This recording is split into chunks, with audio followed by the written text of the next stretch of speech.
intuition or coincidence. What you're sensing is your energy field at work. Yes, you have an invisible force surrounding you, and it's influencing your life in ways you might not even realize. But here's the thing. Most of us go through life completely unaware of this incredible power. We leave it untapped, like a treasure chest we never bother to open. Today, we're going to change that. I'm going to show you how to understand, harness, and transform your energy field to create the life you've always wanted. And trust me, this isn't some mystical mumbo-jumbo. It's practical, it's real, and it's something you can start using right now. Let's start with the basics. Your energy field, often called your aura, is like a glowing, invisible cocoon that surrounds your body. It's not just some abstract concept. It's deeply connected to your physical, emotional, and spiritual well-being. Think of it as the Wi-Fi signal of your life. When it's strong and clear, everything flows smoothly. But when it's weak or blocked, you experience glitches, stress, fatigue, emotional turmoil, even physical illness. Now here's the fascinating part. Your energy field isn't just one big blob. It's made up of layers, each with its own unique role. The layer closest to your body, called the etheric body, is tied to your physical health. Then there's the emotional body, which reflects your feelings, and the mental body, where your thoughts and beliefs live. As you move outward, you encounter layers connected to your relationships, your intuition, and even your soul's journey.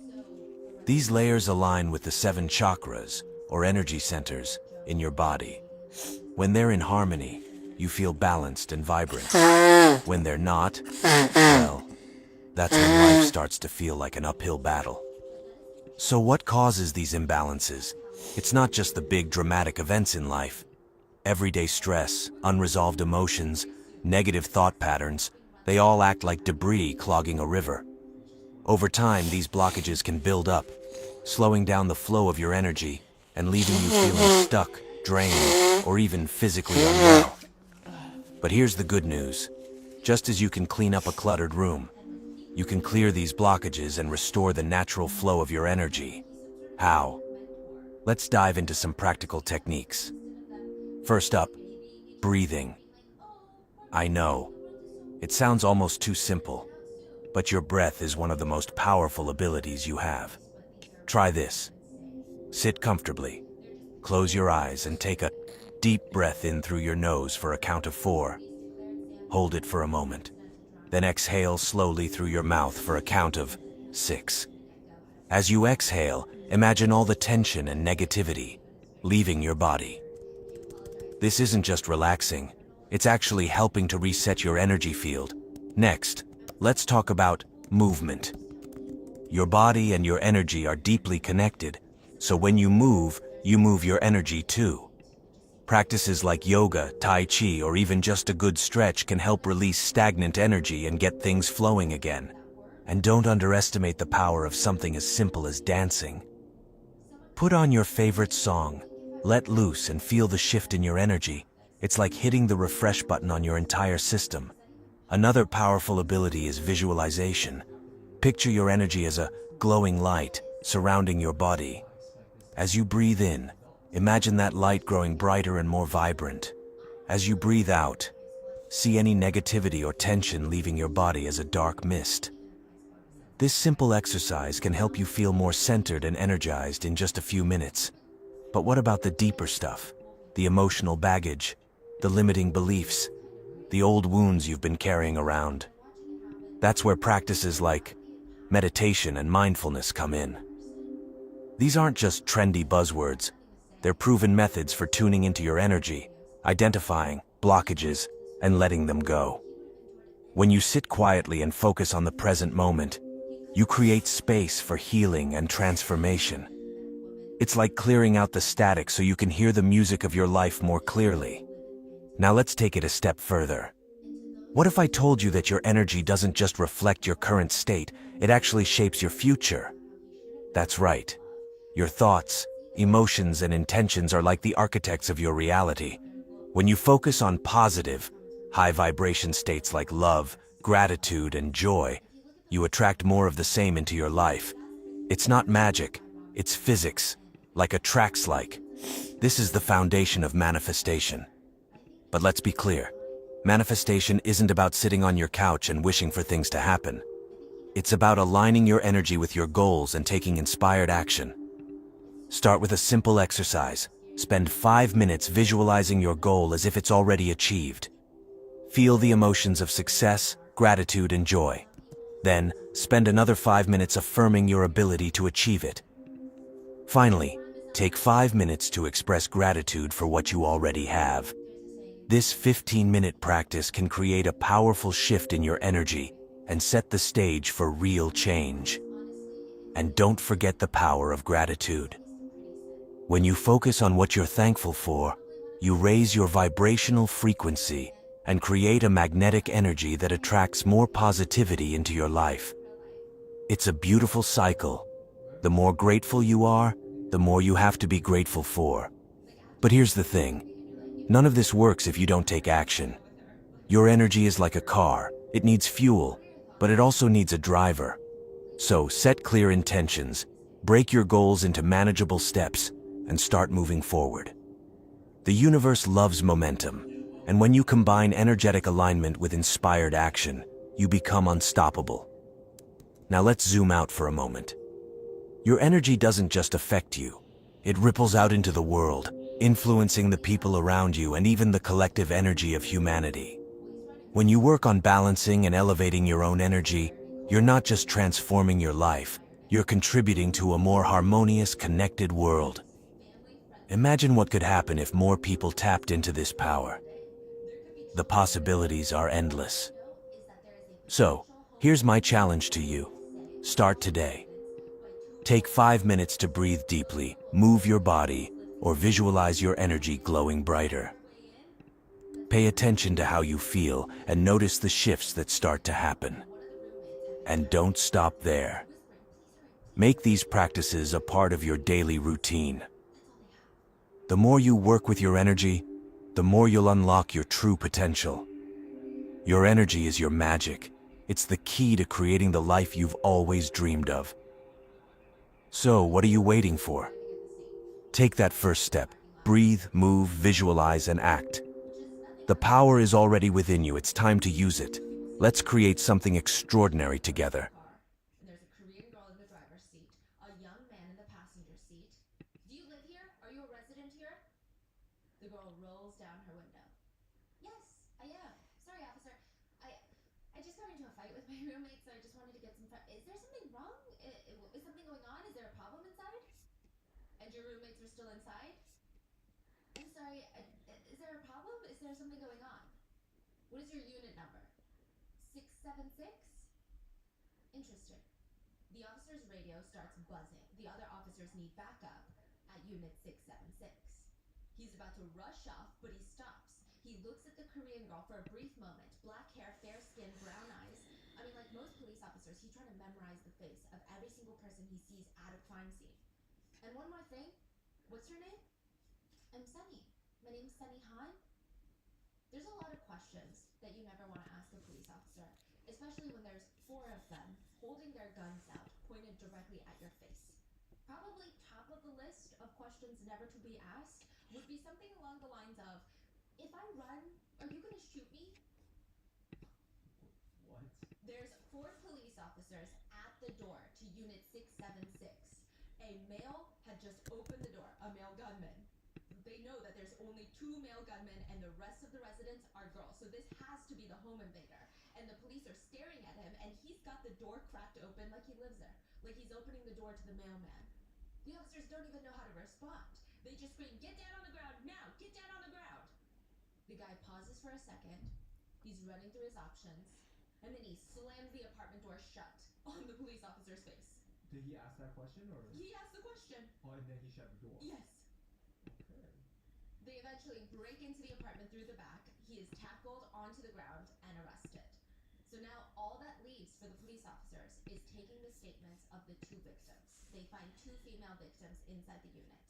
Two shaking Korean girls, maybe 21, 22 years old. They're standing there hugging themselves. They're taking turns trying to rip the duct tape out of each other's hair and legs. The officer approaches them and he's hit with this really strange feeling. This overpowering sense of deja vu. I mean, she just looks so familiar. He could have sworn he saw the dark hair, pale skin, brown. But again, I mean, maybe it's just been a long day, right? But there's just this feeling, the more she talks, then he tied us up and put a gun to our heads and then forced us both into the bathtub where he was gonna. I'm so sorry, ma'am. I'm so sorry. What's your name again? My name is Sunny. Sunny Han?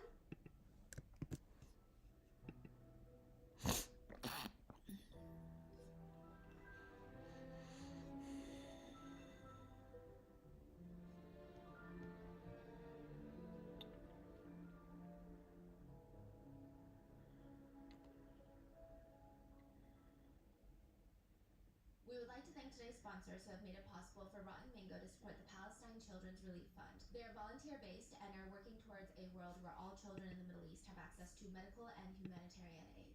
This episode's partnerships have also made it possible to support Rotten Mango's growing team of dedicated researchers and translators. And we'd also like to thank our listeners for your continued support as we work on our mission to be worthy advocates of these causes. As always, full show notes are available at rottenmangopodcast.com. Now, before we get started, a few quick disclaimers. Today's case is relatively non-graphic. However, there are some brief mentions of R-word and self-exit as well as gun violence. There is also a portion where the perpetrator queerbaits, which is also known as pretending to be a part of the LGBTQIA+ community for your own exploits. So if that is triggering, take some time for yourself and we will see you in the next one. So with that being said, let's get into the case that everyone believes is about one evil twin and one really good twin. But is that really the case? How can one person be at two places at once? When here she is on the witness stand, testifying as a victim, and then you turn your head, and there she is again, sitting next to the attorneys at the defendant table. Most of the people in the courtroom, the judge, the jury, they all have to keep doing double takes, left, right, like they're watching a tennis match. It's like watching a mirrored image. When one on the witness stand would start crying, the other one would instantly start crying at the defense table. It's like they share the same emotional string. It was really weird. It's like a glitch in the universe. Watching two clones. I mean, there's obviously a very reasonable answer for this. They're identical twins. One is on the stand as a victim, and the other is on the stand as the defendant, on trial for conspiring to murder her identical twin sister. All because she wanted to be her twin. She wanted to be her. Sunny Han is staring at the police officer. You cannot be serious right now. Oh, we're serious. What the hell did Gina do? She's always lying to get me in trouble. This is not real. That's not what the neighbor said, by the way. The city of Irvine, I mean, we lived there briefly. It is a weird place. It's in Orange County, which is in California. And the city itself feels like a fake Black Mirror city. It's beautiful, don't get me wrong, but everything is beige, and it's a giant bubble. Every house looks the same, every apartment complex looks the same, and they're all owned by the same company. Everything is so clean, but in a strange, yes, it's strange, it's sterile. It's like, I don't know if human cities are made to be this clean. It just doesn't naturally happen. It's the place that you go to have children. You send them to school, and then you have a suburban routine that just loops and loops and loops until you die. And that year, there was only one recorded murder for the full 365 days in the city of Irvine. It is consistently ranked one of the safest cities in the United States. Nothing ever happens in Irvine. That's why Carla, fake name, moved to Irvine in the first place. For some peace and quiet. Look what you did to me! Look at me! How could you do this to your own flesh and blood? Calm down. Carla looks out the window, and there's two girls. I mean, she knows that there's two separate girls because they look the same, and they're standing in front of each other. It's almost like, again, looking at a mirrored image, but one of them is covered in blood, so obviously it's two girls. It looks like someone took a meat cleaver and just smashed it into her nose bridge. Now that girl, the one who was you stole my car, you started it. Someone help me, please, someone help me, she's gonna kill me. How old? They're like 21. Oh. It appeared one of the girls was trying to kill the other, so Carla naturally calls the police. When the police arrive, they arrest Sunny Han, which makes sense. She's the one without the blood dried on her shirt. That makes sense, right? But they're not arresting her for punching and assaulting her sister. They already had a warrant out for Sunny Han's arrest. So that being said, Sunny Han is in big trouble. Asian gangs in Orange County are actually a very big thing. There's the Tiny Rascals gang, the Asian boys, watching Dragon Family, the Korean gangs like the Korean Crazy Dogs. There's a lot, and they all have turf wars. And one of them, or maybe a few of them, were out for Gina Han. That's what she's frantically telling her friends. My sister Sunny, my twin sister Sunny, her boyfriend is in one of those Orange County-based Asian gangs, and they're gonna get me. I have to be careful every time I drive into Orange County.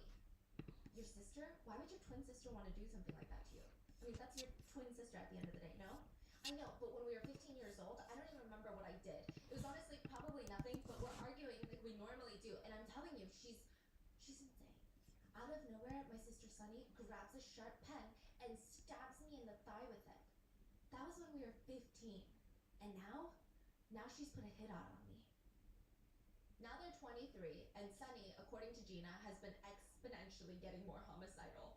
Gina's anxiously grabbing her arms while telling her friends and anybody who will listen that Sunny put a hit out on her and she's so scared. She told her boyfriend, who's in one of those gangs, to kidnap me, essay me, and then kill me. On sight, no questions asked. Which is interesting, because what if they catch Sunny instead? How could they tell the difference? A girl walks into the police station not too long after all of this, and she walks up to the officer. Hi, I would like to pick up my ID, please.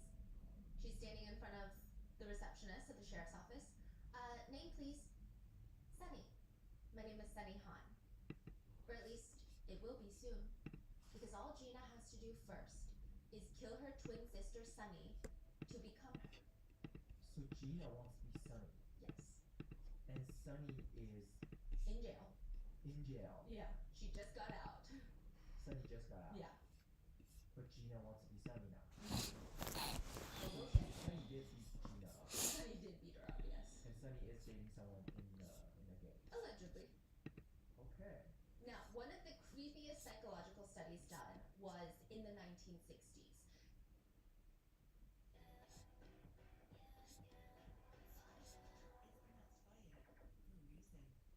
Bringing homes to life with the Cotswold Company. Discover our range at cotswoldco.com. There is so much I love about my home in Manchester.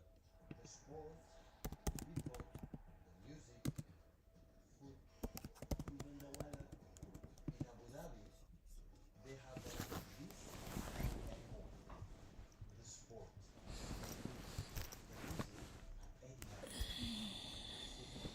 and yes, there is the winter weather.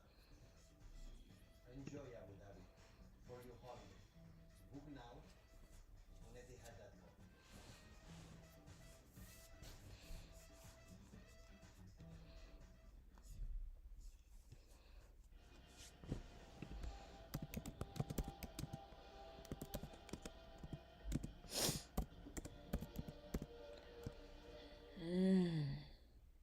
Two scientists were debating nature versus nurture. Are you born this way, or are you made this way, or is it kind of a mixture of both? Some believe that it's nature, that genetic traits are handed down by parents through evolution and all of this, and they influence everything. And it's you that makes each person so incredibly unique. There could be that have the exact genetic makeup, and yet their lives turn out drastically different. How does that make sense? But others argue it's not that simple. There's no way that both twins experience the same exact life trauma experiences and situations in life. So with nurture, each twin turns out different from the other. Then you have people arguing that it's a mixture of both nature and nurture that defines who somebody is. I mean, it's so hard to argue because there's no solid proof that it's one or the other. If someone ends up being an incredibly stubborn person when they're older, is it a result of their genes, or their environment, or a mixture of both? There's no perfect answer. Dr. Viola Bernard invented what she called the twinning reaction, placing two twin infants into two different adopted families. So she ran this adoption center, or well, she worked with an adoption center, and every time they would get two twins, they would adopt them out to separate families and not tell anybody that they were one half of a twin. They would not tell the adoptive parents, they would not tell the twin, it would be nowhere in the files. Is that okay to do? This is probably one of the most debated, questionable, unethical studies that was ever done on twins. That's crazy. There were a lot of people who committed self-exits after this. What? Now, they do not tell the parents that they are twins. They let them grow up not knowing there's another pair of them somewhere out there in the world. Then later they go and study their lives and behaviors under the disguise of, oh, we're doing an adoption study because you've been adopted and we'd just like to ask a few questions.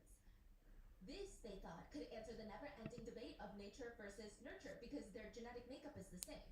I will say, the study itself, all of the files are sealed to this day. So I don't really know if anything came out of it. It doesn't seem like anything came out of it. It just seems that they were committing morally unethical studies, in my opinion. But the part that fascinated a lot of people was the idea that if there are twins who don't know they have a twin out there, do they grow up like everybody else? Do they grow up like me, where I know I don't have a twin out there? I hope. Do they feel something, or do they feel somehow subconsciously that something is missing? One unwilling participant in the study, Doug, his dad explained, Doug just always had this anger that revolved around the fact that he always felt that something was absent from his life, and he just could never put his finger on it. Doug would be reunited with his twin Howard, and they realized some eerie coincidences. They got married the same year. They had kids the same year. Both their kids played the same sports, and additionally, both their kids had the same number jersey assigned to them, number 2. They both had similar eating habits. They don't like condiments or sauces on their food because they, quote, had no use for them. So it's very strange. It's like they both felt like something was missing, and they both kind of lived parallel lives. The study itself resulted in 2 self-exits, and it ruined a lot of people's lives because once they found out they had a twin, it just was unbearable. To know that a lot of them did discuss how they just felt empty their whole lives. They didn't understand how other people felt complete. They never felt complete, and they never understood what the gloominess feeling was from. Maybe if they knew, it would have made things better, but then to have that betrayal later on, I think it was too difficult. Sunny and Gina both found out about each other at around the age of 5. They both found out that there is a girl in the same town as them that looks just like them, like a little doppelganger. Sunny's mom, she wasn't surprised. Gina's dad wasn't surprised that they had a doppelganger because this was the agreement. After the divorce, they would each get 1 twin. I'm not sure if it was completely random. I don't know why Gina went with her dad and Sunny went with her mom, or if they had favorites ever since they were born. But the girls were split up, they're separated, and then later reunited with the very calm introduction of like, oh yeah, you're twins. The reason for the reunion and the life epiphany was that Mr. Han decides he's going to be a family man. He met a new woman, he's going to start a new life with her, have children with her, and start a family. So in order to do that, he can't have a family. It's time for him to be child-free. So he gives Gina back to Mrs. Han, and they are reunited. And at first it seems like the reunion is the best thing that could have ever happened. Sunny and Gina are so happy to be with each other, and I imagine it's like every kid's dream to find out that they have a long-lost twin out there, and now instead of experiencing life alone, they have each other. And now both of them are living with Mrs. Han, their mother, and she's got double the kids, and she's putting in half the effort. There's a carton of eggs in the fridge. Bye! Be safe! She would just slam the door shut, and the girls would be home alone for days, and they would be left with nothing but a carton of eggs. They would finish that tiny carton in a day or 2, and now they have nothing. They don't have any food, they don't have anyone to call, they don't have anything to eat. In addition to that, they have no idea when their mom is going to be back. It's kind of a sadistic psychological experiment setup. The 2 of them are fighting for resources in the same house, a fight for survival. It's very primal, but at the same time, they're each other's only emotional comfort and support, which is, at that age, especially very critical for survival. It's a very confusing question of, are they competing with each other or are they enduring it together? And all of this would be made even more confusing by the fact that random men would just show up at the house odd hours of the night. Sometimes their mom would let them in, and it would be one of her boyfriends. The girls never really bothered to learn their names because it was a revolving door. Other times their mom would hide behind the couch. Shh, do not say a single word and do not turn on the light. Hide 2 girls Yeah, behind the couch. because the loan sharks would be out, and they can sniff out blood.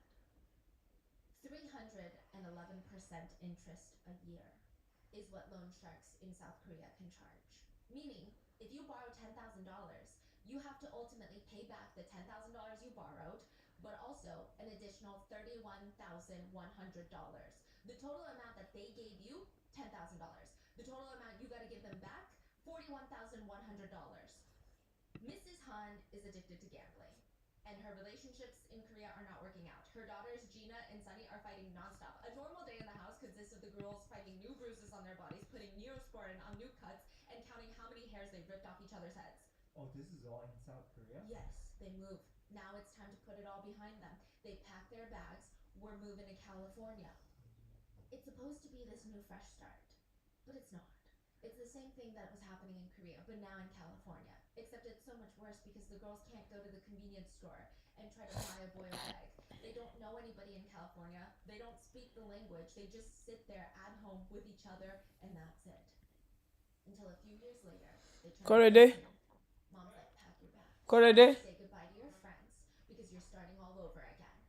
The car pulls up to a random house in Orange County. The door swings open, and Mrs. Han walks them to the door. Meet your aunt. This is my sister. This is my sister's husband, your uncle. This is your new family now. And Mrs. Han just walks off. Where did she go? To gamble, Okay. to live her own life. Now Let's this is put the where I lights think on. the nurture part really And let comes me into take. play Where are you? because they went Downstairs. from moving to the United States in Huh? the 6th grade to Downstairs. becoming co-valedictorians Let me at put the high school lights 6 on. years later. A lot of people attribute this to their aunt and Let uncle, me and check. I'm sure Yeah. they Thank you. have quite a bit to do with it. The twins, Thank you. there is this underlying steam just bubbling to burst.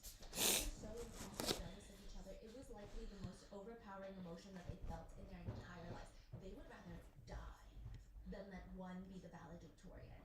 They would rather push and push themselves until both of them were equal, or one of them was better, but then the other one would die before they let that happen. Wait, so they were both top of the class, Yes. exactly the same. Yes, exact equal. Wow. It's as if you were to put the most stubborn people in the room, put them in a staring contest. Both eyes are wide open. A minute passes. Both of them start crying. There's tears streaming down their face. 2 minutes, their eye veins are popping out. 3 minutes, the whites of their eyes are bloodshot. They won't stop. They'd rather die. Somebody else in the middle has to be like, okay, you guys are both winners. Co-winners of the staring contest. That's Look so at the weird. winners. You know how like usually when we talk about twins, like they have this crazy connection that they will do anything for their twins. This is like the opposite scale. Yeah. They are so like, you know. And a lot of people attribute and wonder if it's because they were separated when they were kids. Subconsciously, if it happened as they were babies. Isn't that fascinating to think about? If you're a twin, please let me know in the comments if you think that would have made things different between your relationship. Now, that's the twins' relationship. They could not see the other one shine. They were hyper competitive in every aspect of their lives. School, grades, boys, friends, likability. Which Gina Han always felt like it was unfair. Sunny was naturally more extroverted than Gina. People said, oh, Sunny, like her weight. Wasn't that incredible? They left this life. Play over 1,000 games, including Mortal Romance 2 and Big Bad Splash. Tiny. Join and get a welcome bonus up to £150 at Dot2Red. She's just Sunny. And then things just came easier to Sunny. She would study 3 hours a day, get a 98 on an exam. Gina would have to study 5 hours to get the same freaking 98 on the same exact exam. But it's fine because Gina would just stay up late and put in the extra hours because she would rather die than see Sunny get a 98 and she get a 95. There is, however, one thing that Gina did not stand a chance on, no matter how hard she tried. And that was being Mom's favorite. Sunny was always Mom's favorite. Every time she would visit, it was always Sunny this, Sunny that. The mom that left her? Yeah.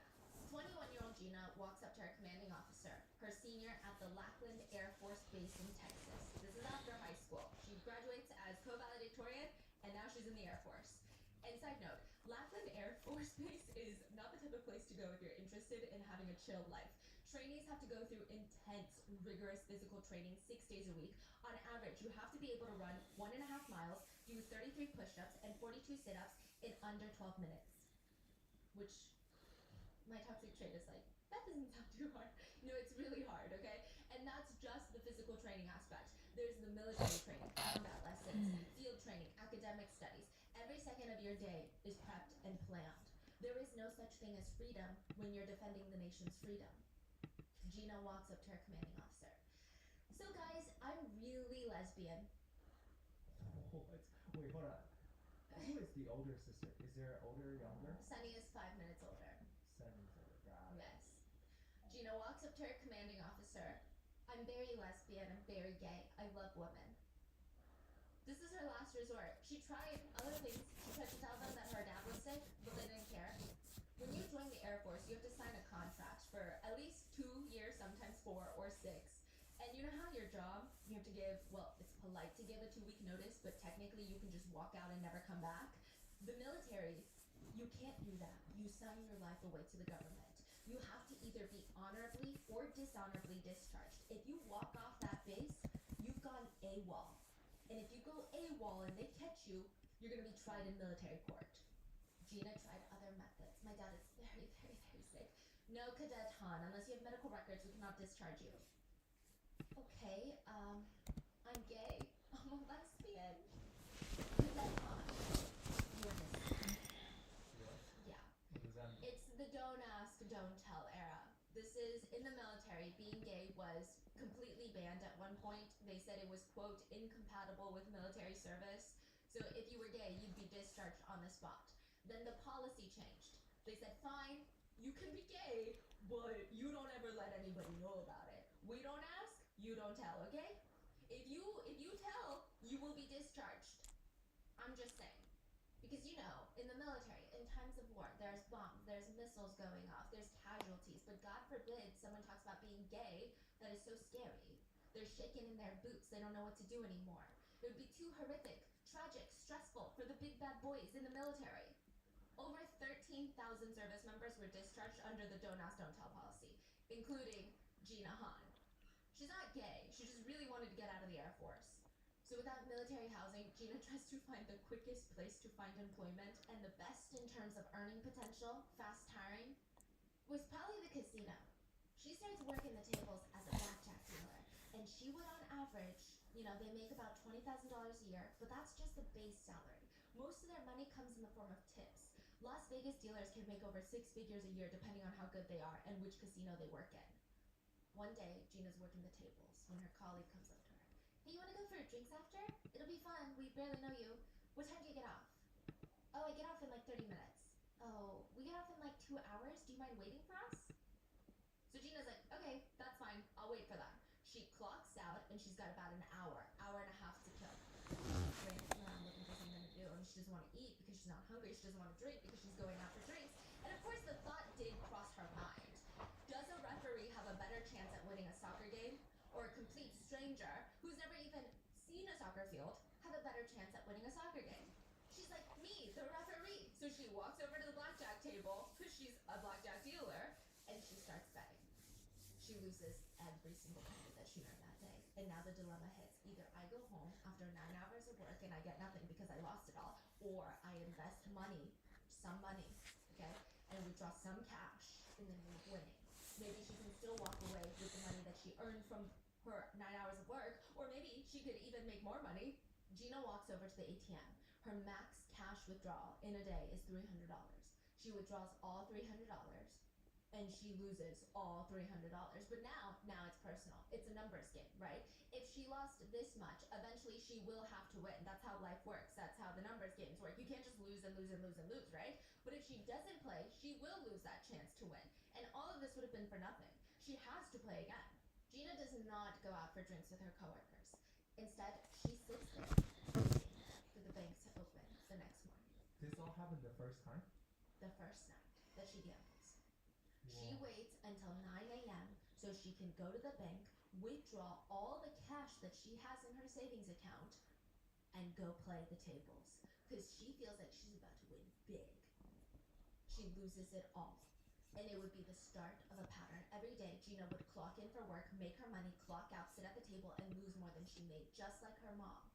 Meanwhile, Sunny, mom's favorite, full ride scholarship to the University of Laverne. She's graduated college and is now living one of those very annoyingly perfect Facebook lives. I mean, she's got the cute little apartment, the ones with the resort-style pool, and a full-size gym included in the rent. She gets to drive around in a white BMW every day and wear designer clothes and her leather handbag that's designer. Does she even think about Gina? They barely talk after high school. Is that why they never call? She's too busy creating this perfect perfect life and forgetting all about her twin sister, it's a very painful contrast to Gina's life right now. She's been in jail multiple times, Gina, for stealing. She's in debt, she's addicted to gambling, and she feels inferior to her sister. I wonder if she really wanted to win also just to, Show Sunny. yeah, or just win, Exactly. right, but she's not winning. No, and do you think 5 minutes can change your entire life? Yeah. That's how Gina feels. Sunny was born 5 minutes earlier than Gina. 5 minutes. 300 seconds. It's something that Sunny would never let her forget. And that's why Gina thinks Sunny was mom's favorite, because in Korea, there is a hierarchy. And now every time Gina thinks about Sunny, she's reminded of that. I think everyone has this feeling, the feeling of, oh, if I did that one thing differently, how would my life be? If I studied harder, if I didn't miss that job interview, if I dated that guy, would my life be different? Okay, rather, if I didn't date that guy, that's a better one, okay? Would it look like that? Gina knew what her life would look like. Because us, we can sit here and wonder, but it's literally an imagination. Gina knows exactly what her life would look like if it was better. She could just go on Facebook and see Sunny living her better life. It's watching her parallel universe self living the fantastic life, and she's not there. And technically, she could be. She could have that life. I mean, why not? She has the same DNA as her, the same face, the same everything. I mean, she's technically entitled to that life. The only problem is, there can only be one Sunny Han. And Gina would do anything to be her. 19-year-old Helen is sitting on the couch debating. She's completely frozen and she's thinking, do I just sit here and act like I didn't hear that? Or do I go investigate? So annoying. She decides to get up to investigate. She walks towards the front door of the apartment unit. There's a small side window right next to it. She's just gonna quietly peek out and make sure it's nobody important, like one of her four other roommates. When they make eye contact, he sees her, and now it's too late. If she crouches down and tries to hide now, the man at the door is gonna know that someone is home and is pretending not to be home, which isn't illegal, it's just awkward. Helen makes a split-second choice to just open the door a crack. I mean, she already dealt with him earlier, the boy selling magazines, which is kind of strange. It's not like he came back a day ago to sell her a magazine. He came back an hour ago. But maybe he forgot he already came to this apartment unit, or maybe he really is desperate to sell these magazines. Who knows? All Helen knows is she does not want to answer this freaking door. Oh, hi. The same boy is holding a spread of magazines in his hand. Next to him, off to the side, is another boy. Just standing there. It's weird. Hi, are you interested in buying a magazine? She looks down at the copies of Vogue, Cosmopolitan. Do they not remember that they were literally here 55 minutes ago? Oh, no thank you, I'm alright. She's about to close the door when the hand catches it. Would anyone else, any of your roommates, be interested? Oh, we all share magazines, so I think we're fine. Thank you, though. Helen's getting this weird feeling in her gut right now. I mean, normally magazine salespeople, they work alone. It's not a job that requires two people. It'd be a waste of time and resources to have two people going door to door. Why aren't they even just splitting up, going door to door? And then the other guy, he's just standing there. He's not even holding magazines. And they came just an hour ago. Why would they come back? Unless they're not trying to sell magazines. They're trying to do something else.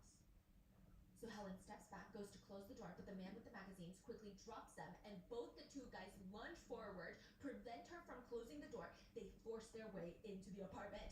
Helen's trying to run into the apartment to the room where she knows her other roommate is. The men chase her down, tackle her to the floor, pin her down on her stomach.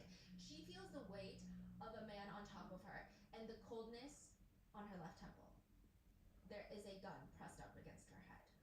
Shut the fuck up and sit down right now. If you shut the fuck up, you'll be alright. They start tying her hands together with a piece of plastic twine behind her back. They place a long strip of sticky duct tape over her mouth, and she can hear their conversations. And when she's looking for a way out, and she hears them talking, and it's so strange. It sounds like they're looking for someone. Initially, she thought it was a burglary. Then she thought maybe an essay. Then she thought, oh no, is it murder? But it sounds like it's not random. Nick, what the hell? I thought you said that she's home alone now. I don't know. How the hell am I supposed to know? There is another roommate. Are they looking for her? That other roommate had just gotten out the shower, and she hears Helen screaming her name, but she has no idea what's going on outside. She just screams back, come in! She rushes to put her clothes on, and she's waiting for Helen to come in, but nothing is happening. She just stands there quietly listening, like, did I not hear her correctly? And instead of Helen, she hears two guys half whispering, half shouting, shut up, be quiet, get the tape. Where the hell is her roommate? Helen's roommate starts freaking out. She rushes to grab her phone from the bed, runs back to the bathroom, barricades herself inside, and starts calling 911. She's freaking out. My roommate's being R-worded. There's a burglar. Please send someone quickly. Hurry.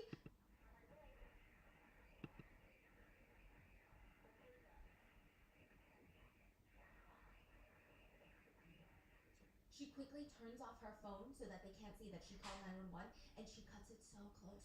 Her phone screen just turned black when the door to the bathroom slams open. Did you fucking call someone? Answer the question right now. Did you fucking call someone? There's two men that she does not recognize, and she's begging them, no, I just hung up on my friend, please, no. They throw her onto the ground, tie her arms back together, duct tape her head multiple times, and she's pleading with them, please, can you just please leave my nose unwrapped so I can breathe, please? Helen manages to get her hands loose from the twine while the guys are working on tying her roommate. It's her chance. She makes a run for it. She books it to the door, but one of the guys runs after her, tackles her to the ground. I should shoot you for that.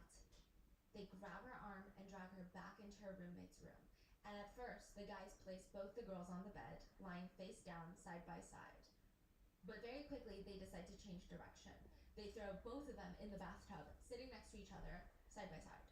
Both Helen and the roommate are rocking back and forth in fear, shaking. I mean, when they were on the bed, the implication was clear. The motive of the crime is essay. But when they're placed in the bathtub, why would you do that? Unless you have plans to try and facilitate an easy cleanup for murder, for blood. And they're sobbing. They're trying to comfort each other when one of the guys turns to the other one and says, go tell Gina they're ready. Helen's roommate freezes. Gina Hahn? Her twin sister? There's no way. Her own twin sister would never. But also, it's impossible. Because Gina Hahn is supposed to be in jail. The Hahn parents did notice some odd things about their kids when they were young. They didn't know that there was a word for it. Well, two words. It's called twinning reaction. Even when the two girls were separated as children, after the parents divorced, when one of them would get sick, with no contact or conversation with the other one, or it's not even that there's something going around in the schools, the other one would just get sick too.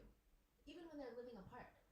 Neither knows that the other one is sick, which has sometimes resulted in some twins expressing that connection in some very dark, twisted ways. One very fascinating observation that some psychologists have made, and I don't know if the research on this is sound, but they state that sometimes when twins feel immense anger and resentment towards their twin, they will self-harm. Their desire for violence starts with their twin, but then it starts meshing in their minds as violence towards themselves because they feel like they have a shared identity. So they sometimes take out that violence that they feel for their twin on their own bodies. It might also have to do with the fact, the idea, that when one twin is in pain, the other one feels it. This was supposed to be the second day that Sunny is testifying on the stand against her twin sister, Gina Hahn, for conspiring to murder her. But when she gets on the stand, she's completely disoriented. She's slurring her words. She has no makeup on, which is fine. But the last time she testified, she's like full blazer, full face. This time she's in her nightgown. She looks spaced out, and for some reason she can only talk in this high-pitched whisper. And at times she opens her mouth like she wants to say something, but then she just freezes. And then it takes her a second to slowly close her mouth, and the whole courtroom is staring at her like, what is going on right now? On the stand, she's asked, you were late this morning, Sunny Hahn. Can you tell the court why? Right, so I told two people already what happened. Yesterday I had a big fight with my mom, and then I argued with my boyfriend, and he was just so rude, and then we ended up breaking up again. So what I did was I went to the drugstore and I bought 3 boxes of sleeping pills. Each box contains about 20-something pills. Why did you take the sleeping pills? I was angry, upset, and I wanted to stop it.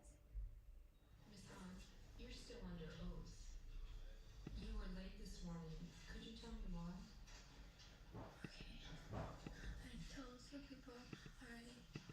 What happened was, yesterday I had this big fight with my mom, and then I argued with my boyfriend, and he was so rude, and then we just ended up breaking up again.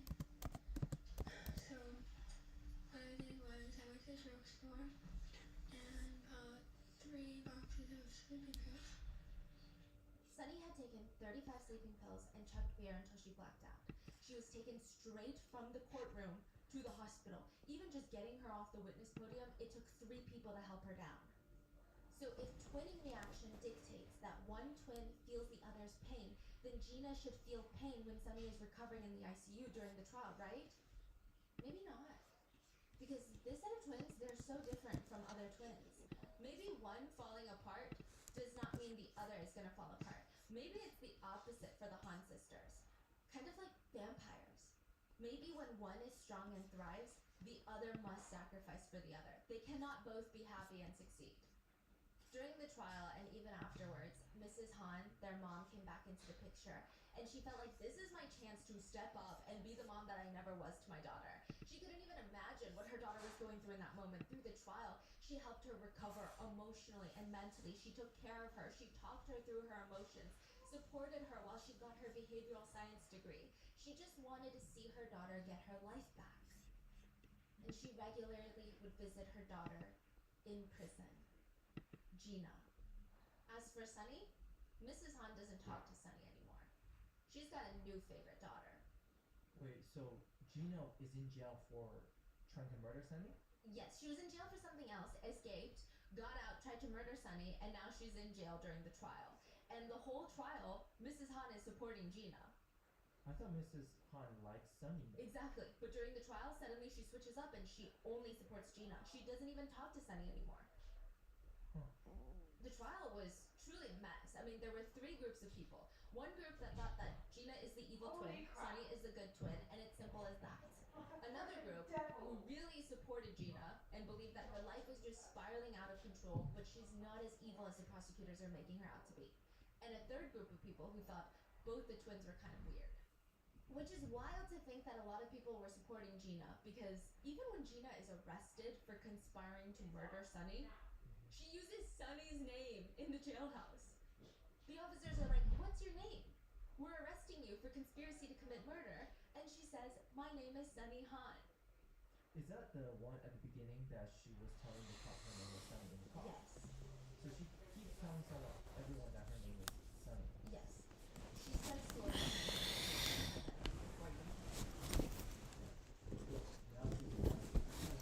and she still claims that she's Sunny, and it was a whole show during the trial to get through to think that, okay, there's 2 Sunnys, and we gotta make sure, and it's not like you can even do a DNA test on one, because they have the same Right. DNA. It was just a mess, but yes, Yeah, so how can they tell? they were able to decipher. Maybe Yes. the mom can tell. But I do think that's fascinating to think about. Yeah. It was a twin case where they tried to commit the perfect murder because they were twins and they had the same DNA. And they would create alibis for each other because they also looked the same. Yeah. And witnesses who are strangers would not be able to tell them apart. It's very interesting. During the trial, Sunny's past became a huge conversation for the public. Why she was even arrested in the first place. Because Sunny Han was arrested, remember? After losing her sister. Hello, you. At the mercy of overpriced and unreliable broadband, our experts battle behind the scenes to get you exclusive prices at the speed you need, so you're free to live life without a glitch. Switching's never been easier. You switch. We put you first.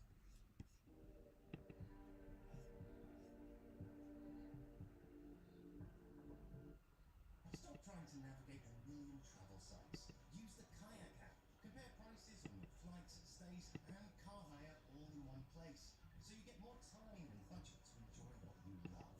Like snorkeling, dune driving, and skydiving. Kayak! Go see for yourself! What has 2 toppings and serves 200 people? Domino's Collection Perfection. Just $7.99 for a medium pizza. Right down to your local store now.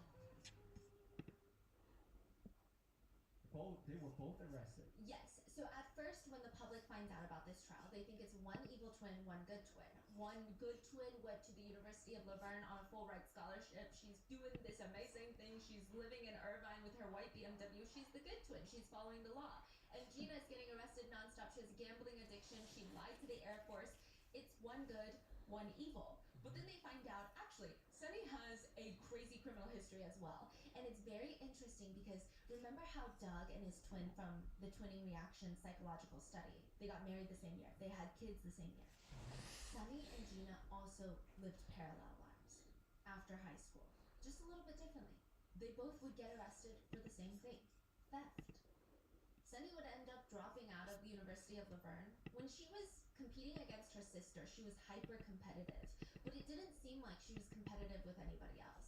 She lost motivation in her studies. The only thing that she cared about was keeping up with the Orange County kids, which a lot of them were rich. I mean, the University of Laverne tuition is $55,000 a year. That's not including room, board, rent, transportation, everything, personal cost. They all drive nice cars. Their rent is paid for by their parents, all of Sunny's friends, and it just doesn't sit right with her. She hates it. So she tries to get a little side job. She's working at school and then she tries to maybe working at an ice cream shop, one of those side gigs. I mean, it's a numbers game. How many hours can you work? How much can you get paid per hour? There's no way that she can work enough outside of school to be able to afford the lives that these other students have. So she starts disappearing on the weekends. At first, her friends don't notice. Early on, they thought maybe she has friends outside of class or a new boyfriend that lives in the next town over. But there would be these small inconsistencies, and honestly, it felt like lies were just adding up. And Sunny's friends discover that she had been working as a dancer in Pomona. The bar. It's like a town in Orange County. She starts working there as, a dancer, yes. She just could not stand the idea of someone having something that she doesn't have. She gets so swept up in it, she loses her scholarship, drops out of school, and everything just starts going downhill from there. She was arrested after punching Gina in the face because she stole her friend's credit card and went on a shopping spree. She bought designer lingerie, shoes, sunglasses. She spent thousands of dollars, and there was a warrant out for her arrest. Later, when she's arrested, she looks genuinely confused. She would tell the police and the judge, I truly did not think that my friend would have even been upset because she's rich. I didn't think that she would miss the money. Whoa. So this is brought up in... Wild. Yeah, and it's the same attitude that Gina has every time she's arrested. So while Gina feels inferior to Sunny, Sunny felt inferior to literally everybody else that she went to school with. A close friend of the family said, they're both the same. They didn't know the difference between wants and needs because I guess half the time they didn't have what they needed. So their wants just got out of control. A lot of netizens find it very fascinating that even though they're technically separated after high school, they went on to live very parallel lives, committing very similar crimes. So Sunny, you say Sunny was like has a good job driving around in a BMW. All lies. All lies. She's just stealing. She works as a receptionist and she's stealing a lot from her friends. Now, the Korean American community came together to send letters to the judge asking for leniency for Gina, which I thought was very interesting. But they stated in the letters that siblings fighting is part of Korean culture and this was overblown and over-dramatized by the American police. Which again, I'm Korean American. I have never fought with my sister like that. Ever. Like attempted murder? Or even just like punching each other in the face. Yeah. Wait. Yeah. Okay. So the Korean community was supporting Gina a lot. They really rallied behind Gina during the trial. And I think it was probably part and due because Sunny begins supporting Gina during the trial. During the first day of testimony, Sunny was coherent. She's testifying against Gina as the star witness. She's the prosecutor's star witness. But in the middle of the trial, she starts changing her story. Or at least she starts changing how she feels about the crime. She tells the court that she does not believe that her sister tried to kill her. It stated that while in jail, during the trial, Gina would call Sunny saying things like, this is all a big conspiracy, there's no reason for me to want to kill you. This is a big case of the cops not understanding how Korean siblings are and trying to brainwash everyone into believing that it was actually a conspiracy to commit murder when it wasn't. It's just a shitty fight gone wrong. For what? But okay, my question was, what were they trying to do when they broke into the house? Gina tells her, I left my stuff at your place, right? And you weren't picking up your calls. You didn't want me to come see you. We were fighting, and I just wanted my belongings back, and I wanted to teach you a lesson. And so I sent in these two guys, and I just wanted them to tie you up, but I don't know why they brought out the gun and all these things. I just needed backup so I could get my stuff back. I just wanted my stuff back. I don't know why the two guys did all of that. Truly, it's a mystery to me. Why they threw you in the bathtub, we never talked about that. That was never part of the plan. Sunny, you have to trust me. You trying to forget it when you were talking to the people from Lisa? Yes. You were? Yes. When you went on the Lisa show, you were trying to forget this?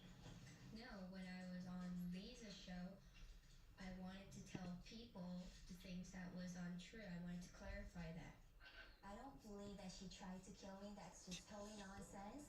There's no motive.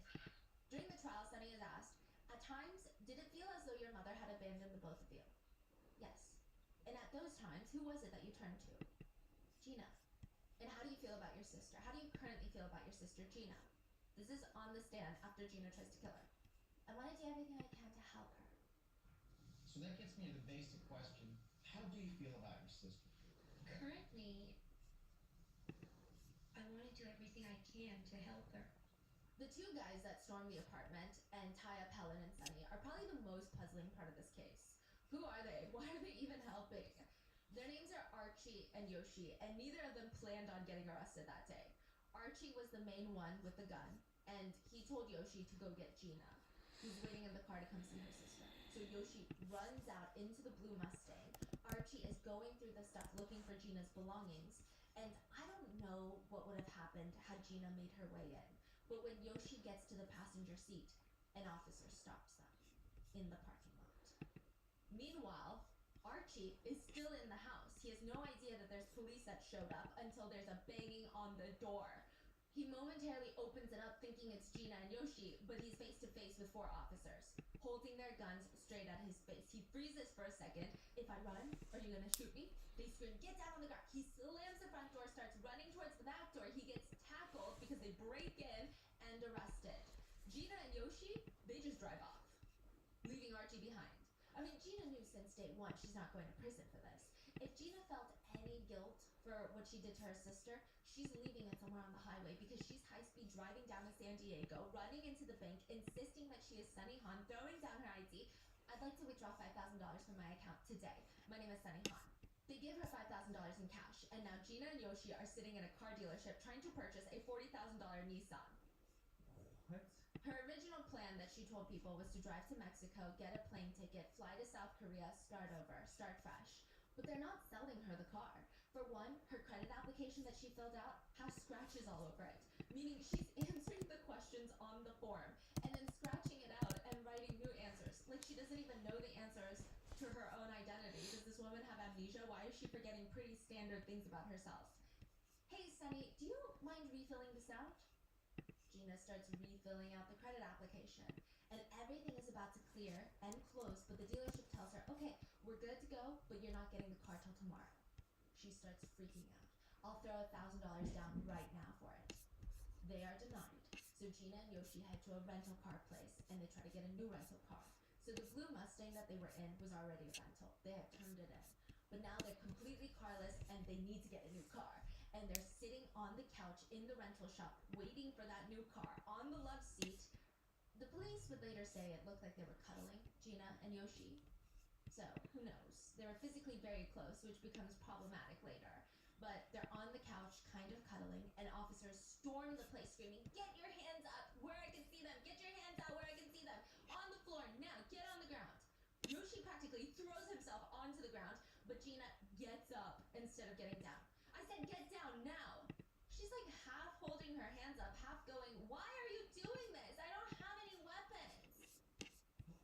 Get down! Get down! Eventually, both Gina and Yoshi are arrested. Archie was already arrested at the apartment. Now, 2 factors would make this arrest very complicated. 1, Gina keeps insisting she's Sunny Han. And 2, both Archie and Yoshi are underage. Archie is 16, Yoshi is 15, and Gina is 23. Oh my gosh. How did they know each other? 2 weeks before the attempted murder scheme, Gina Han is sitting in prison. She's got a few more months left in her prison sentence. She stole about $40,000 from her uncle. He reported her. She got arrested. Yeah, the uncle that took her in high school. Yeah. Now, this wasn't even the first time that she was in trouble with the law. She had been on Target's watch list for a really long time for stealing cosmetics, the whole thing. She said that she was doing it to support herself. One person close to the twins said, I mean, honestly, it felt like they just lacked plain practical sense. They didn't even seem to know how to cope with anything. So she's in prison, and a fellow inmate said, that little Korean girl? So weird. Non-stop talking about how she hates her twin sister and wants to see her die. I mean, she said that she's so angry she can't even hold it in anymore. She needs her dead. Even amongst inmates, there's a lot. They said, that bitch is crazy.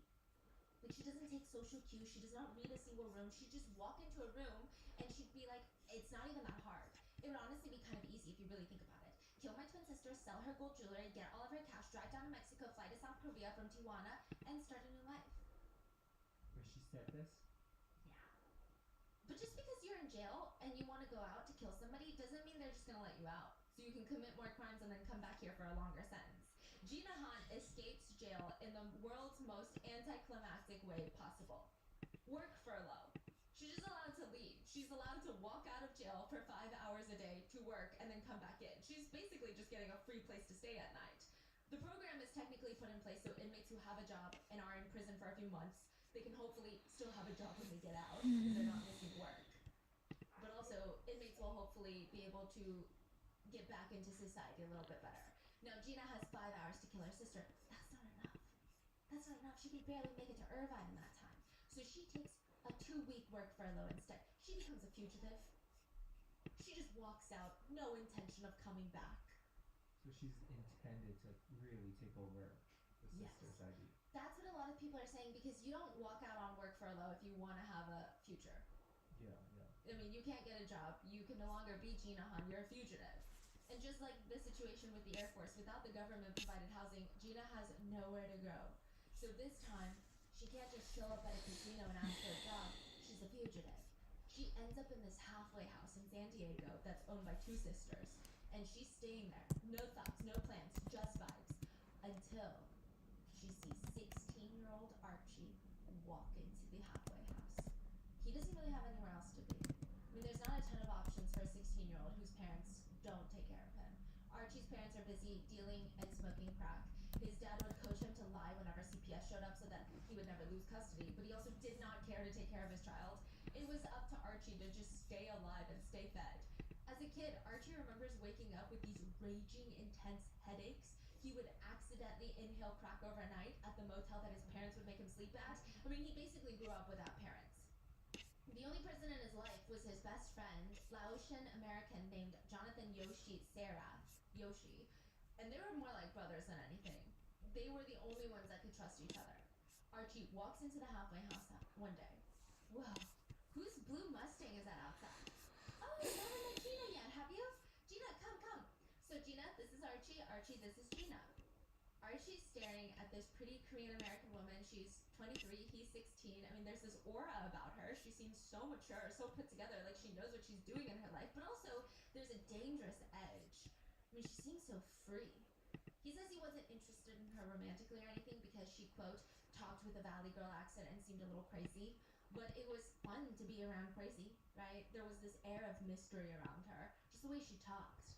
What happened to your foot? Archie looks down. There's this wound. Oh, I accidentally shot myself. And Gina's eyes light up. Speaking of, do you know where I could find guns for sale for self-defense? Off the market, of course, because you'd be surprised. There's a lot of Asian gangs out there and I just want to protect myself. Archie goes to his cousin and asks if she can help. I mean, the cousin understands the situation. She's a woman. She sells him a pocket pistol, a tiny one, like the size of your palm. It's honestly pretty goofy looking. It's a 2-shot Derringer, and Gina paid $60 for it. Soon after, Archie and Yoshi are running late for school, and they ask Gina, hey, can you give us a ride? In the car on the way to school in San Diego, she suggests, why don't we skip town? I mean, what's the point anyway? Let's go to Irvine, skip school, it'll be fun. I need to run some errands anyway, pick up something from my sister's place. Archie would later say, I don't really care about missing school, I have no parents to answer to, and I've only left San Diego one time in my life. So to go to Irvine, Orange County, which is maybe like an hour drive, it seems like a really fun deal. Gina offers to pay them $100 if they can help her get her stuff from her sister's place. They did not know that they were on their way to murder someone who looks exactly like Gina.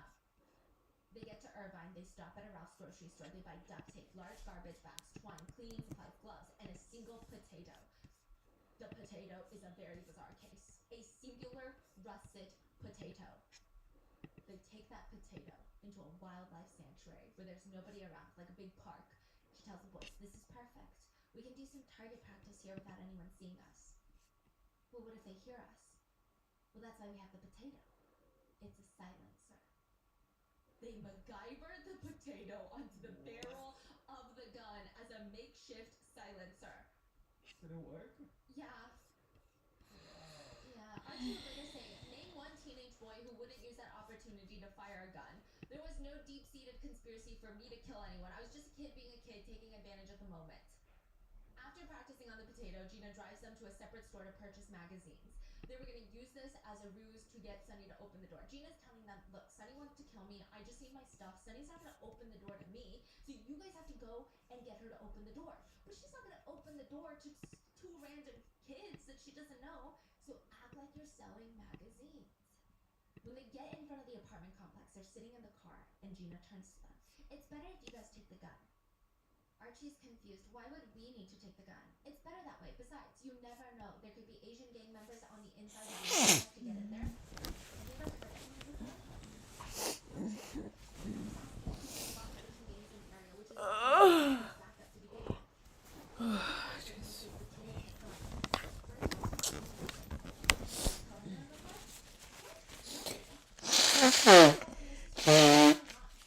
It's just, if I don't kill my sister, then my sister's gonna kill me first.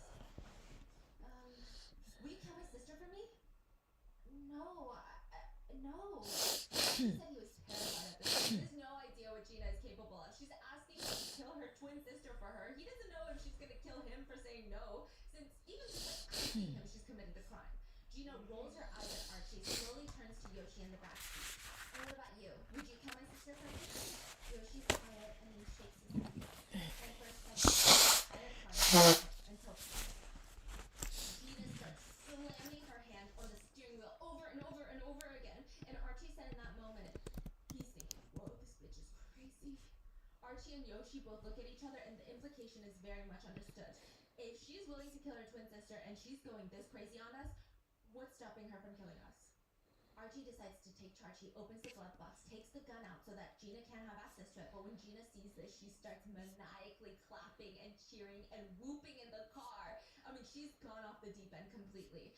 Okay, remember the plan. Pretend you're selling magazines. Go to the door, see if Sunny's home. She looks like me. And if she's home alone, then if she is, you push open the door, storm the place, put the gun up to her head, threaten her, tie her with a rope. Here, take this. Place the duct tape over her mouth so that she can't scream for help. The two guys go and knock on the door. It opens and they freeze. They can't do it. They can't force their way in. They're way too nervous for this. They run back to Gina's car. I'm sorry, I think she's home alone. I don't know. Are you sure it's her? Does she look like me? I'm not sure. Side note, it wasn't Sunny at the door. They said that they didn't want the magazines and they just slammed the door shut on us. We'll go back and try again. They go back and nobody responds.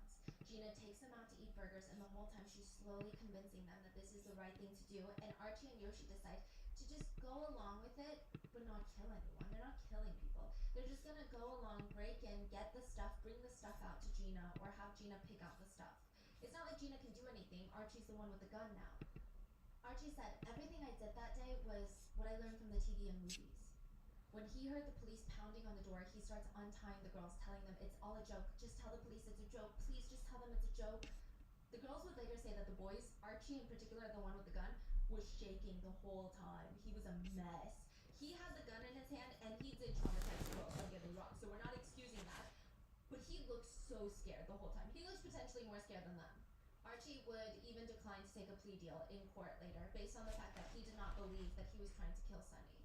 But if you take a deal, you have to admit that you did those things, and he did not want to admit. I think it's really unfortunate. I'm not trying to say that the boys are completely innocent, but they're boys, they're minors. I'm not saying that they didn't do anything wrong, but I would hardly call them conspirators for murder. I mean, there are also speculations that Gina was grooming Yoshi, because they were awfully close on that couch. I don't know. Everyone who knew Archie said his family was a mess, but he was a pretty gentle boy. Archie and Yoshi just ended up wrapped up in Gina's little games because they wanted to skip school. That's it. The argument during the trial was, did Gina conspire to kill her twin sister or not? The prosecutors were arguing with what they bought at Ralph's, with what Gina was telling her roommates, skipping work furlough, trying to go to Mexico. It's all very clear she was trying to steal Sunny's identity. Even when she's arrested, she says she's Sunny. So that's what the prosecutors are arguing. Gina's defense is arguing, no, it's just sibling rivalry gone wrong, and she was just trying to get her stuff, and things got weird. Gina did have a court-appointed psychologist, and she was diagnosed with borderline personality disorder with antisocial traits, which is not necessarily a bad thing, but they said that Gina continues to manipulate people around her.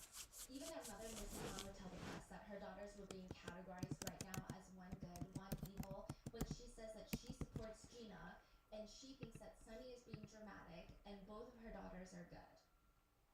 Yeah. Which is fascinating because Gina uses her shitty relationship with her mom as part of her defense. She Canada tells us that her mom was neglectful and abusive and she's always scared of her. She said that is the reason for all of her trauma. Maybe it's a wake-up call from Mrs. Han. She wrote to the judge, had I been able to raise my girls in a more stable family environment, things would have not gotten this out of control.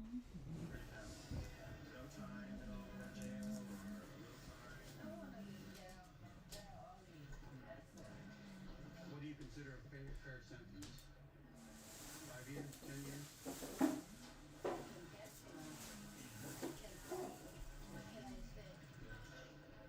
Gina would be found guilty and sentenced to 26 years in prison.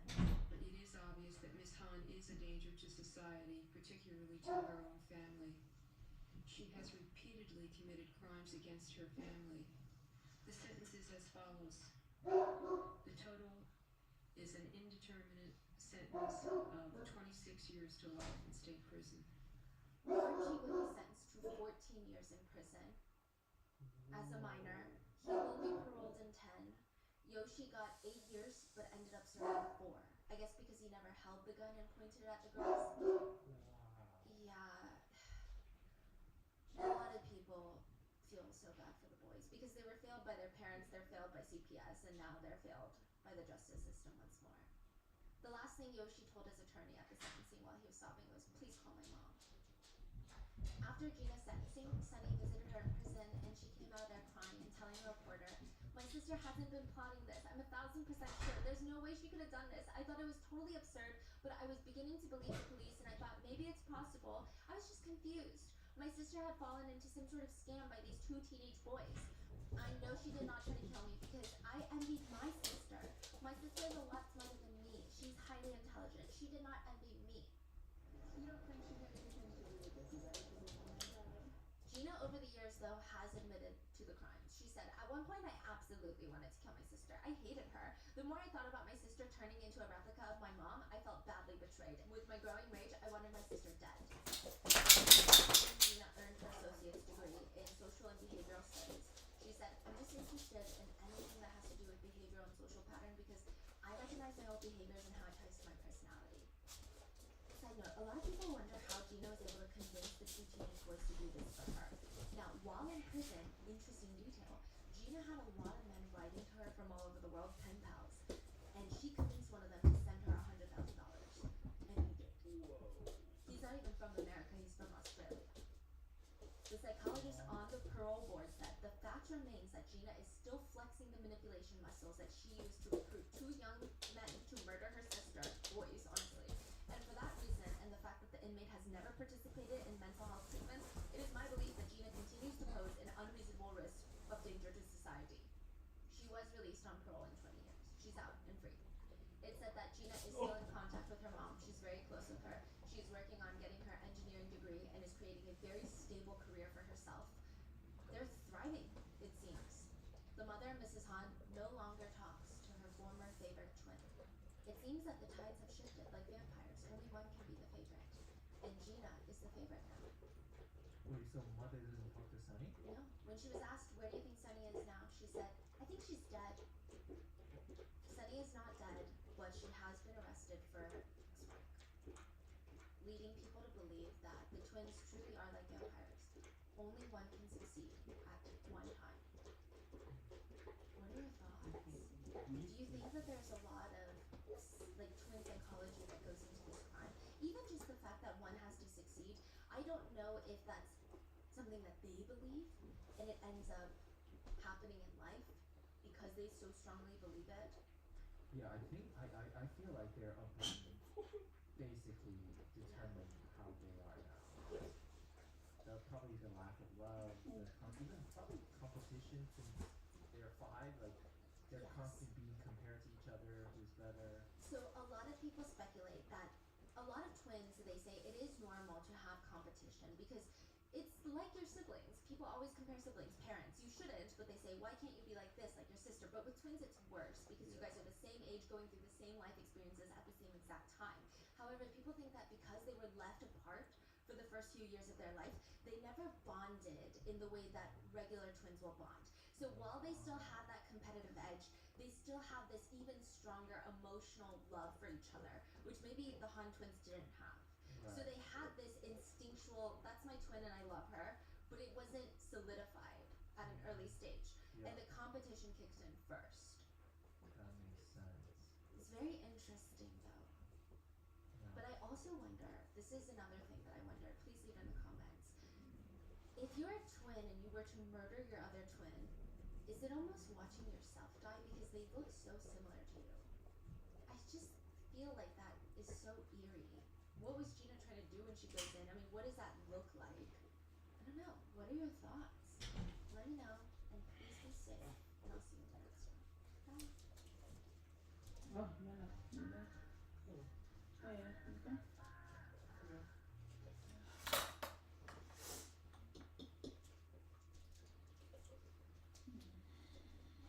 A heartfelt welcome to today's episode of Oh, Jesus, you're my king. We're so excited to have you join us for this dialogue, hosted by Quincy Demianker, DEI leader, activist, and disruptor.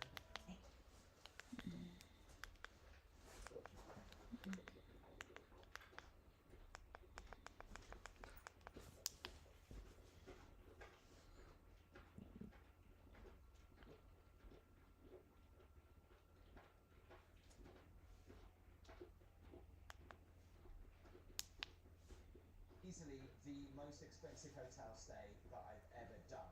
If you've watched my previous videos, this is £30 more than the most expensive hotel stay that I've done.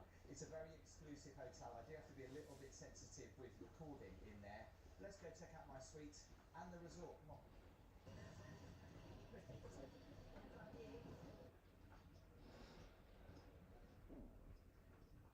The walls are padded, and all this, and all the other side in between is all padded. Makes your ears feel funny because it's so soundproofed.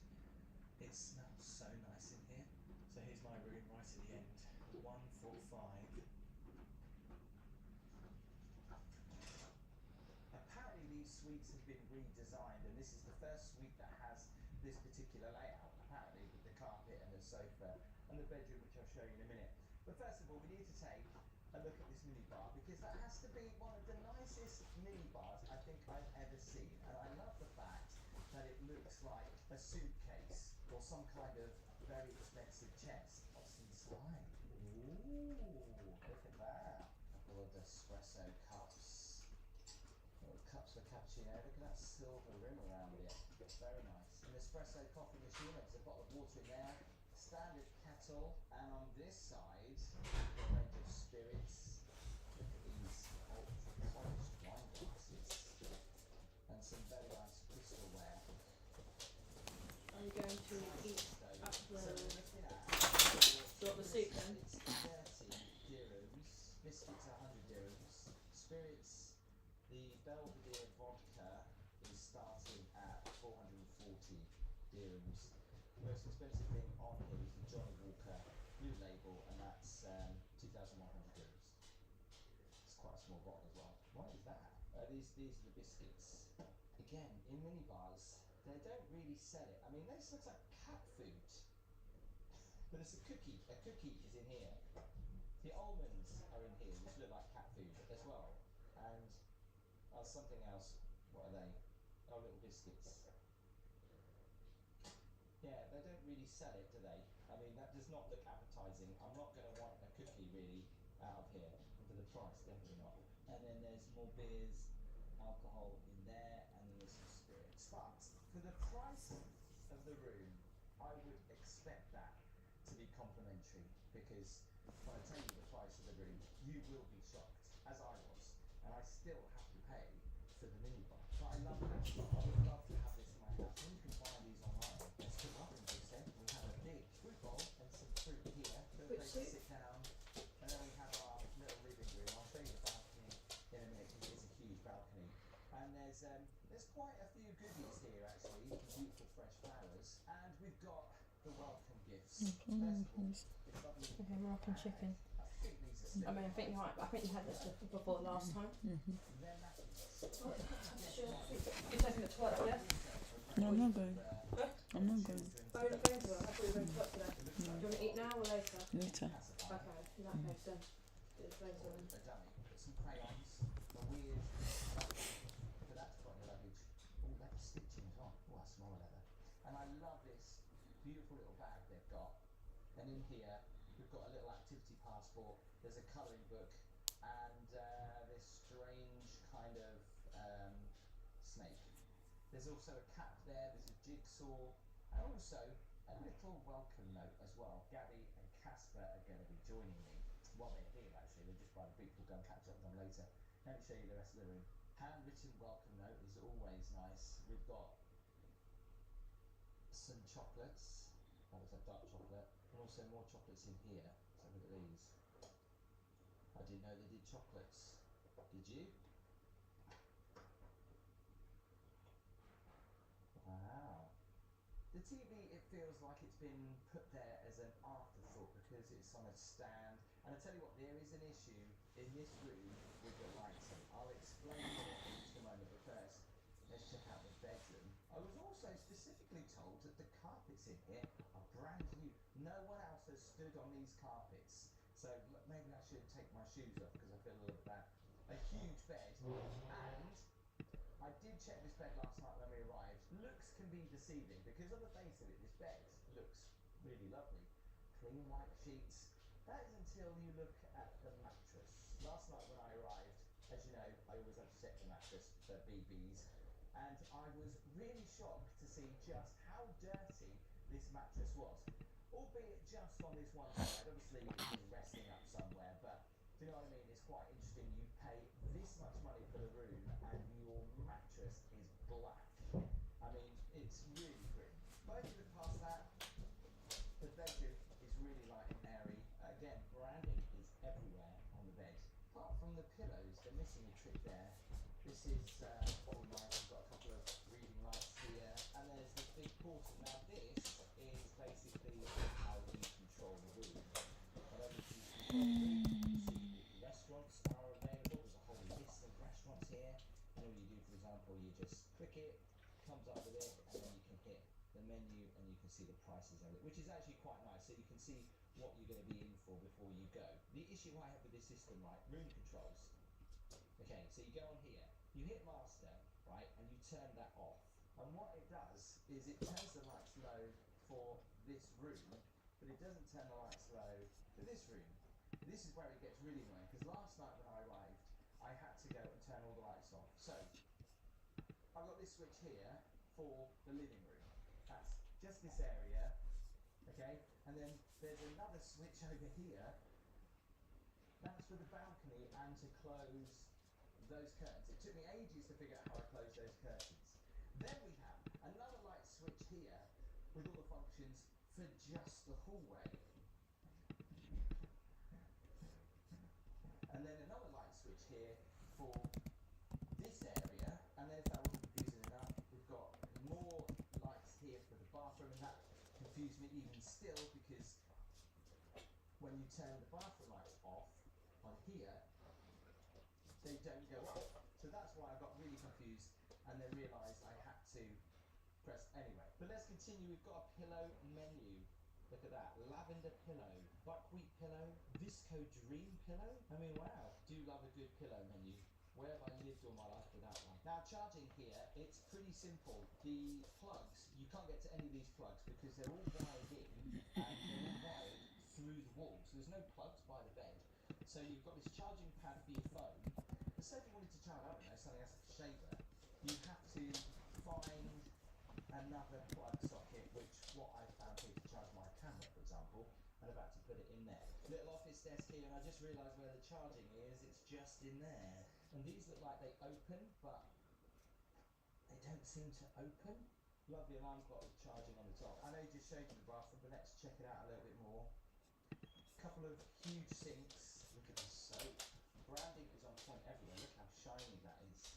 Little touches. There's even a little dressing gown there for Casper. Again, these lights come on somewhere, but I don't know how or where. It's so confusing with the lighting. Extra towels at the bottom. Oh, look at that. There's a dental kit in there.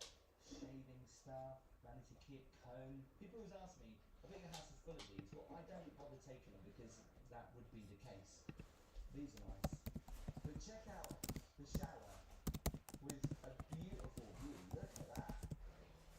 And in here, we've got a nice big bath with a bath tray, some salts, and then we've got the shower. The shower looks really odd on that big metal pole that comes down and then the shower head just there. I also made the mistake because when I first arrived, I walked into that door because it is so clean. I didn't realise there was a door here. Look how shiny everything is. All the products there. There's shampoo, there's conditioner, there's shower gel, and this ultra polished little shelf.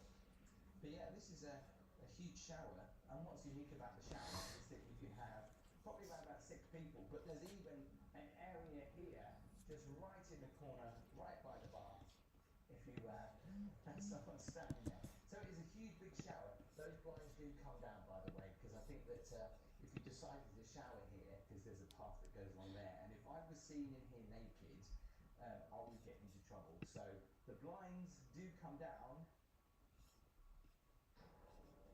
by pressing that. And it's weird to see these kind of blinds in a shower, but they are, I think, they're obviously waterproof. So the bathroom has 2 doors on it. It has another door there that is literally where we came in to the apartment. So just there. So you can have, or Casper will enjoy literally running around the whole entire suite in a big square. Normally when I do a room tour, I get into the rooms just before Gabby and Casper arrive, but this time that's proven a little bit difficult. So I apologise about the clothes everywhere. Let me show you some of the rather interesting things in this room. I've never been into a hotel room where you get your own little mini gym with a mat. I mean, that's pretty good if you're going to use it. I think Gabby said she might use it. Brand's on point with the hangers. I love it when they do that. It just looks so nice. There's a lot of leather in here.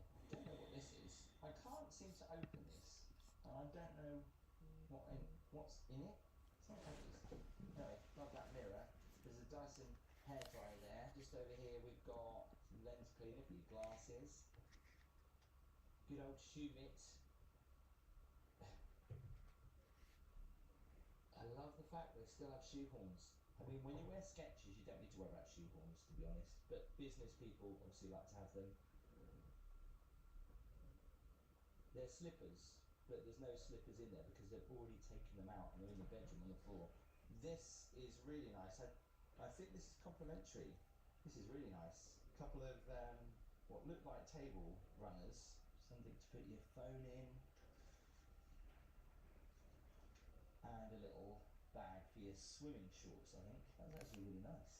I don't know if Gabby noticed that. The biggest question I get asked is about my hotel stays. One of the sites I use is planning.com. It's a travel booking site that features recommendations for worldwide hotels, experiences, excursions, tours, and more from travel content creators like me. I've started sharing some of my favourite hotels across the world on my planning profile so you can access them and book where I've stayed, whilst getting exclusive deals of up to 40% off. So sign up for a free planning account now and save up to 40% off on hotels worldwide. Just use my link in the description or scan the QR code on screen now. Plus you'll be entered to win a $250 planning credit. Thanks to Planning for sponsoring today's video. Right, let me show you the balcony. And the view that I do have a little bit of an issue with.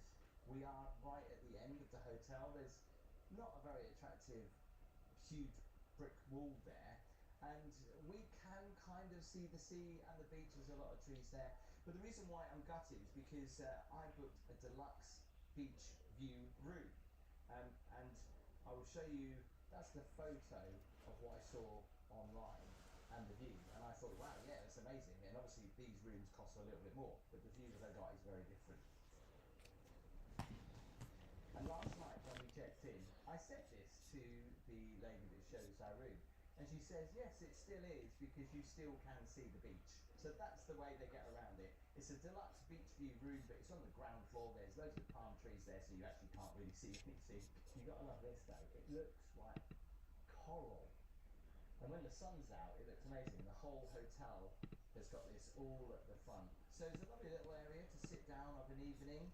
This is a smoking hotel, obviously. They've given me matches if I want to have a cigarette outside. Little table there for my drinks if I want it. These are quite nice. I love the lighting, little square things, whatever they are. Tell me in the comments, would you be annoyed if you paid for a beach view room that on the photos looked incredible and then you got this? But the balcony is just so big. Now I did ask if there was any other higher floors, and I did actually request a higher floor, and apparently they're at full capacity. They've got 101 rooms here, and all 100 of those rooms are booked out, so it doesn't look like I'm going to be moving. So, alright, well, it is what it is. So, Gabby and Catherine joining me. We're going to go and have a spot of afternoon tea because it's disappointingly cloudy, but then we are going to head to the beach and check out the resort. Come on.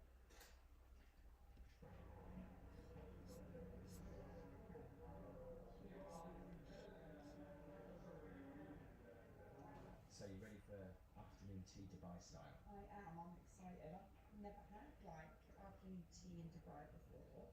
I wonder how it compares to the British afternoon tea. You couldn't make it up really. I've come to Dubai a couple of times, as you know, if you've seen the videos, and the weather, well, apart from the last time I was here, they had some horrendous rainstorms and then it kind of cleared up and was really sunny.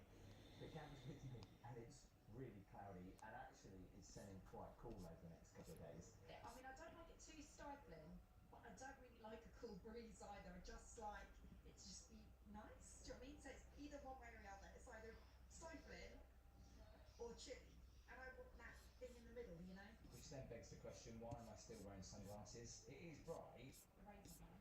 and yeah, the rays, I guess, but the sun does come out for like a fleeting minute if we're lucky. Here's your cream tea, Gabby, and this is really, really fresh.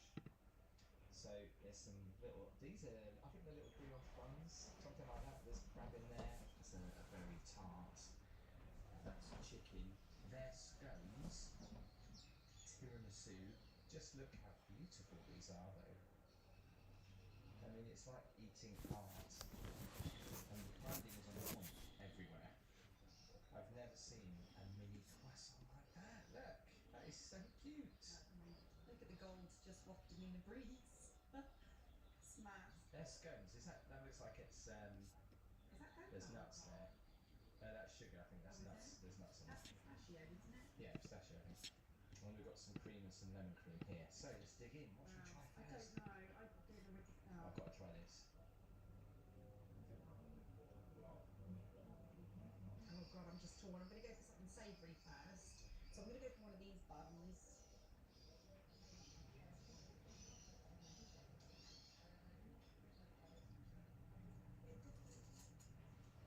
It looks like a mini Arctic roll. Do you remember them?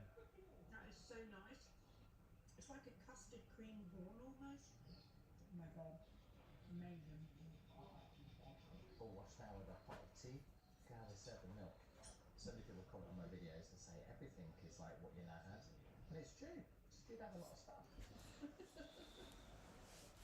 Oh, that's a nice cup of tea. The aftermath of cream tea. Crazy thing is it's quite late actually in the day because all this was made completely and utterly fresh, so it took about a good 40 minutes for it to arrive, but we were happy to wait because it's incredible.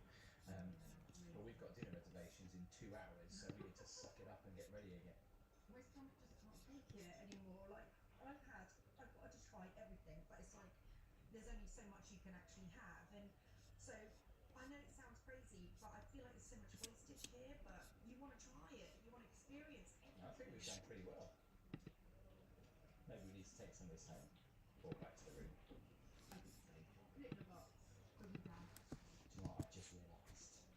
We haven't made a reservation for dinner, but they did say that you can accommodate hotel guests. Oh, that's good then. But they did say also that the hotel's full, so good luck soon. Well, the thing is we were supposed to do it this afternoon, but I completely forgot. So you can see the Burj Khalifa a lot clearer now, sparkling away.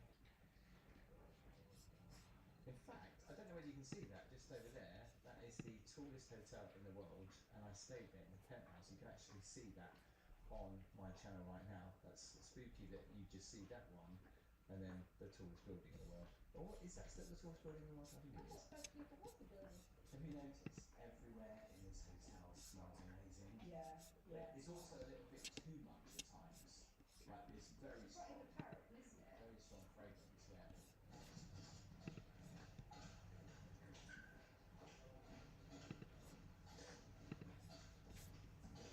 What's going on with your shoes? I just keep squeaking on this Are one. they I've new? got like a couple bits before. It's just this particular Are they new? surface. No, and they've never squeaked before. But it's this floor. I think it's because it's so shiny. My heels are just clashing with it, and it's really embarrassing. So we're gonna go and have a drink down by the beach. Now you haven't seen the beach yet. We're going to show you this in the morning because the weather turned a bit rubbish, which was really disappointing, wasn't it? Yeah, yeah, but it's really weird because it's so mild now. You wouldn't even realise it turned like that, would you?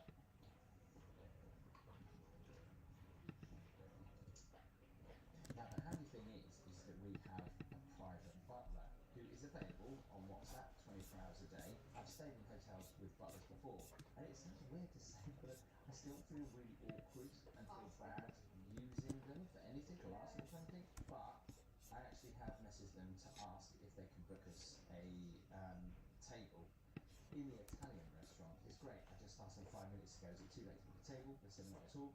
Allow me to check with them. The two, there is a space, would you like me to book now? So I was put, yes, please. And to be honest, because the room rate is so expensive, that we might as well use the butler to do one thing for us. I'm not going to ask the butler to run us a bath later, although that would be great to do that. Yeah, they can do that.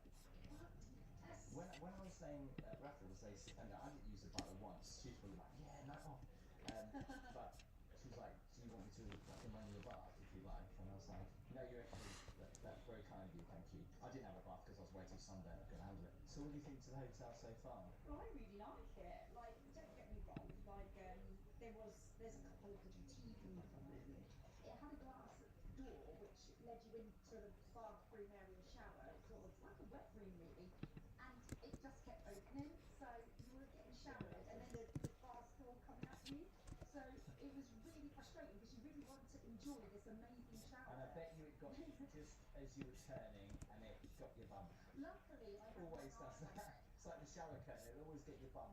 Yeah. And it's freezing cold. Yeah, I had my eye on it, so that didn't happen. They've got 5 restaurants here. They've got one like in the yacht club. So the way the resort is that you've got a beach and you've got a marina. So it's like you can have kind of two, if you're staying here a couple of nights, you can have dinner at the marina and then another night dinner at the beach. So you can get a completely different feel to your stay. One of the butlers come back to me, confirmed, they'll be expecting you. I didn't tell them the time. Maybe it doesn't matter. Maybe it's quiet. Gabby's gone for a peach champagne, and I've gone for a strawberry champagne. Got a selection, nuts, olives, and crisps there as well. Cheers. Cheers. It's nice. That's nice. They purified like strawberry with this. They call it, it's like an Italian style drink anyway. So it's a bit like a mimosa really, but not orange. Branding's on point even on the tray for the nuts.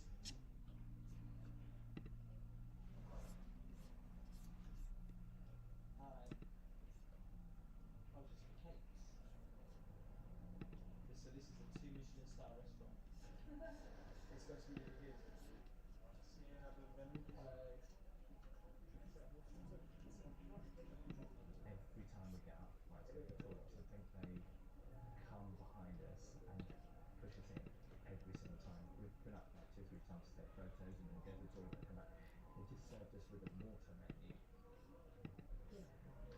What kind of water would you like? Well, I kind of felt bad saying, can we just have table water? So we didn't ask for that. Michelin star. But honestly, even in the Ritz, we did not get a water menu. No, we didn't. That's fine. Thank you.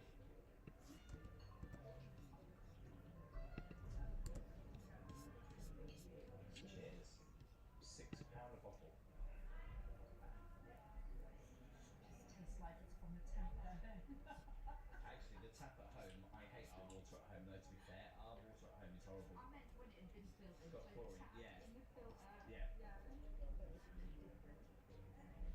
So first start, we have a little introduction from the chef talking about the menu. It's changed regularly, so there's a set menu. There's 8 different courses here for 1,100 dirhams per person. But they also do an a la carte, and we're not overly that hungry actually, so we are going to go for the a la carte. Anything take your fancy, Gabby? What is great about this hotel is, like I said before, there's two different versions of it. So you've got like the beach side and then you've got the waterfront side. I mean, the view is amazing. In fact, it doesn't really feel like you're in Dubai. Just ignore the cranes there, but apart from that, it looks pretty good. All those buildings there are residences apparently. The wine list is extensive in this real leather booklet. I mean, there's like so many pages of wine. He was just telling us all about the book and what it had got in it, and was describing everything, and we were just like, That is insane. I've never seen wine, please. a wine book this thick before. That is insane. And when you're in this kind of restaurant, you feel bad asking for the house. Yeah, you do. I don't know if they actually would do that because They probably don't, because to be fair, when they asked us what we wanted to drink, because we came over offering sparkling wine, we were like, well, we don't have sparkling wine, like red wine and white wine.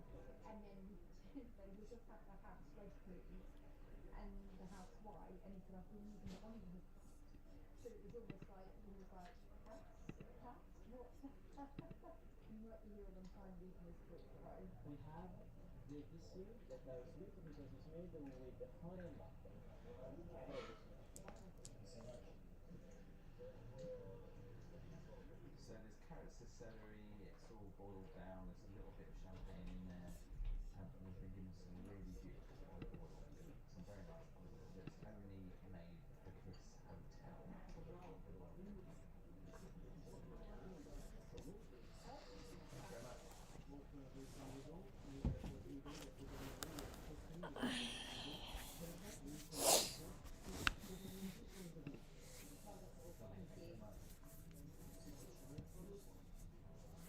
Thank you. That's lovely, thank you very much. Gabby's gone for baby squid. You know, they said that we've got cabbage with it. I was expecting a bit of cabbage on the side, but it's just like a couple of shreds. Yeah, very tiny. I've gone for the tortelli. Is that how you say it? Tortelli? Yeah, that was really nice. Pretty much It's just with- like an after hour. Yeah, with beef and bits of carrots with there's a mozzarella sauce on there. It's good to try. We always say when we come to these restaurants, the food's really good quality, but there's not a lot of it. But they're saying that of pasta. But you've just got baby squid, but not much else. There's some bread there. That bread. But you could also get a side as well. Yeah, I could do. But because we have like high tea, I feel quite. I don't want to go from being too overloading. So dinner in a Michelin restaurant, 2-star. Well, we can't juggle. The thing is with these restaurants, what the chefs go through to create these meals with the flavours, they do research and they test it. It is incredible, and you know the meals might not be very big, but what they lack in size, they make up in flavour. Now they brought us out this what was it called? Something cauliflower, where everything was made from. I thought it was a dessert. Yeah, it looked like a dessert. It was all made from cauliflower. Like there was a cauliflower paste at the bottom, and there was roasted cauliflower, and then a cauliflower sauce. It was cauliflower, which is great if you like cauliflower. I do not like cauliflower, so you loved it. It had like a glaze on the top, and what it looked like, to look at it, looked like icing on the top, but it wasn't. It was obviously like a very decorative sauce. He even admitted to say that actually a lot of people don't really like the cauliflower part of it. That's probably why they bring it out for free to get people to kind of like try it. So the price of the meal with the wine that we had came to £169, which again, it's expensive, but it's not as expensive as some of the hotels we've stayed in before. We didn't have dessert because obviously we had quite a late afternoon tea. I think we finished the afternoon tea at about 10 to 6, and that was at 9 o'clock. So yeah, we had to get our stomachs ready. So actually, normally I'd be like, I'm going back for some dessert. We don't need to do that. We're good to go. And we'll see you in the morning for breakfast. We'll check out the rest of the hotel and the beach and a lot in the morning.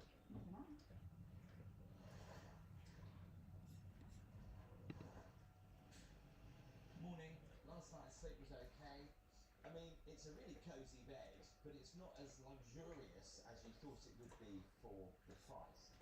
Anyway, we're going to go and get breakfast. The idea was we're going to go and check out the beach, which we are going to do. The weather is not great. It's cloudy, it's cool, it's even been raining a little bit, which is just so typical when I come to Dubai, right? So, yeah, let's go and get breakfast.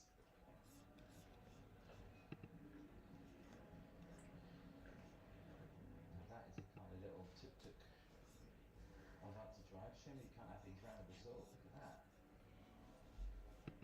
Shopping wise, there's a Bulgari shop here. Wonder how much things are.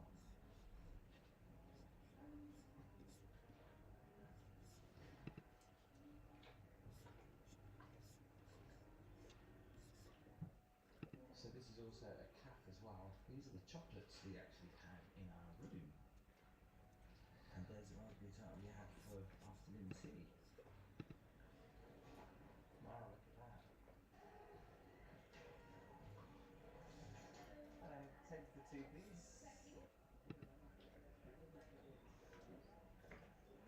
Just before I order breakfast, we've got some water, and I believe this is complimentary.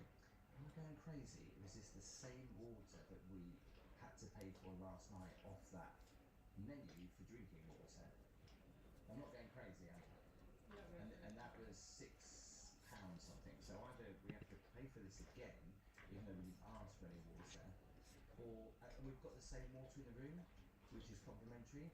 So yeah, I think we got so we got done last night. Tell me what you so the wait time for dinner took 15 minutes when I was coming over.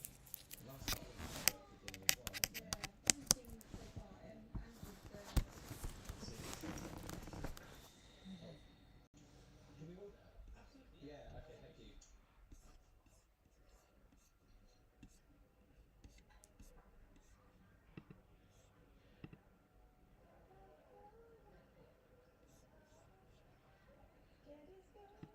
I went for the granola, pumpkin seeds, chia seeds, and some other seeds with some yogurt. I thought it actually would be in the same bowl, but that doesn't really matter. You went for this Florentine. like a granary bread with spinach. Because we was always confused. Eggs Florentine. I think eggs Florentine. I don't know. Because you were like eggs Benedict, eggs Florentine. Eggs Benedict. I think is on like on a muffin and with ham or salmon maybe, and eggs Florentine is without on bread. I don't know. I think it was like an eggs Florentine Benedict. Cappuccino as well. Cheers. Cheers. We could be writing to cheers at coffee. Cheers. Cheers. Whatever you We like. did it gently, by the way, not to scratch the cups. Casper's got his porridge, which looks Pretty amazing. yeah. Extra refreshes. Cheers. Good.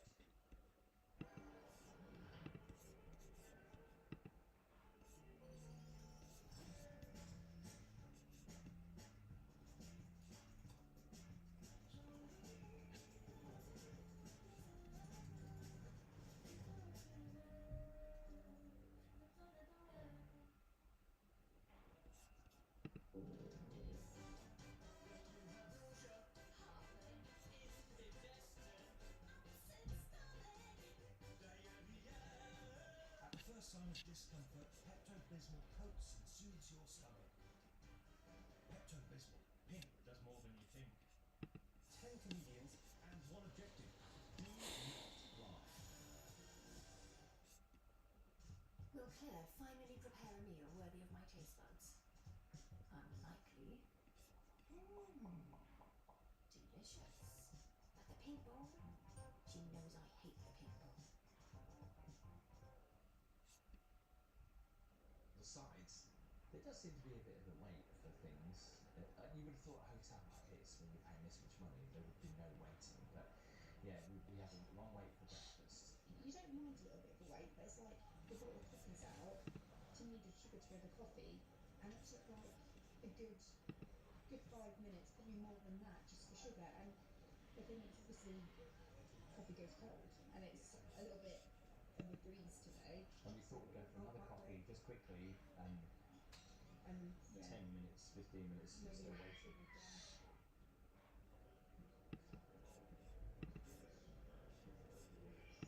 Of course, there's a Bulgari shop in here, but the first one said it doesn't have security, but it does, even in hotel. The prices for these are crazy. Let's head down to the beach.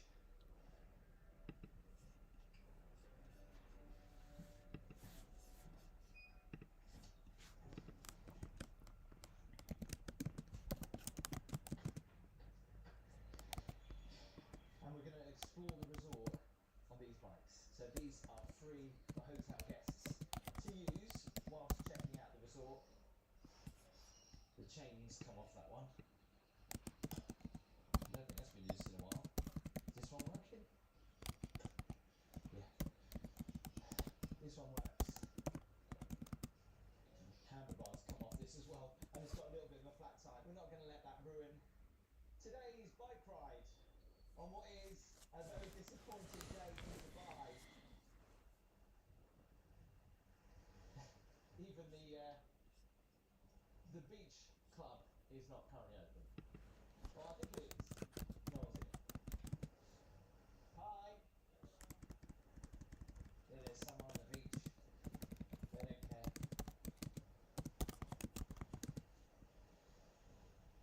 First port of call, the pool, which unfortunately today doesn't look the best place to be.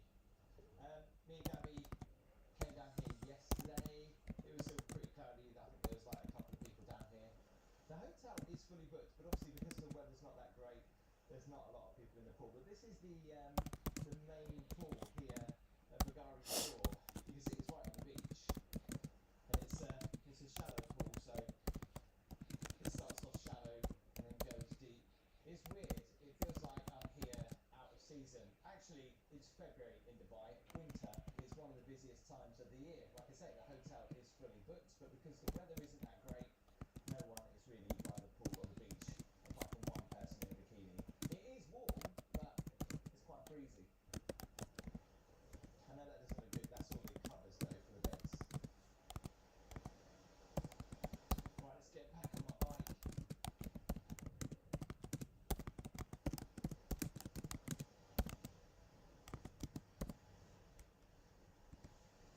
They're these little private, I guess, little cabanas. I think they've got showers in them. You could sit here and enjoy the beach. If you've been watching the channel for a while, you'll know when it comes to filming the videos, I always try to pick the best day. But when you're booked into a hotel, you're here for less than 24 hours, and the weather isn't great both days, I kind of just got to get on with it. It's no reflection on the hotel, obviously, the weather, but you know, the weather does make a lot of difference to when it's glorious and sunny to when it's pretty cloudy, overcast, a little bit rainy and quite windy. There's a little pontoon out there with two sunbeds on, and when we arrived yesterday, I said to Gabby, oh, we've got to go and do that. We're not going to be able to do that. The beach isn't closed, but it's not the best day to be on the beach. By the way, if you are liking the video, please make sure you do give it a thumbs up. And remember, a lot of you still have not pressed that subscribe button. So if you haven't subscribed already, make sure you click it and turn on the notification bell so you know when I upload more videos. So there's private residence and there are villas here as well that you can stay in. Obviously they cost a lot more money.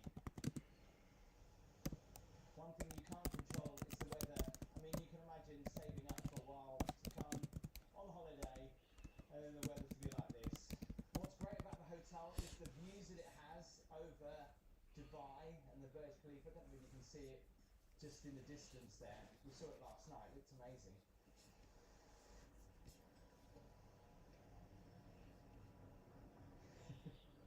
He's flooring it now because he knows I'm on his tail. It does make a difference when the sun shines to how the hotel and the beach and the resort do feel. So obviously, all that aside, our stay has been amazing. But do we feel that it justifies the price? This is easily the most expensive room that I have ever paid for. It cost me $3,600 for one night. That does include breakfast. At least it includes breakfast. That's all I can say. I'm not gonna lie, I'm gutted about the view, and I know this does happen in hotels sometimes, but I've stayed in enough hotels that the pictures don't always give a good reflection of what you actually get. But saying that, when you spending the money on a beach view room, you expect to get, well, a beach view, not to hear from the person that's showing you your room, where you can see the beach through the trees. Doesn't it just go to show that any hotel that you book where you think you're going to get a certain preference? Apparently is at capacity. I don't know whether I believe that for the amount of people that are walking around the resort and how many lights we saw on last night, but I could be totally wrong. The food tasted great, as always. It's just not enough of it. Well, yeah, of course. I mean, isn't that's always the case when you go to these high-end restaurants? It's like you said last night. It's all about the art and the presentation and the tastes rather than quantity.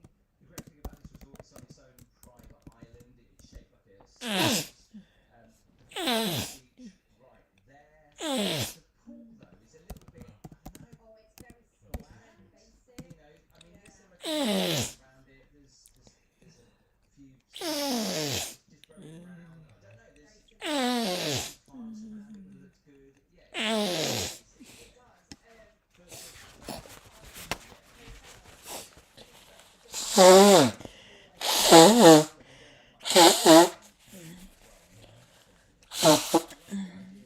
One side it could be beach and the other side could be we did yacht club, which is just slightly further around the marina, but it is very similar to the other restaurants that we went to. But we spoke to somebody last night and they said being such a high-end hotel, they get a lot of presidents here, a lot of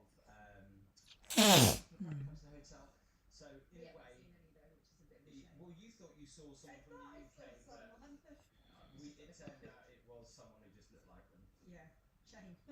The mattress, though, for being this price point on the room, for being that black, was not great. Yeah, I mean, you don't look at the mattress. I know people are going, "We don't look at the mattress. You just look at the sheets." But knowing that that's there when you're paying this much money is really bad. I feel. See, it looked to me when I looked around the mattress too. I thought that only one side of it was really filthy, so it looked like it had been dragged somewhere at some point on the floor. But it's that in a luxury hotel, you would have thought that whoever was looking after rooms would have said, no, that's not acceptable. We can't have that on the bed. But how many people do check out the mattress? This is the thing. But the cleaners, when they take all the bed sheets off, they would see that. But obviously in their eyes, nobody sees that. And it's going to be a sheet over it, of course. I mean, to be honest with you, before we started this job, I would never really look deeply at a Neither would I until I noticed that we had a bed bug. Actually, I saw some other hotel reviews, and I always check the mattress because it is good practice to check the mattress because hundreds or thousands of people have slept on that mattress.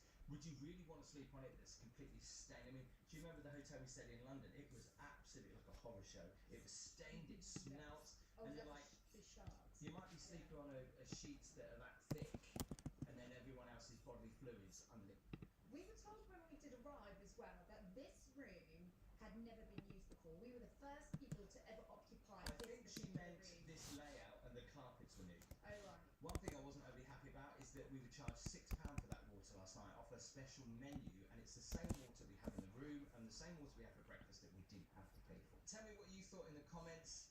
Is the price for the room justified? You're paying for the name. Bulgaria, you're paying for the name. We didn't get too many freebies in the room. We certainly didn't get any perfume or jewellery. I know we wouldn't get I mean, from this hotel, it is spectacular. However, there are a few teething problems in my opinion. Oh yeah, the shower door didn't close properly, did it? Yep. And the lighting in here was just so annoying to turn off at night. I couldn't turn off all the lights because I was pressing, some of them weren't working. The app by the bed only controlled the bedroom, not the master like most other hotels do. That was quite frustrating. I had a charging pad next to my bed to charge my phone. However, when I woke up this morning and it was in position, case off, everything, it was only at 27%, so it was very, very slow. So that's quite frustrating. There was no plug sockets by the bed. All the plug sockets were like all the wires were going in. It's the mini Cheddar's cheese rolling competition. I'm wrong. Plan is close behind. Let's go back to the pioneer loop. Oh, we were rooting for you. Well, used a few of those in my time.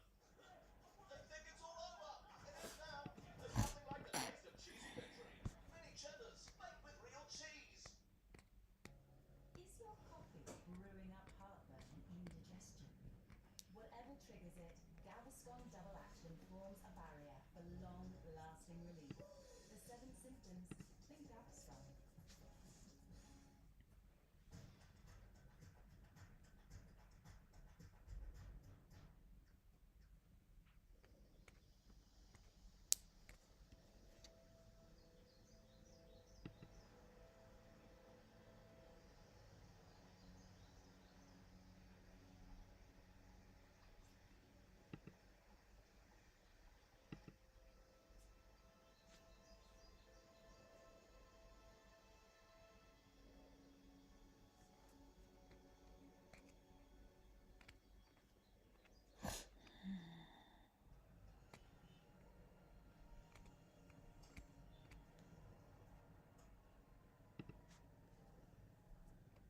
For over 20 years, I've been traveling to film peoples who live in the heart of nature, far from the civilized world. So what made me into this noisy, stifling little town in the south of Palawan, Philippines? Because this is where tribal communities in exile have settled. Among them, the Talat Batu, a tribe from another era that has always lived in caves deep in the jungle. How do they adapt to such a radical change of life? The only way to find out is to meet them. I carefully observe people's faces and clothes, looking for the least little clue.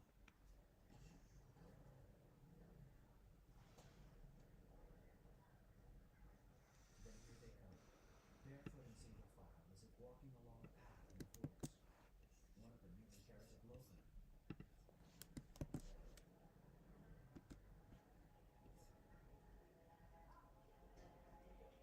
Candy. Just candy. Just candy. I decide to follow them. To my surprise, no one seems intimidated by the presence of a camera. Like children who've been deprived for too long, they all make a beeline for the candy.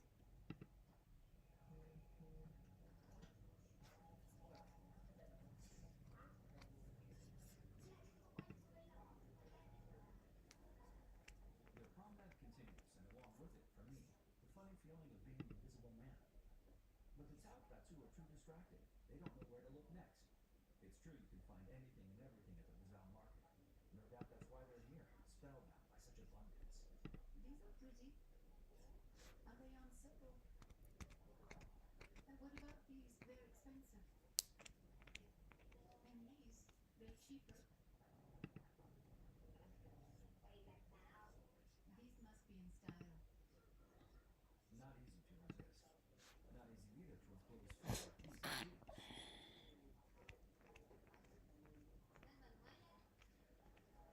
Is that it? Yes, that's it. Really?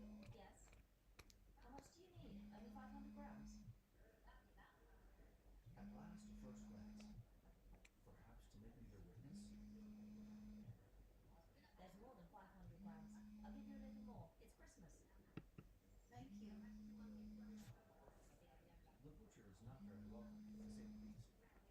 Clients are judged by their looks, and she obviously knows who these clients are. I only know one. They come from the Talat Batu tribe. Do you know how they live? Where they live? They live in the mountains, and they're very poor. Just look at them. Look at their clothes. They've got nothing. That's why they look so destitute. Don't go away. I'm gonna get something for you. One of the family members is pulled aside. I can tell something's up, since everyone seems struck motionless, unsure how to react. This is for you. Put it on, okay? It's gonna look great on you. Take that off first. It's gonna suit you perfectly. Look, look. What is it? It's a shirt. Put it on. It's an expensive item. It's very nice. An American brand. It's too big. Is it too wide? It's a size 5. No, it's the perfect size for you. It really suits you. The quality's excellent. You won't get cold when you're up in the mountains. It's thick. You look great. Look over there. The Americans are filming you. Keep it on. Take it off for now. And this looks too big for me. It looks great on you. Can I buy your blowgun? The clothing salesman is only too happy to be filmed, and he hasn't finished yet. He continues making fun of the group, now turning his attention to the man with the blowgun. Can I kill a pig with it? I can? Really? And what if I shoot a person with it? Could I kill him too? So it really can kill, huh? Can I have an arrow? Is this where it goes? Ah. Is it dangerous? It's scary. Wow, nice shot. Alright, bye. Gotta go now.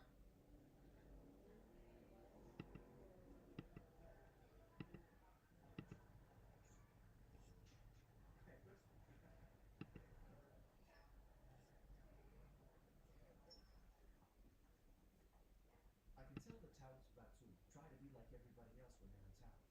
But when it comes to fading into the crowd, becoming Philippine citizens, that seems pretty complicated.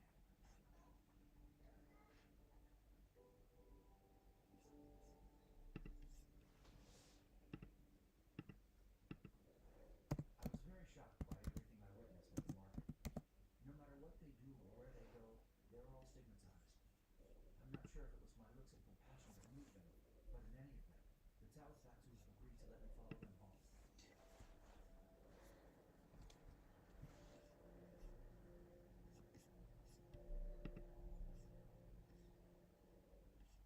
8 people, all from the same family, live here in this modest home.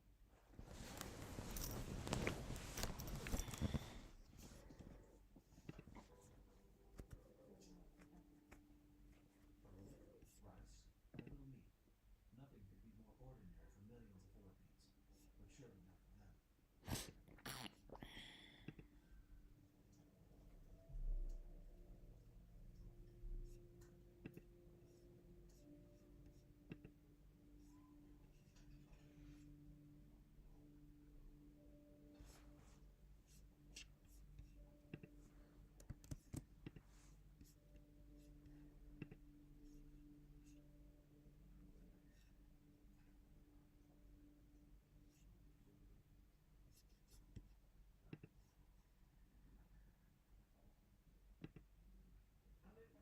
Some rice? There's lots. Take some more. You want more? I'll have more. Take some rice. Can I finish it?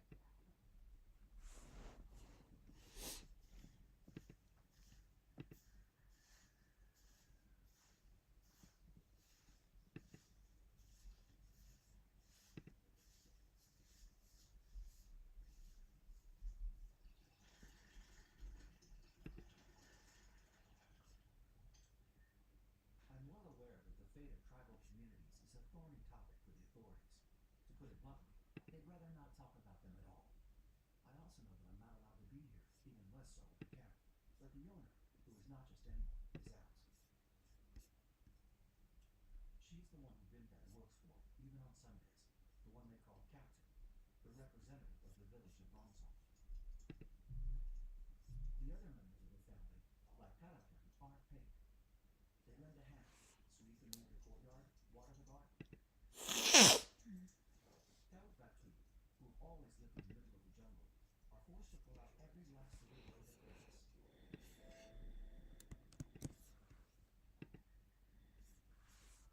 So this is it, the promise of a better life. It's for the big curls, the small curls, the everything in between curls. John Frieda Dream Curls with rosehip oil. Bouncier with curls that look and feel healthy and moisturized. My waves, my curls, my way. John Frieda.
from another world in a different era.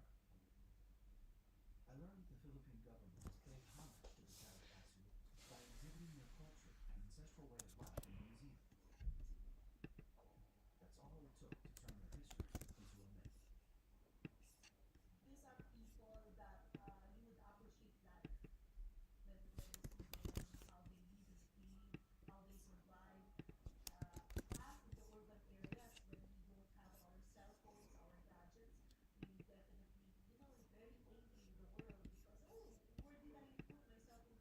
But in that area, no communications, no signals, all natures, and they live in the caves when there are typhoons, when the weather is not so good.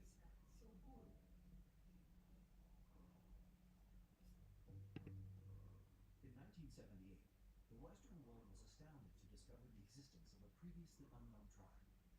Whoever could have imagined that human beings still lived in caves in the middle of an unexplored jungle on the island of Palawan? The people of the rock had a name, the Taut Batu. These people are the only tribes that is left by civilization, that is far beyond reach of every human being.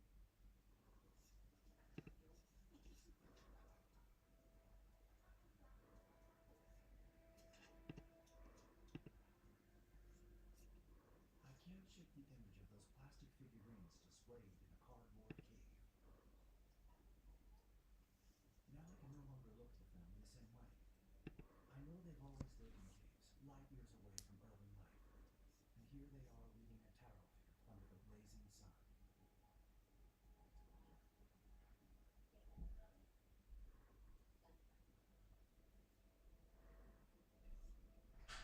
Here the Tao Batu are considered backward. People think they're lazy and don't do it at all. So they are only allowed the most menial tasks, things everyone else refuses to do.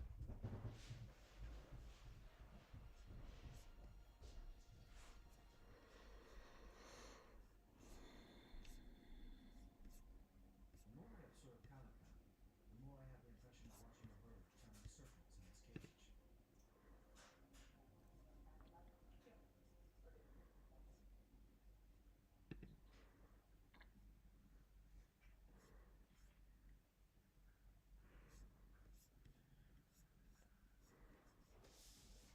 Every evening, the same ritual in the same order, and the never-ending discussions in which everybody still wonders what we're doing here. Look at us. We can't even write. We don't know how to write. It's true, we can't write. We don't know how to speak Tagalog. Right? Not even Tagalog. It would be better if the children go to school. They'd be able to explain all sorts of things to us. Right. This, that, the other thing. At least the children. That's right, at least the children. Right. That would be so great. Like many families, the Tao Batu dream of being able to send their children to school. They've sacrificed everything for this. But nothing has turned out as planned. Their faces all seem worn and marked by the past 2 years spent in Malsong. When I came here, I didn't know where to go. I thought I was going to find someone to hire me. But if no one hires me, how am I going to feed my family? I feel alone here, and I don't sleep well. I hear the noise of the cars. Back home, it's not as noisy. I'm not afraid to live in the city. The only difference is I didn't grow up here. Bindad doesn't say anything. Yet I understand that the life in the Tao Batu is becoming bearable. That it can't last. That everything could dramatically change. It's true for me too, but I'm here I can't stop thinking about my life in the mountains. So we decided to go back there to live, back to the mountains.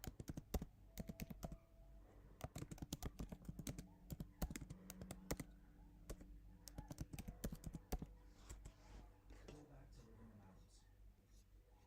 That was in the cards. But I still find it hard to believe. If merely talking about their troubles isn't enough for the Tao Batu, and they really do decide to leave the city behind, I will have to choose. Either leave the Philippines, or else try to go along with them.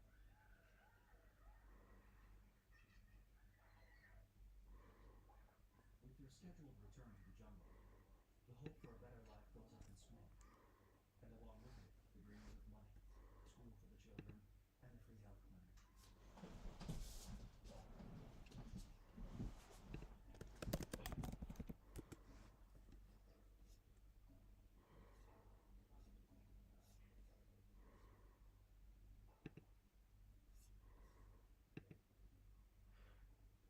A morning like any other. Well, almost. In a heavy silence, the Tawapatu put out the fire of their former life and prepare to leave. But half of the family are missing. Could Bindad, the only one who earns money, be obliged to stay behind?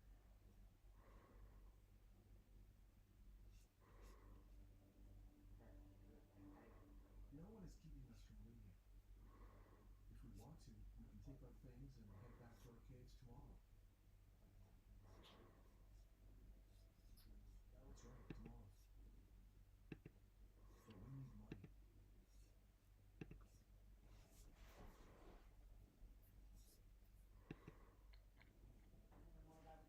We can't afford to buy certain things. Actually, I get sick a lot because of how difficult the work is. But I really need to work hard to put up with the sun's heat. That way I can buy clothes and everything we need. I've been able to buy all that since I've been working here. Even if my house is in the state it is, if my wife gets sick, I can easily take her to the medical center. When we're in the mountains or caves, the distance makes it hard to get to the medical center. Are you happy or sad to work here? Ornis doesn't answer. She's made her choice for her. She's not going back.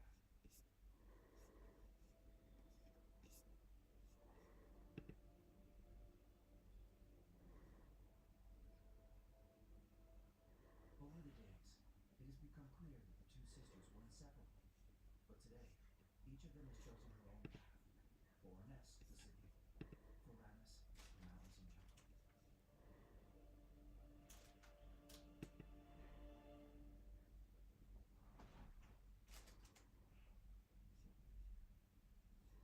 I came to Padawan to discover the Tao of Batu's urban life. And now here they are heading back home up there in the mountains. There's no time to mull it over. I decide to follow them, turning a deaf ear to the museum administrator's warnings.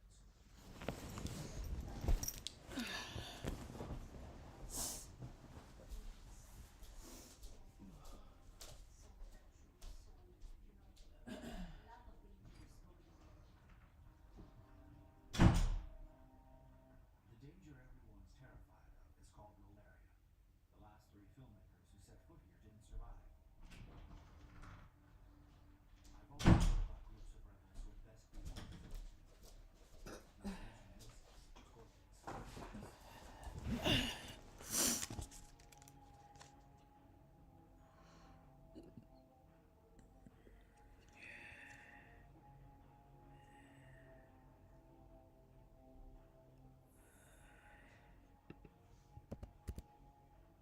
As we enter the tall trees of the forest, we confront petty cries of the cicadas.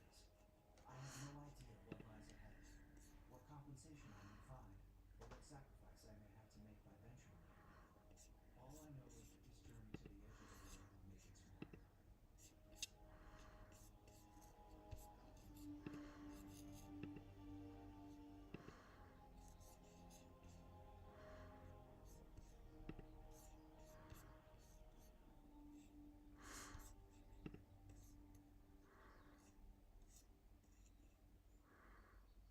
We've been walking for hours now. Soon we'll be obliged to stop before night falls. And yet I've yet to see any sign of a cave or shelter. Something doesn't seem right. In theory, we should have reached some mountain valley where the Tao Batu always lived. But nothing about this looping bank riverbed gives even a hint of being inhabited. So where can we be? If there are caves around here, no one's ever told me about them.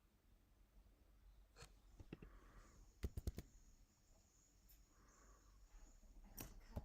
Is it still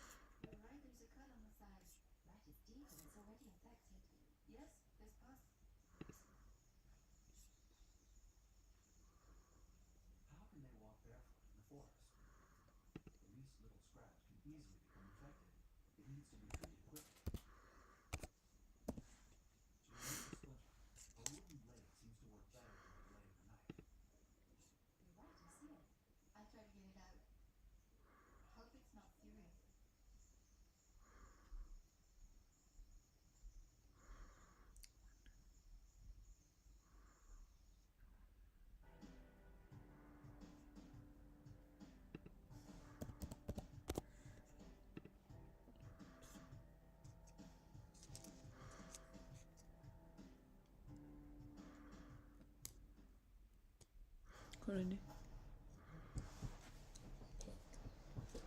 You okay? It's time to pray. The pyramids, ancient tombs, ancient power plants. Let's dig up the truth. God, this is tricky. It's just more impossible.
With the end of the road in my life, I walk on water, I'm dealt with wind. With the end of the road in my life, I walk on water, I'm dealt with winds. I'm unstoppable, unbeatable, unbreakable. I am unshakable, oily in wind. Unstoppable, unbeatable.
Spinal filament. The spinal filament. Really useful. Yeah. There's a few problems with it related to the design, but I'm too far into it. If I were to sell it just based on doubling the price, it would be probably closer to £50. Oh. No, you're not China side. Hmm? Oh, you're not China side. I'm not China, no. Oh. I saw someone basically sell a piece of thing for But it's a 3D. cylinder It should for be £25. it should be $25. expensive. Yeah, no, it's going to be worth my. In reality, it'd probably be closer to £70, and that's me doing the bare minimum. Obviously, I'll be better about how to conserve material and whatnot. I'm just trying to figure out how much material I've actually used.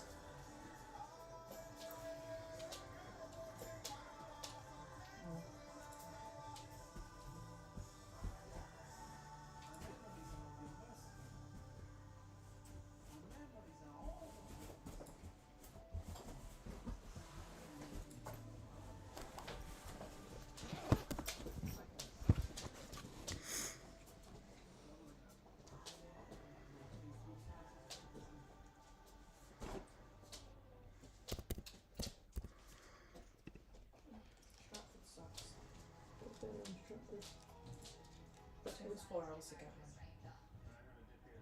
We left at 4. But it was just traffic at Stratford. Someone got the tracks. Huh? Someone got the other tracks. So we were stuck, and then once we got to Stratford, people were fighting to get to the bus. So we were there for about an hour and a bit, and then we found out the trains were back again, so we just went back to the trains. So yeah. Couldn't live in the city.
Blazer. Usually in a hoodie. It's expensive. Huh? For a different job? What? Oh yeah, that's true. I thought I was going to interviews.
Can test it. Finish him. This color, I'm not sure. Hmm?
Printer working on overdrive. I've got printer working on overdrive. It's working all night. It's working all night. It was. It was still printer when I left.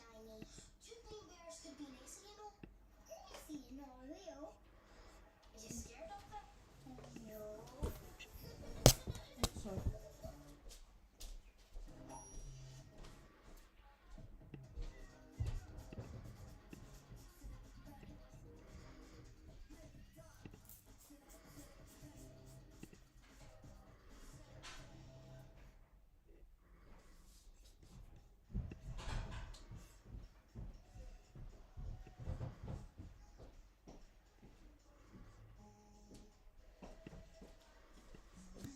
You need enlightenment, this was the one.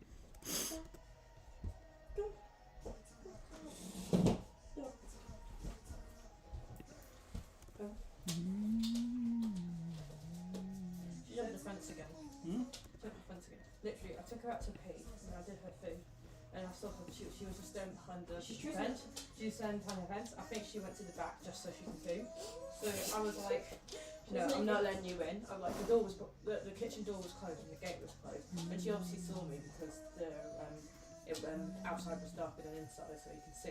So I just looked at her and was like, no, turned around, and then I hear a huge bang on the kitchen door, and she's like there, like, let me in. I'm like, oh god, she's I think she goes to the back of the garden not because of animals anymore, but solely because she likes to poop at the back.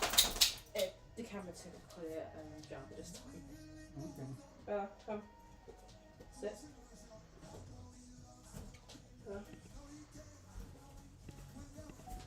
Sit. Okay, say. Shake. Good go. Shake. Sit. Shake. Good go. Shake. Good go. Shake. Good go. Shake. Shake. Shake. Good go. Up. Up. Come on. Up.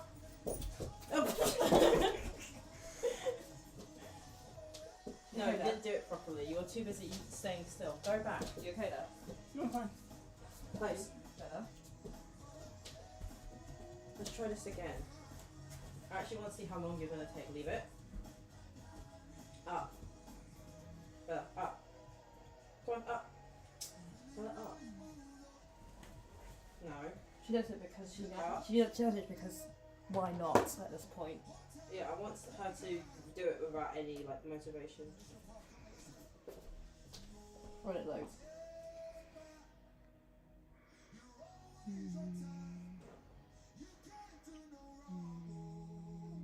Inside she just with you now. Yeah, she just I took her out just to pee. Closed the door because it's cold. I should have downloaded this. This is just really fun.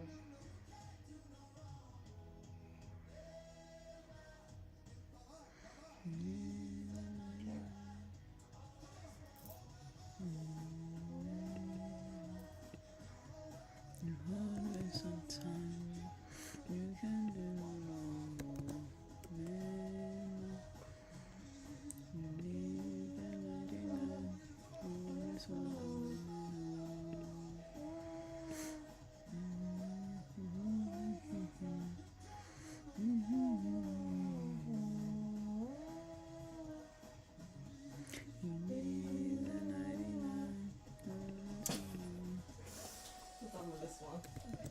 Up. Come on, up. Sit. Come up. This is what we're doing with Mum. Okay. Sit. Leave it. She just went to the toilet. Okay. Bella. Shake. She went to the toilet, looked beyond, and Yeah. was like, you know, I like what's behind there. Good girl. Shake. Bella. She's not afraid of Bella. anyone. Shake. So it's no longer a Shake. parent for animal. Bella. Training Shake. for the fence anymore. Shake. Good girl. Shake. Sit. Shake. Good girl. Shake.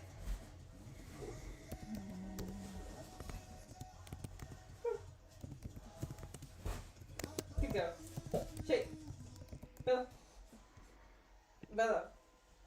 Shake. Shake.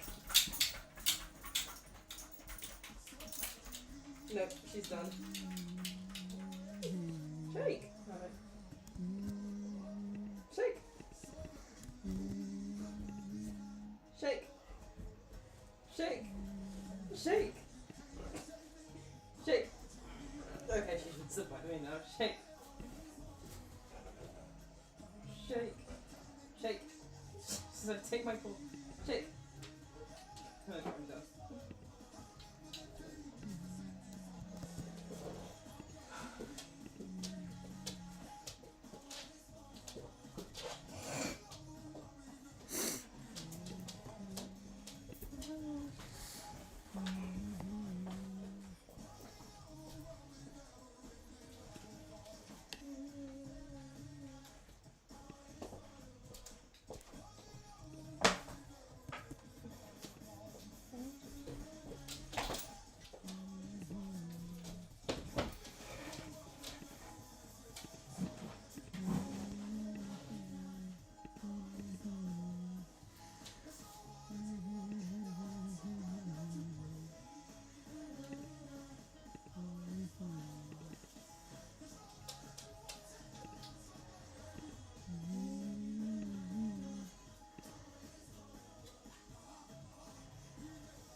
through.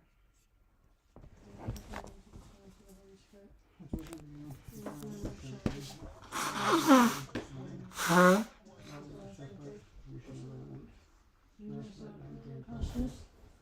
what I'm doing. Even this is a path of righteousness, which is even though we walk through the valley of shadow, we shall fear no evil.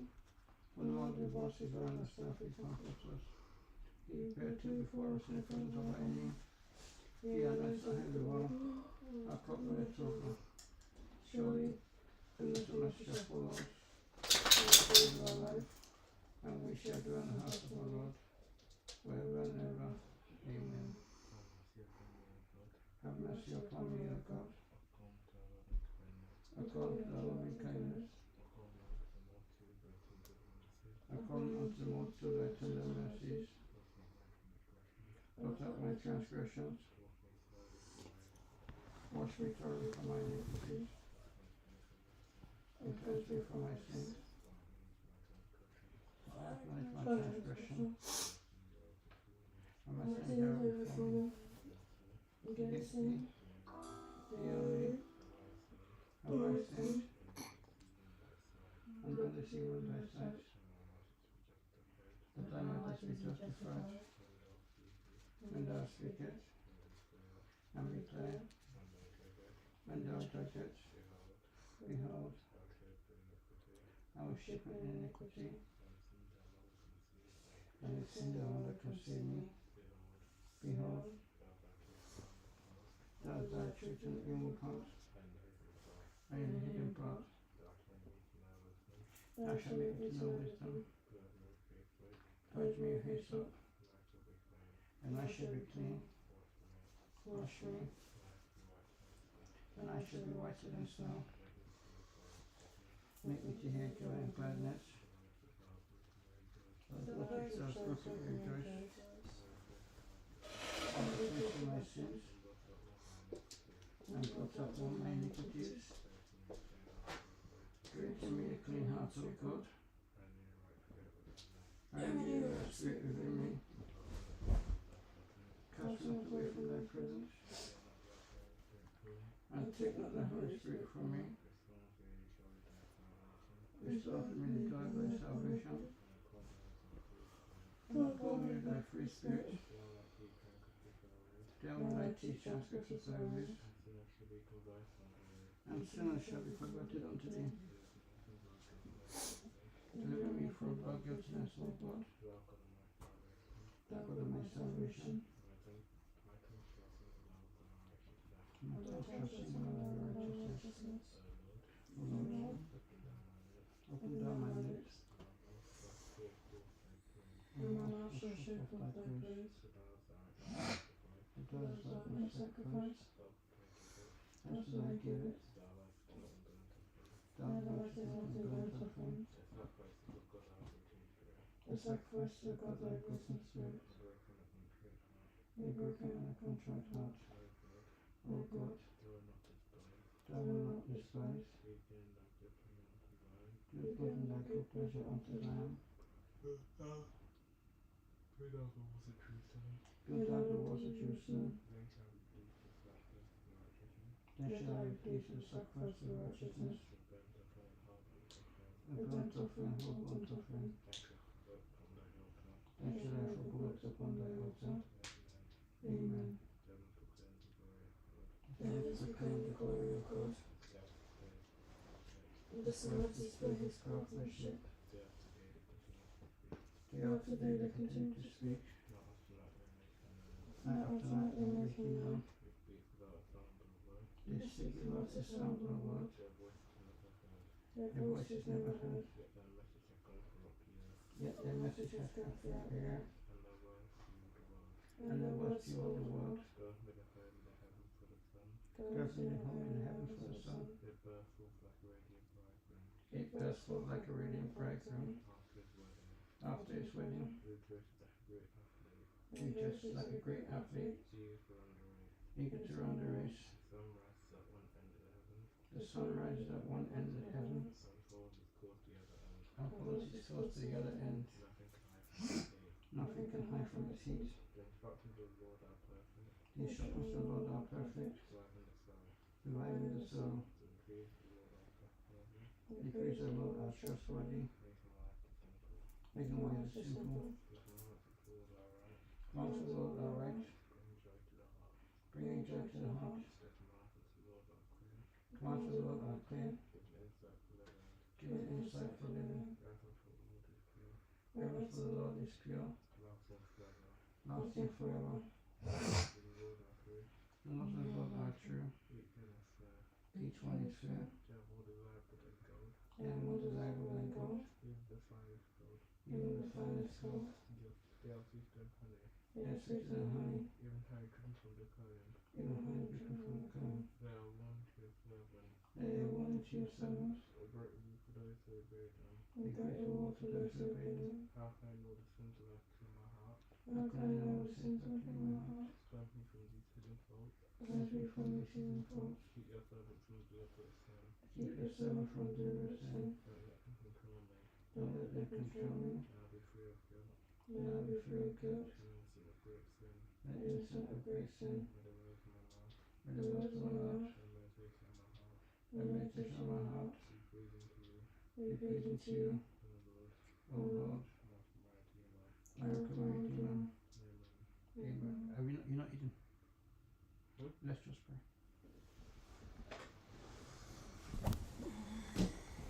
Heavenly Father, thank you, Lord, we come this evening giving you thanks for the day. We thank you for life, we thank you for living, we thank you for this day that you have made, we thank you for our going out and our coming, thank you for protection, thank you for provision, thank you for guidance, O Lord, in Jesus' name. We have sinned against you, may you have mercy upon us, O Lord, in Jesus' name. In our actions and our thoughts, in what we have said and what we have failed to say, may you have mercy upon us, O Lord, in Jesus' name. Grant us peace, grant us oneness in you, O Lord, in Jesus' name. And His Spirit, O Lord, you continue to guide us as we set out to go to bed tonight.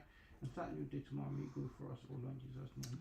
Keep us safe, Lord, as we sleep tonight. And wake us soundly tomorrow in Jesus' name. We ask you, Lord, that you continue to wash away our iniquities, wash away our transgressions, O Lord. That we start tomorrow with a new day, with a new beginning, O Lord, in Jesus' name. Thank you, Heavenly Father. Thank you, gracious Father. In Jesus' mighty name we have prayed.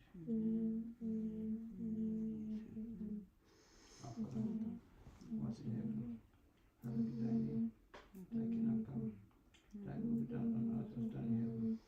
Give us this day our daily bread, and forgive us our trespasses, as we forgive those who trespass against us. And lead us not into temptation, and deliver us from all evil. For yours is the kingdom, the power, and the glory, forever and ever. Amen. Surely, goodness and mercy shall follow us all the days of our life, and we shall dwell in the house of the Lord forever and ever. Amen. In the grace of the Lord Yeshua, the love of God, the sweet fellowship of the Holy Spirit, be and abide with us now and forevermore. Amen. Amen. Amen. In Yeshua's name. Yeshua. Yeshua. Yeshua. Yeshua. Yeshua. Yeshua. Yeshua. Yeshua. Yeshua. Yeshua, Yeshua, Yeshua, Yeshua, Yeshua, Yeshua, Yeshua, Yeshua, Yeshua, Yeshua, Yeshua, Yeshua.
send you, please. What shall I say?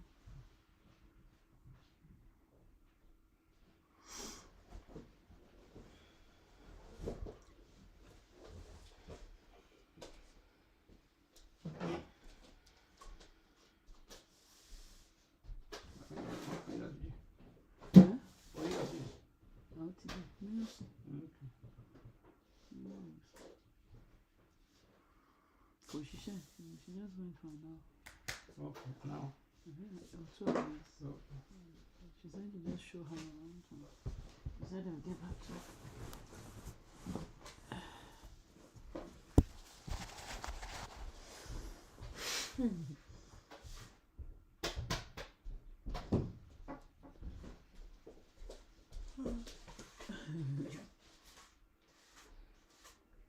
I know they're both chicken, aren't they?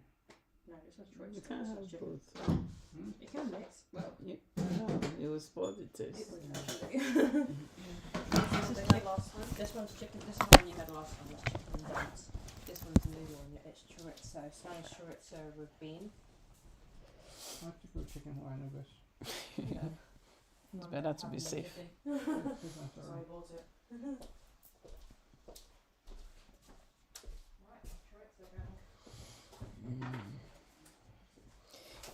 Kí ló ṣẹlẹ̀? Kí lẹ sọ fún Bọ̀rẹ̀dé tó ní tó fi ṣe sọ̀rọ̀ ni? I know. Once again, it's like it doesn't like Sundays. It's like you dread going to school. Going to school. So look, you need to sit down. You need to understand. The more you create a scene for yourself, the more they want to exclude you. Yeah. They want to make you look like you're the one I wrong. have issue. And they put on your record. And that will affect him going to airport school. Of course. Somebody is really suffering and look, what's on your mind? This is not meaning that it's a waste of time. What's waste of time? Well, so I'm trying to look. I'm going my pastor. Look, you need to tell yourself you can't keep on trying. You can't keep on doing this. So I just then look, Cody. Whatever the case may be, whatever's in your mind, whatever you think that is worrying you, you need to let go. I guess obviously all you know.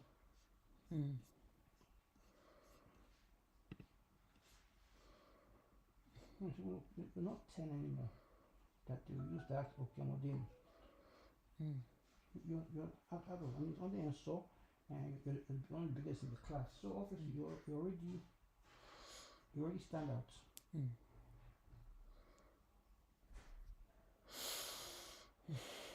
So good. No, I can't actually. How's work yesterday? As usual, in fact, 2 staff lower in the hospital. That same guy. You already said you never come anywhere. In fact, I want to dinner. In fact, because what's her name? Lorraine had to come quite early. So, as of now, they are so short of staff. It's unbearable. Even Kelly was like, I know you said. I said I can't. I'm sorry. I don't want to. Sorry. I was like, please, even if it's just 3 hours. I said, I can't. I have to take my son. And I said, I know. I said, I told you about him already. Which Omokili now has similar issue. I said, so just in case I can't be rushing from you, I'm not envisaging. But I prefer to be settled as well. I understand what you guys, but if it's night, call me. Even if it's me doing 7 nights for you, I don't mind. But day, sorry, I can't. So I said, in fact, they have to put something. There's this man, David Lurupe, so Yoruba, he's unbearable. Even his accent is like, he's very. So I met him the last week, someone was training. So I guess it's because Sori was happy and so Moro wants one young here, how many 19 years long. So anyway, they didn't Oyibo. So as of our killer was not like 2 of them said they're not coming back. The girl said the work is too boring. The other guy said it's too hard, that he can't do it. So Yeah, from here. It's been a while, but I'd actually like a Drake song. The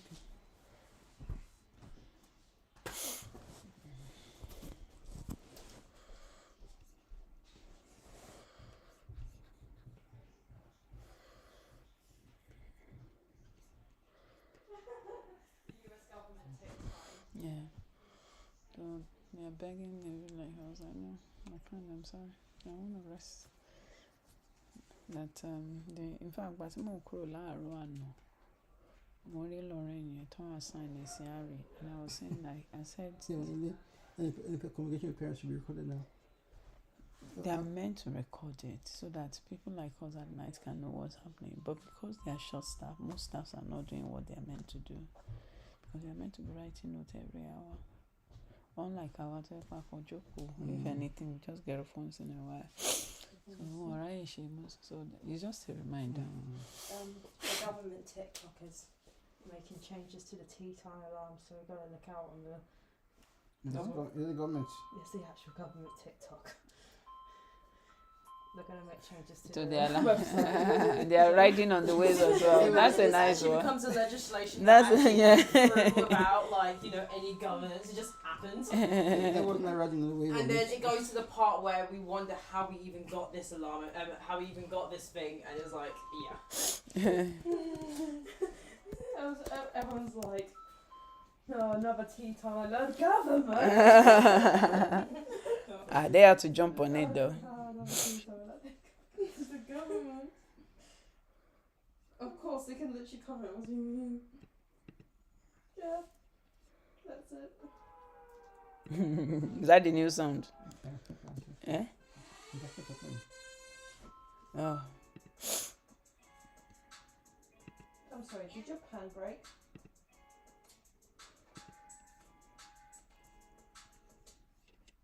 Give it to me then. Also, yeah, that does not look like kebab meat.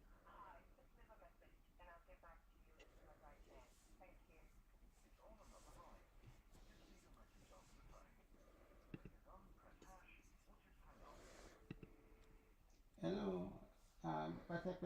sorry, sister. I'm drive though, so I couldn't pick up the call, and unfortunately my phone didn't go back, so I thought it would indicate that I was driving. Okay, I take care. Okay, this is the song that's in my head for basically all today. Yeah, so Especially these girls. so by the time I did, in fact, baby, she did it. You know, and she had to go one day like 5 minutes before just to sit down. More in the kitchen, cooking to clear. When there's somebody standing, because when I hit all of a sudden, like from nowhere. Even on what lady to send us hospital, it's like they're like this. So Michelle was going on, oh hi, and I just left. Like just left the kitchen, but Kenny till one day. Even Kenny was in my current kitchen. I was like, I was leaving, I know. So anyway, just so not to create anything, we have to kitchen. So Bonja, I eat pizza, like 2 pizza every day. So this is some food and I shall tell you. So that was like 9:30. Can't she move in yet? Oja, what you could say like like to be honest, and to get bundle. I've seen Ojo deals with this. Told you about your calojo ni. Could any ebi uma baby monusun koni wasala. But about it, one way boy and mess up. So I told him be 8:45. I was like, Kenny, let's think bedroom. Well, not fishing or not fishing. Because the intention is to share everything. To buy now, I come up, let everybody to me. Yeah, she went to all you want people and never were. All of them. Harry, you're right. Harry, even the girl to run, she was happy. Oh, it's like boy at mathematical make eye contact with Mary. Obviously, what's the word? Feels intimidating. Èmi gan tí ẹ fẹ́ kó mi because I've noticed pé àwọn tó wà familiar gangan ló wà attack. Girl tó ló kán lẹ́yìn yẹn ló máa in fact mo sọ fún ẹ náà tó wà briefing for 4 days ó tee up the stairs tó bá dé oníbóyè máa ń kí wọn I've never done it even to Matthew tó ló I don't. Hello Matthew. mo ná tèmi ni. But so eléyìí, I think it will give them a wake up call. Yeah, that's coming. Show it, okay. Oh, okay. Ah, certo. Che chiama tu?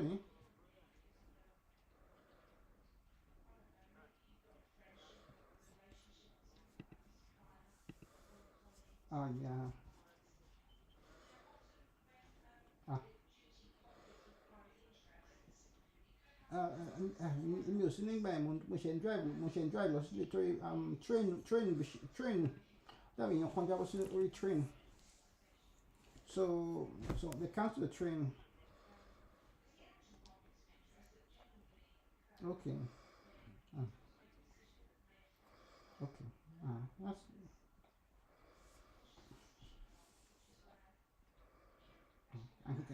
can I hear battery?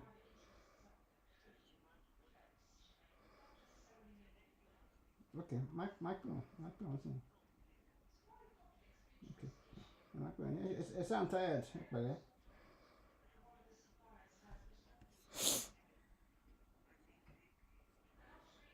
one close.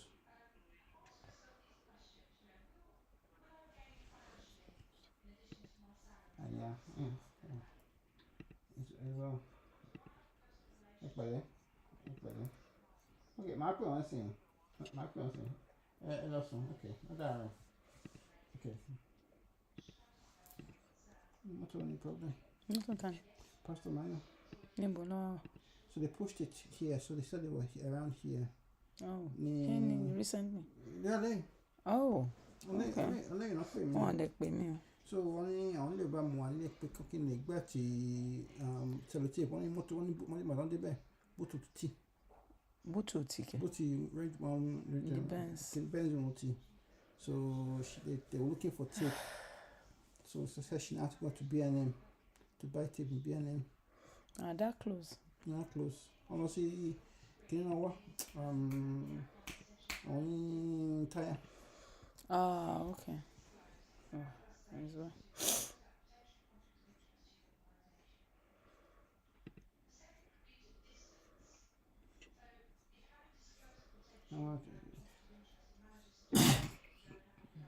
Council train.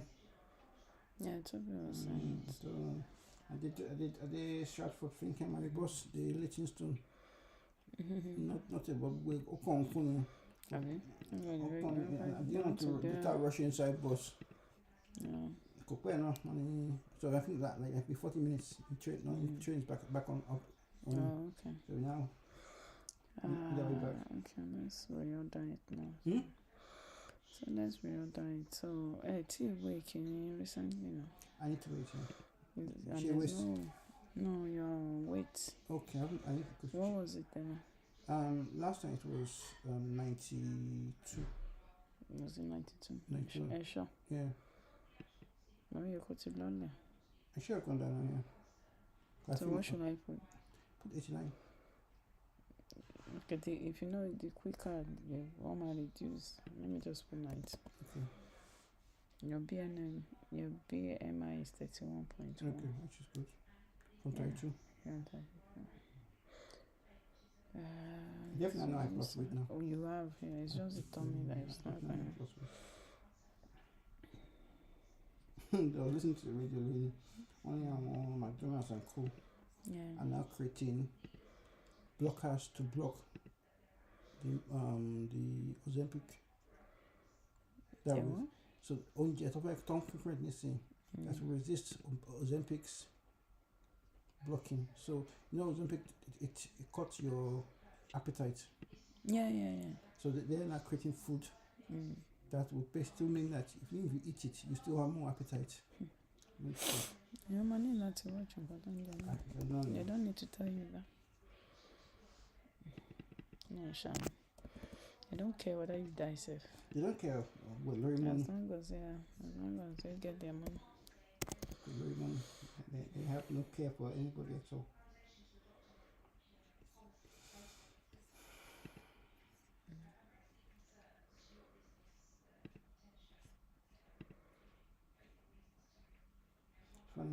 Harry has pastor many, but he calls himself bishop now. Good.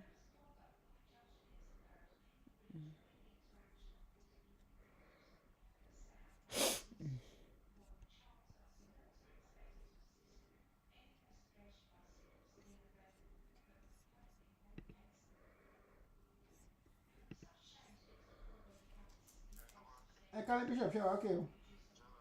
Adúpẹ́. Wọ́n ní any problem with mọ́tò yín.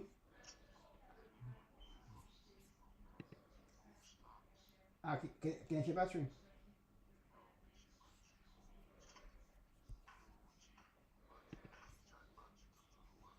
So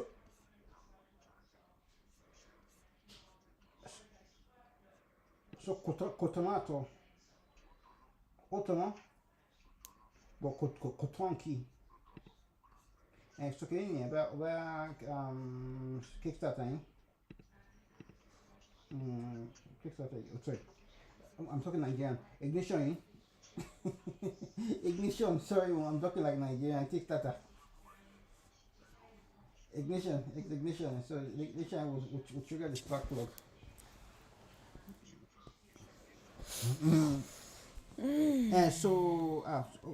Okay, this is shining, so there's no spark plug.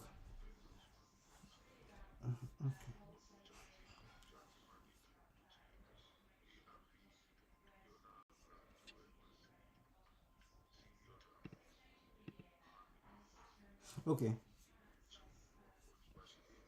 I enclose.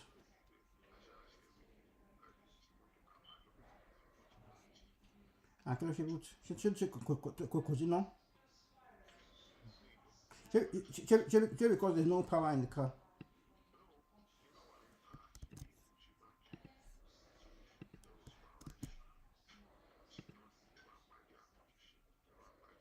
Bóyá kí ni lock yẹn. Bóyá lock yẹn. As well.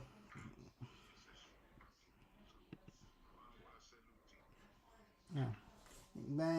But I was still driving. But wọ́n pè mo in drive lọ́wọ́ because normally match today like to be share, but there was a incident ní Myland. So far delay, I think somebody accidentally fell on the track. So it now caused delays from Liverpool Street to Leytonstone. So we had to find a way around it, and there was no way. So we just found ourselves now at Stratford waiting on end for no train. So I retrain. And if the park motor seat before I'm unpacking see Stratford, but listen, parking Stratford what you want to listen. So I now park it in Woodford, which is free. So getting to Woodford, yeah. So Central and none, the man like what you Woodford, but Stratford, you're paying now per day. You're paying £14 per day. What is your money? No go around this thing nowadays. So okay, share motor you only London month.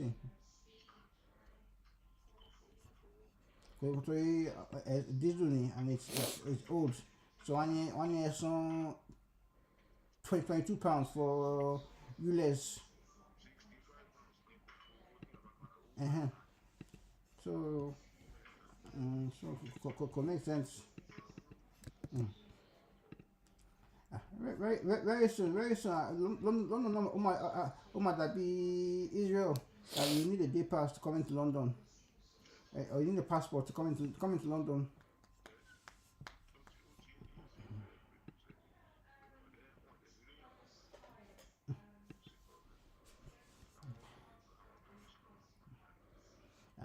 It is well.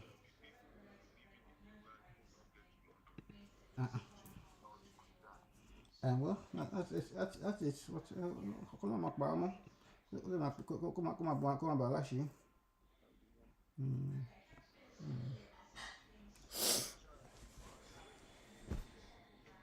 Ben, one just down the road. Yeah, one down the road.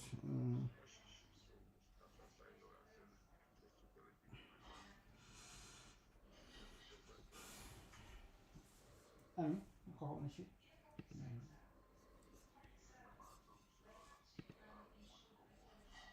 Okay.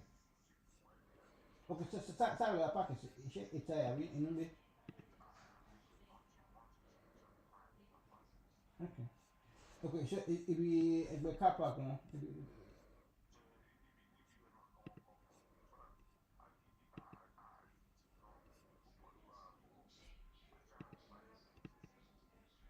Okay, so okay because I'm on Monday but it's I don't know on issue until 9 but what to do at as early as 7:30.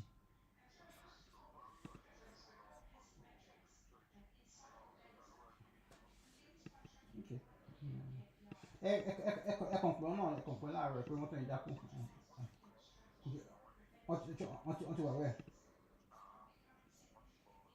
Okay, fine. Okay, fine. Okay.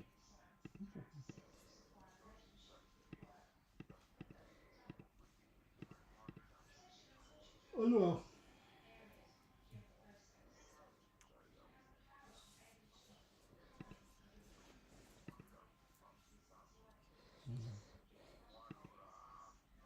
Can you too? Near. Okay.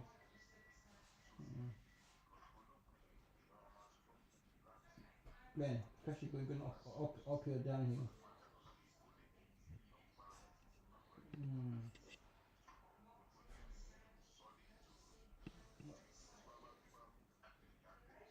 That's true. That's true.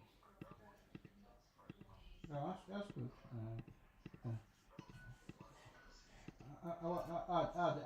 The big car one, we don't have the range anymore, so money I want the big car anymore. We can't range you on this thing. Range will push it, but the range they want that to get rid of the range. But no, you have to be careful to look. This thing. So I've gone for something smaller.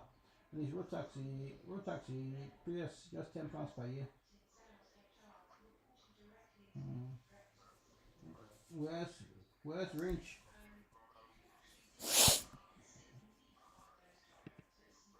A hybrid car, man. Hybrid car range. So I was paying £600 just road tax alone. So you have to clear. Difference is clear. So that's the savings on its own. It's all good. It's all good. I'm gonna record this one. At all. Okay then. Let's have a nice evening. Okay. Bye.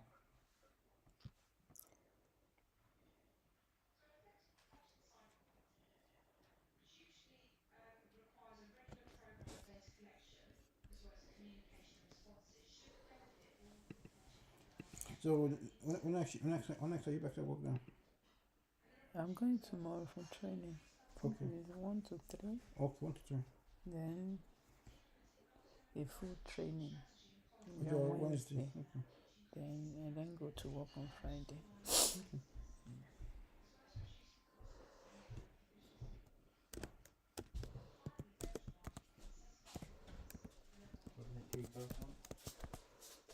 I'll go for a Coke. Huh? What drink do you want? Hot drink. My nose is. Hot drink. Anyway, like tea, but not too much sugar. Precious is month. Yeah. Month. Not too much sugar. Not too much sugar. Thank you. Can we bring pepper? Thank you. The grinding one or just the normal black pepper? Okay. Okay, well.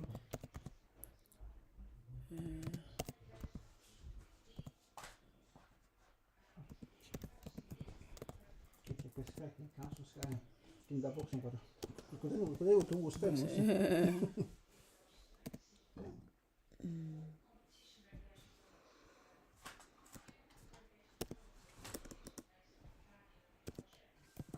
good. It's well. So they're so desperate for people now. Yeah, they're desperate for.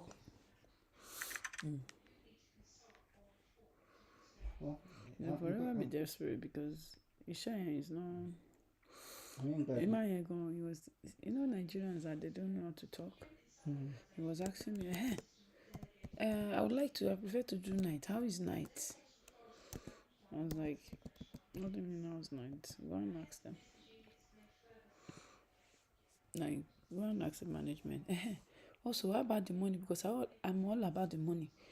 I was told that the day they pay more than the night. I said, I guess so, because you guys, the day work more. Because I don't understand why, Kelly will not even give anybody any night right now because it's day, Lotifei.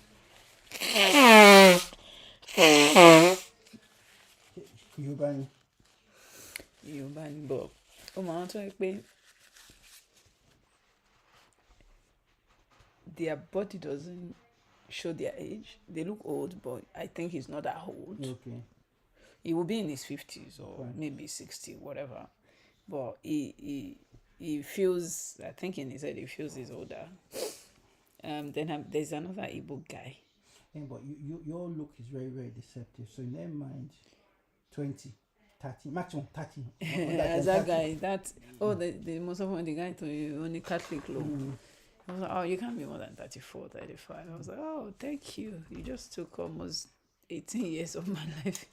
He was like, what? How old are you? I was like, I'm going to be, by God's grace, 51. He was like, no, you. I was like, yeah.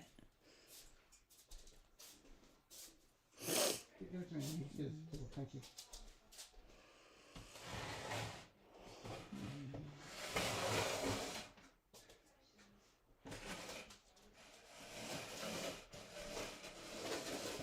Are we using? No, I'm making my food now.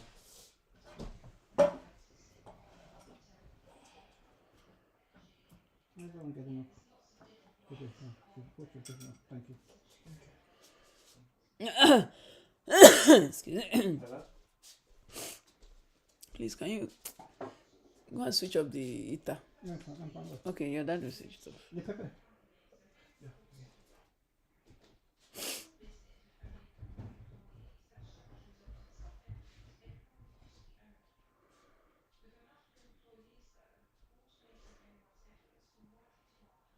It's off. It's off. Yeah. Voilà.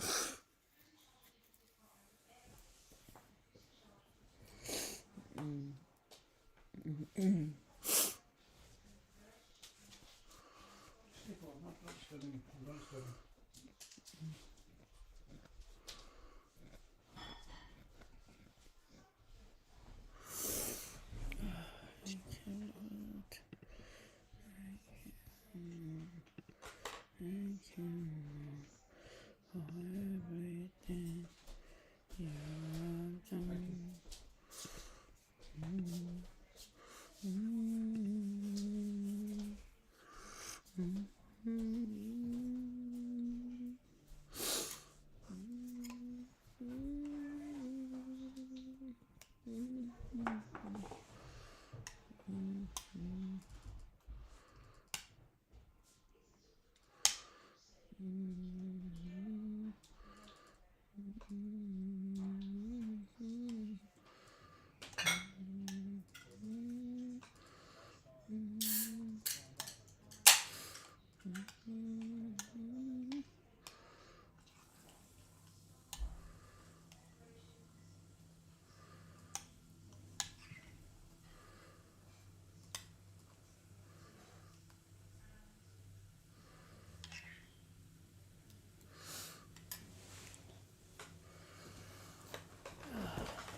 Ṣé ọmọ pààyàn? Kí ló wá ń ké fún?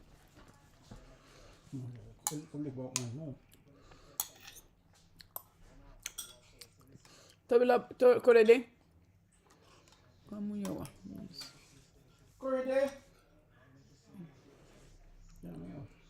Ẹ jẹ́ fún mi jù. Cook. I just want something to do. Thank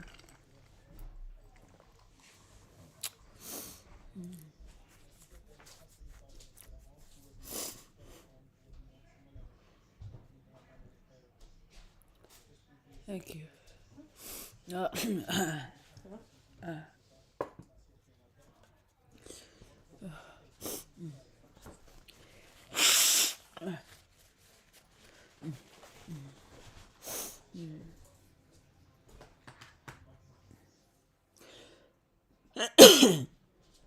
You've got uncomfortable, Bella. You've made a mess as well.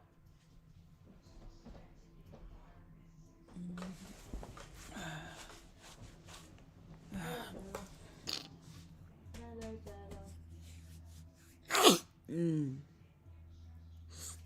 It's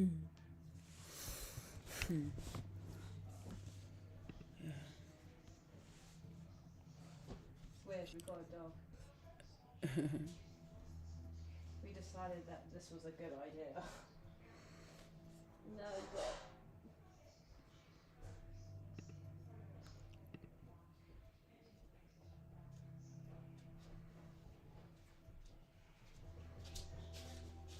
I see you have a new filament.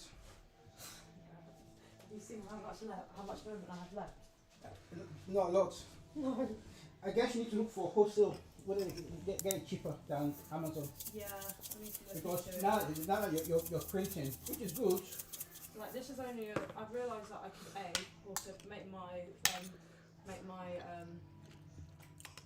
I use a lot less filament.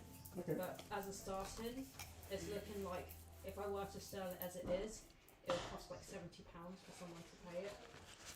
So therefore you need to look for Wholesale, yeah. wholesale, yeah. But that's just to kind of cover material and delivery alone. So yeah, wholesale definitely. Yeah, wholesale, yeah. Maybe Alibaba can do something because that's the only wholesale website I know of as of now. So what you should do is speaking to the sourcing expert in the house. Huh? You should be speaking to the sourcing experts. Mm. Because we just buy procurement for government. The main sourcing expert is one sitting here. Yeah, that's true actually. I don't know if you're Sophie, is that her name? Susan. Huh? Susan? Mm. Yeah, who knows if she has anything. But probably first try.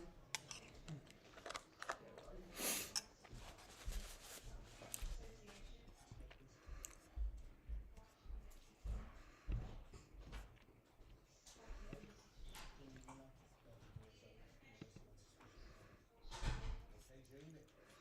Can I have your full name, please, son? That's not to do with me, Jamie. Just try and answer my questions, please, son.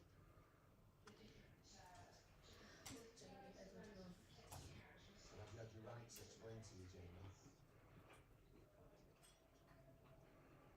What? Did the officer explain that you don't need to speak, but anything you do say may be given in evidence? Yeah? Okay, and will you be wanting a solicitor? No. Okay, and do you have a solicitor, or do you want the station to provide one? Why the parent not here? Hmm? Because you're a juvenile, you need to be supported by an appropriate adult.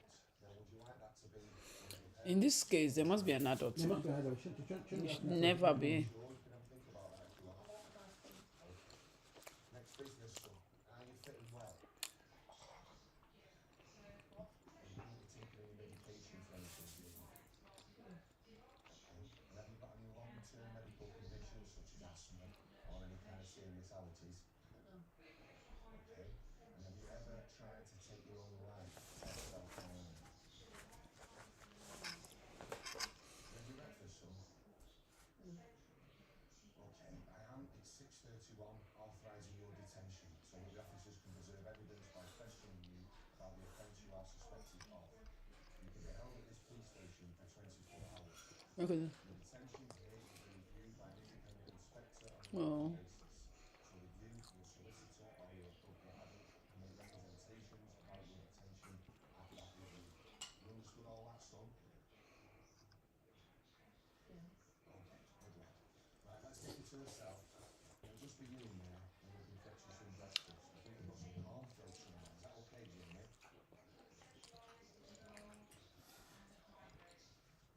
Jamie, we just need to process you in, okay? So the sooner we do this, the sooner we can bring your dad in. All right, lad. Cornflakes all right for you, Jamie? Just pay attention, Jamie. You're doing well, son. Just picked nearly over here. You're doing really well. Cornflakes are okay.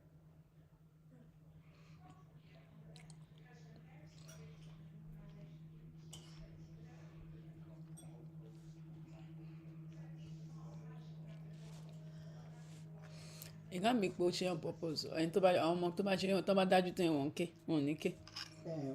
Some of them are prepare one more. Some of these kids just show that they're meant.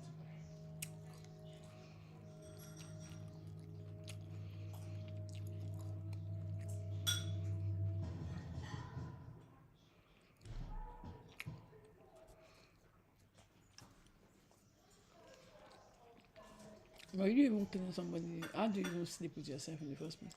That's just it. Okay then, Jamie. It's what's called a dry cell. If you're in the toilet, you're gonna have to ask, right?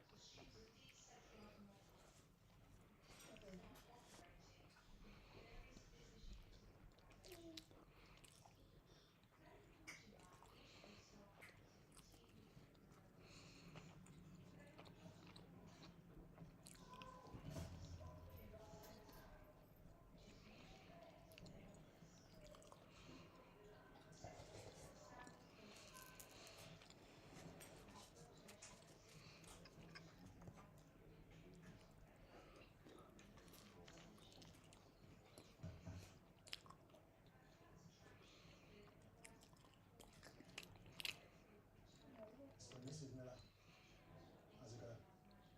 Everything, yeah? Look, I understand this must be a hard time for you. I've got a few questions I need to answer, if that's okay. Look, Jamie is asked for a solicitor.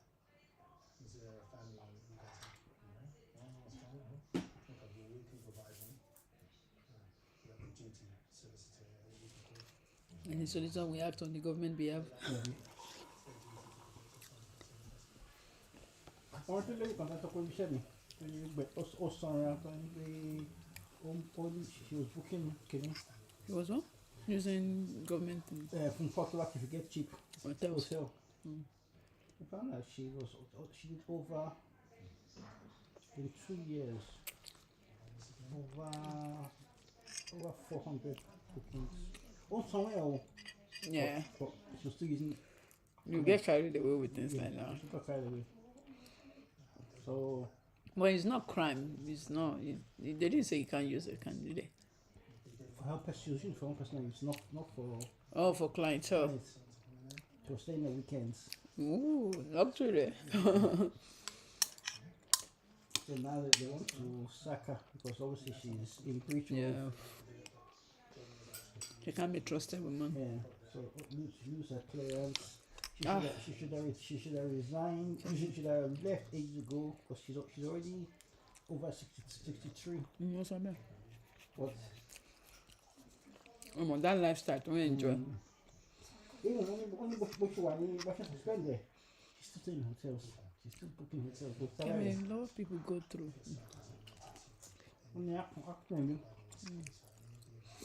I was coach. I was National Express. Paris, London. This hotel. So it was started today. It's while you. So what you get? That's a lifestyle going on. Her mom was abusive to her. To start from there at a very early age. But I'm all alone. But the abuse.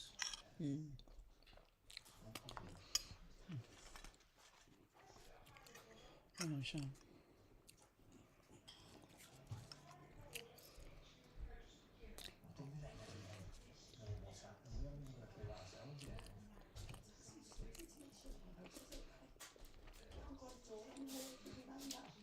Man, sit here.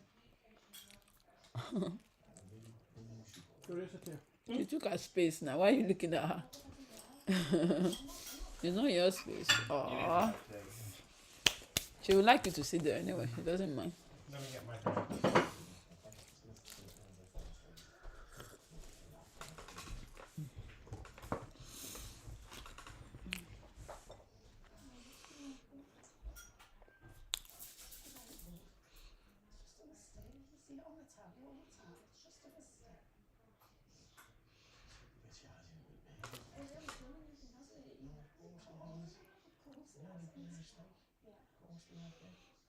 Yeah, parents. Ìgbà míì gan, kò má wò pé àwọn tí ò bímọ yìí be like, well, you guys can escape wahala. But at the same time, they will have their own dark moments as well. Yeah, they're done. I'd rather have kids than not to have. That's just it.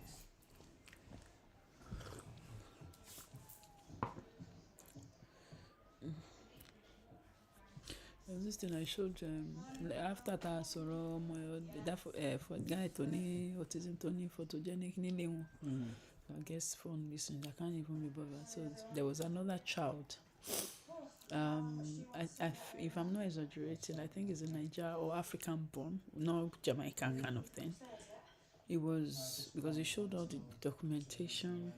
He was severely, like in their words, severely autistic at age 4. Okay.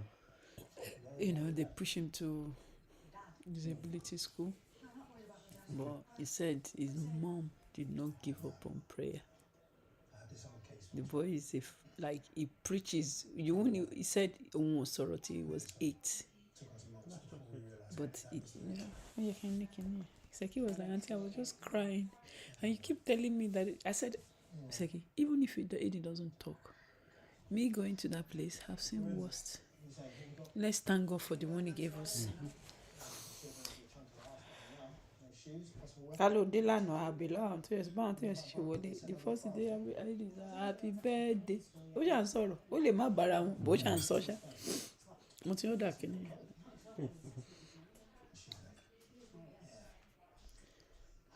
Seki has bombarded me with this boy. Wọ́n ti bombard me with a lot of videos.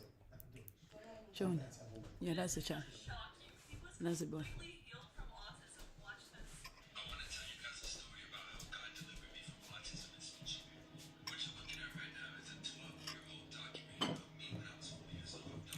Check it expanded. Or screenshot why expanded.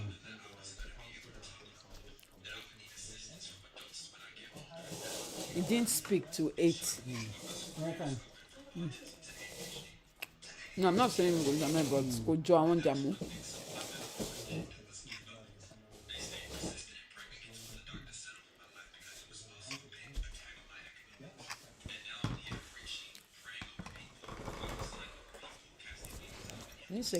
Seki appreciates. He said, Auntie, since you said we should be praying. No, then after the woman. Get a tray. Come and get a tray. I've had the woman. Yeah. There's another doctor, Timo will follow. That guy is against the woman. No, take the tray. For your own food. The lady is against, like, he was given an like, except you want to deceive yourself. That the pharmaceutical company got your children before even they come out of the hospital. So, which Batingozi blowing monoti, one for hepatitis, whatever injection. But even saying Jade, want to phone one. So the woman is saying, you don't need to give the child. They give everybody. Okay. He says, so if you think, so the lady is a PhD doctor, whatever. Okay. He said, if you think you escape them, you can't, except you pray fervently. Even people like she was saying, like herself, that has conscience. There's so many children she has given, even when she knew it was wrong. Like, is she going to be able to apologize to those lives? No.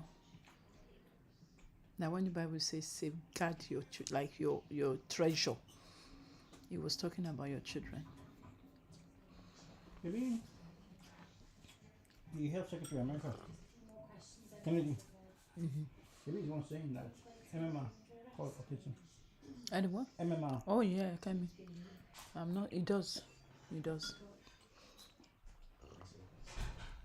But anyone that dare to speak up, You cancelled. cancel.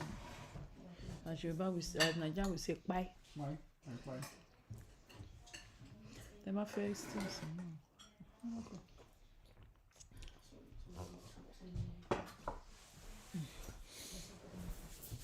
Yeah.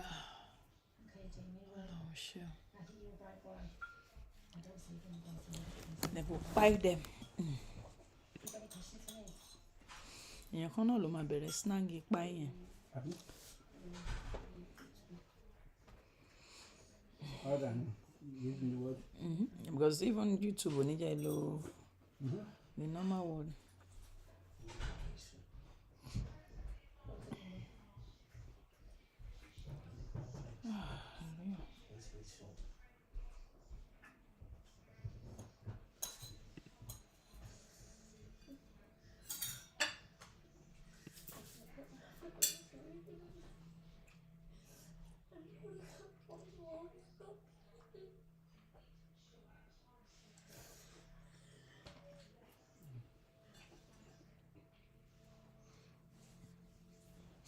Ọmọ tó gbẹ̀mí ẹ̀ kún ọ̀ ní come home mọ́. You can go home to your parents, but ọmọ tẹ́ gbẹ̀mí ẹ̀ lójijì. You may go home to anybody.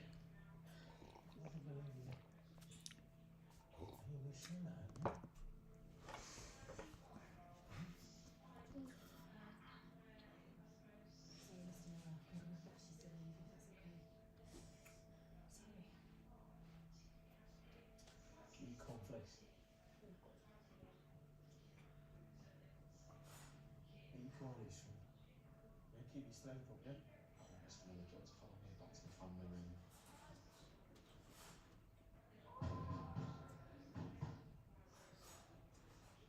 How long's he going to be here, mate? Can't answer any questions now, Mr. Miller, unfortunately. Mate. Right by you now. Right, no current medication, no relevant medical history. This lady looks like Hannah's junior sister. Without makeup. Could be. Okay. Morning, Jamie Miller. All right, okay. Parents are in the family room, and the lad's in the cell, so I'm guessing parents first, yeah? Yes. You know where you're going, don't you, fella? Yeah. Okay. Government lawyer now, they all work in the. It's not in their best interest to do anything. No? Thank you. The longer they drag on the case, the better for them. Sorry to disturb. Mr. and Mrs. Miller, my name's Paul Barlow. I'm from Story and French. I've been allocated James' case. Can you tell us what's going on? Yeah, do you want to take a seat? We'll run through a few things. So the way this works is I'll be briefed by the arresting officers as to the particulars of the case. I'll also catch up with what's been going on since James' arrest. Okay? Do you have any complaints history treatment so far? It's all the help support. Yeah, I've got everything. He's wrestled the body. That's your list of your problem, Oga. They say somebody, your son killed somebody. You're not even concerned about the person killed.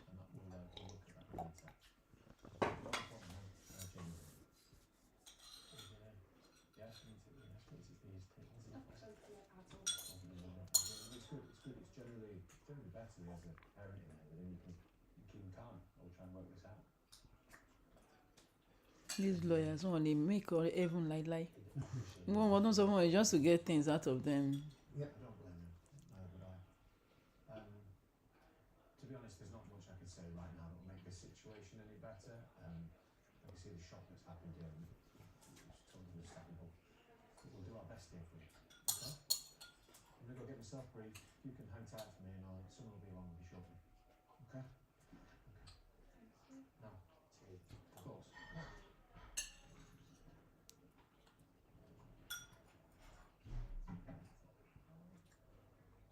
Don't you tell me no more lean. Pin. Don't pin. The pin, my main compound, just pin my capri. It's your money, that's as usual now. Can you imagine? He thinks he has a case.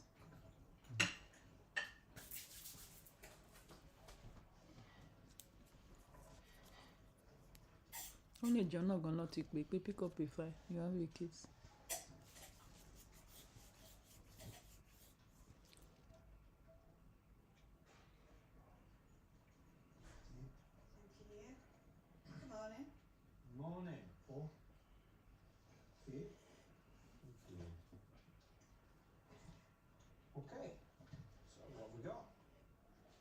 took place 10:13 p.m. last night. Arrest approximately 25 minutes ago.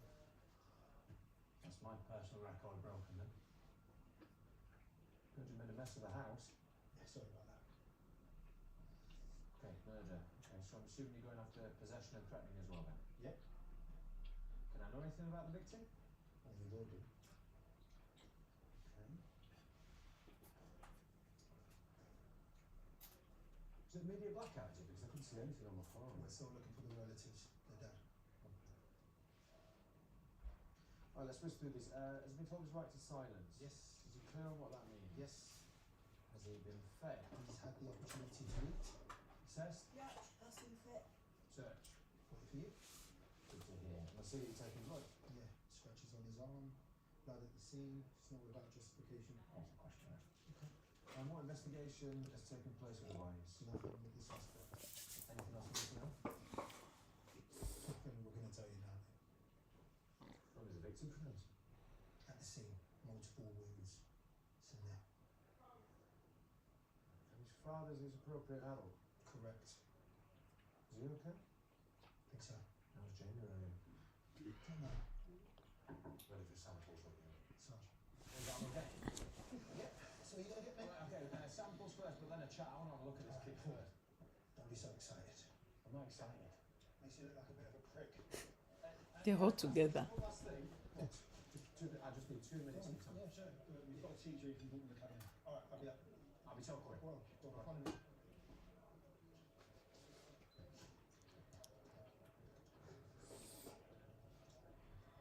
Give him some job. Can I have Mr. Miller, please? Aye, sir, we just need you in the medical suite just while your son has some samples taken, please. I'll be as quick as I can. Alright, just follow me, sir.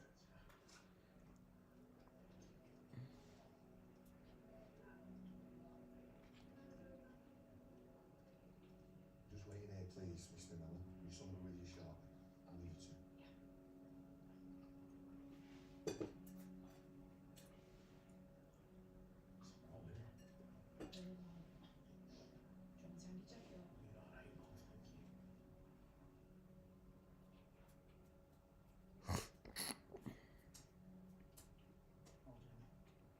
So, what's going to happen now? We're going to take some photos, then we're going to take some samples, and then we're going to search it, okay? Okay. Okay. Let's get you over on this chair here, shall we, facing that camera on the wall, just to take some photos. So there'll be a bit of a flash, alright? The flashcard that follows you everywhere. Lovely, and to the side.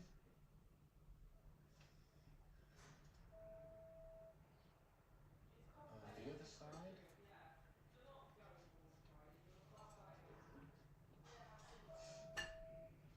Lovely, and that's done. Jamie, very quickly, my name's Paul Barlow. I'm from a solicitor firm called Story in French, and I'll be advising you today, okay? We're talking a bit, but I didn't know who this strange man was. Right. Jamie, can I just get you to stand here for me? Just gonna do a quick mouth swab if that's okay. Sorry. You mind for me?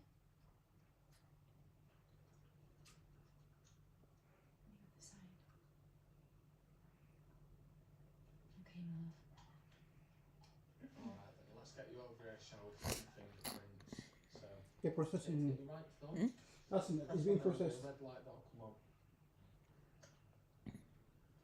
Thank you, and your index finger. That'll be fine for life. Lovely, and middle finger. Lovely, and your ring finger. That's that one there, yeah. Thank you, and your little finger. Thank you. Okay, let's do your other hand. So, left thumb. That's it, thank you. Index finger. Yep. And your middle finger. Thank you. And your ring finger. There we are, thank you. And then your little finger, last one there. Thank now, Jamie, we need your passcode just so we can access your phone if that's okay. There's no need to give him that, Jimmy. No. Oh. Okay, Erica. Yeah, Jim, do you want to just hop on the bed for me? Just gonna take some bloods if that's okay. I don't really like No, needles. he's not good with needles, love. Jamie, I've got to warn you, it may harm your defence if you refuse. Yeah, he's right. Do you consent to your son giving a specimen, Mr. Miller? You need your come here. I don't know. You'll be fine. I won't take long, I promise. Be as quick as possible. Okay. Yeah. Just look at me, Dad. Keep looking at your dad. Put yourself in there for me. Just keep looking at me. I'm just gonna put this around your arm. Just gonna feel a bit of a squeeze. They look closer because they're obviously not taking blood in reality. And she's done. Keep looking at your dad nice and still for me. Just gonna feel a sharp scratch, okay? Oh, mate. Look at your dad. Come on. Sorry. Oh. Nearly there. Mate, it's alright. Nearly there. Keep looking at your dad. Oh, is it done? Good lad, see? Go on in. Okay. Just keep your finger on that for me. Just for a couple of minutes. Hold on. Okay then. I'm going to have to ask you to take your clothes off. Oh. I need to conduct a strip search. Is that necessary? Afraid so. The guy is acting as if he doesn't know. There's a chance that he may have concealed things on or around his body. He met himself here, he knows stuff. He's changed it all these I understand, Mr. Miller. No, he changed Mr. Miller, Mr. Miller, I understand. But this is a serious offence. Okay, I've got scratch marks on his left arm. I need to make sure that there's no other cuts or bruises that we need to be aware of. I think this is a bit serious as well, don't you? I mean, how would you have felt if you were dating and your two grown men look at your bits? I wasn't accused of a crime. No. That's it though, mate, accused. He hasn't been found guilty, he's been accused. Can you not do anything about this? I'm sorry, you're entitled to your pace. Mr. Miller, promise I will be very careful. I don't know you from Adam, mate. Mr. Miller, we really do need to cooperate with this. He's 13. He's 13. That's going to look for procedure, Mr. Miller. Mr. Miller, this is good for Jane's defence. It's fine. You okay? I don't mind.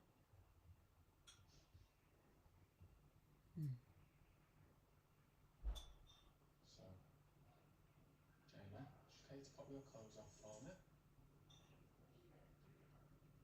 So I need to observe, and then PC Rogan's just going to observe me, alright?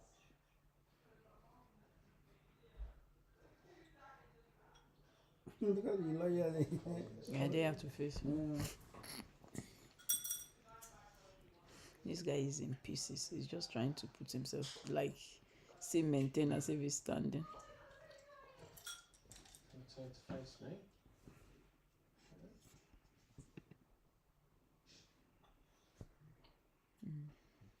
Just lift your arms up for me.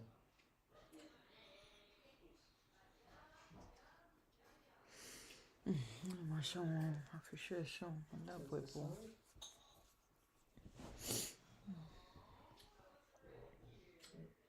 And then face the wall behind you.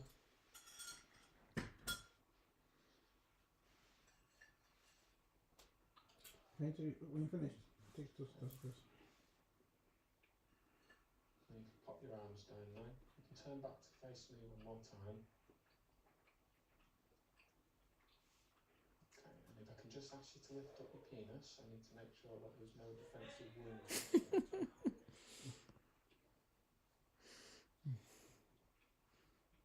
Once you go to police station, you lose every right All of human being. They throw it out.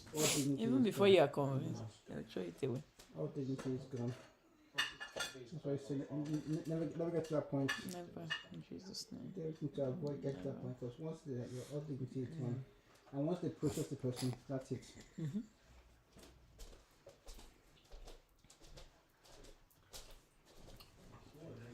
Thank you. What are you going to do with them? Thank you. Please, Mr. Miller.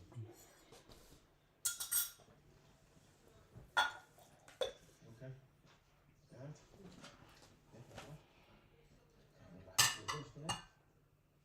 Can I get a room to speak to my client, please? Yeah. Just stay. I'll phone you. Thank you. Chairs in there. Thank you. Jamie, do you want to have a phone call on the side of that table then? That can sit next to you. Well, that's the worst part of that older again, I'm glad to say. I thought I handled it extremely well, Jamie.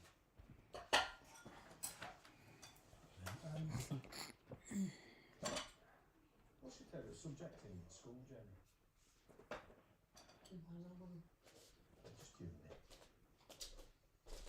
Just you and me. Why? And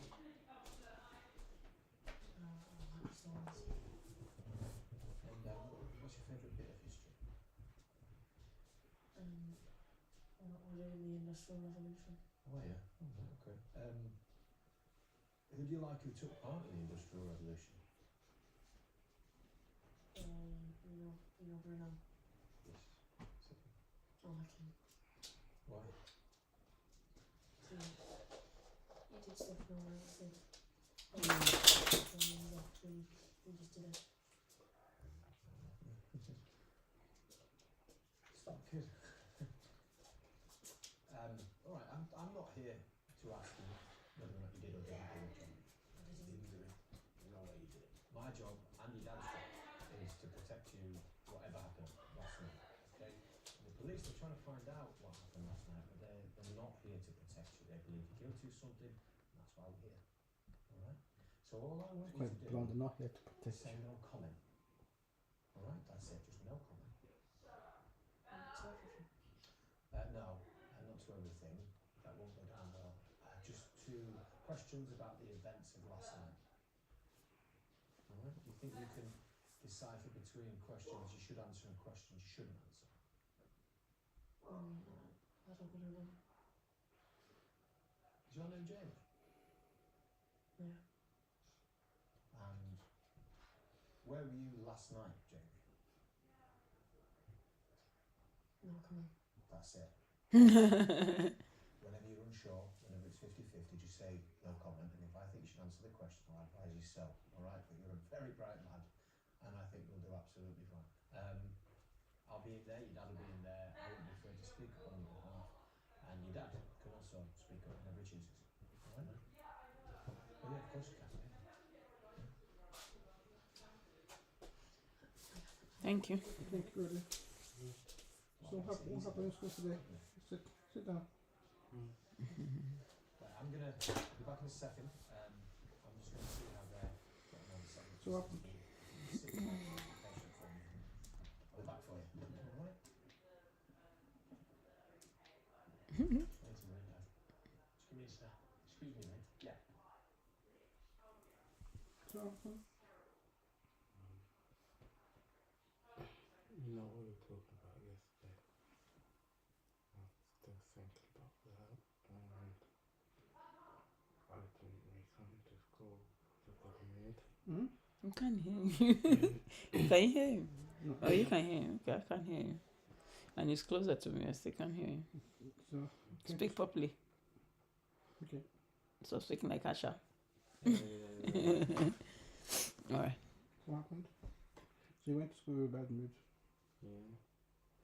And I just gave me call up for my lessons. Because I didn't really think going to lessons in a bad mood was the best choice. And you didn't go to learn. If not, that would have made it worse in class and you could get more upset. Yeah. But for the whole day. I did go to some lessons. Oh, you did? Yeah. Okay. You told you went to one. Yeah, can you see something? I went to maths and I went to science. What I said yesterday wasn't aimed to make you forget. It was aimed to your welfare is important to all of us. I think, sorry babe, something just came to my head. because as I said, when I asked, he said it's when you come. So I didn't know where we were. But from what he said yesterday, what made you go to school down? Upset. Yeah. Is he upset? Are you confused? Or angry. Was you angry for reading out when I was calling the phone? You were very angry with me yesterday, this morning. Bye. Yeah, correct. Listen, whether you like it or not, we're still going to be talking. And I'm sure in a very close by few months, you will appreciate it more because you're growing. But also, and it's not because I want you to feel better or anything. No, but I just feel that you're doing way, way better than you even think you are, Kemi. Because if you have gone to that, if it was college of 2 years ago, you would have gone to that class and caused more sin. You understand? So what I was going to say is that whatever your dad said is for your own good and for all our good. Does it make sense? So it's not to tell you off, but it's to let you know there's what they call reality. We're in the world of reality, isn't it? If you don't work, would you eat? If me and your dad doesn't work, would we eat? Very soon you guys will start working. We will stop working, and you will have to feed us, whether you like it or not. But on a more serious note, I wasn't upset. If you notice, I wasn't upset. I don't know where that thing came from, and maybe because I didn't know what happened. But as you're trying your best, yeah, when your sisters, your dad, or even me talk to you, just says that, okay, they are trying to remind me. You understand? Because everything we're saying is not new, is it? So if you see it as a reminder, you'll be able to shift it quicker. Does it make sense? So you still have to answer the question. From yesterday, what exactly did they say that really got you that upset?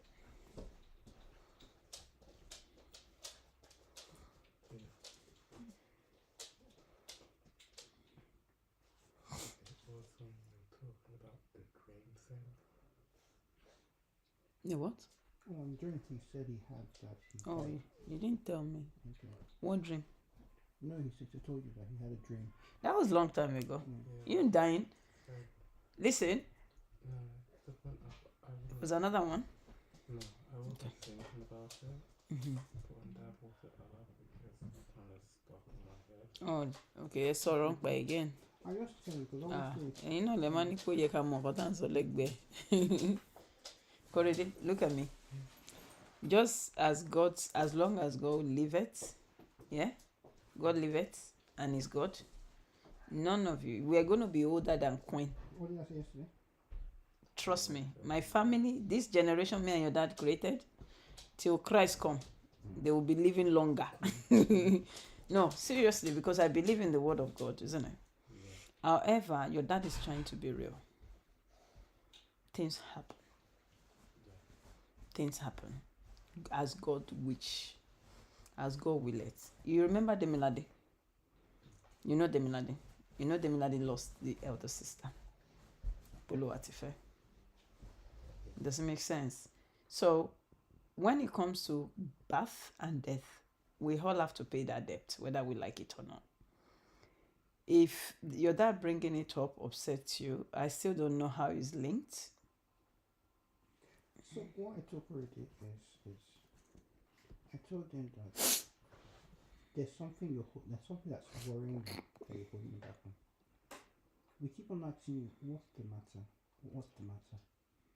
Do I not ask you all the time? What do you tell me?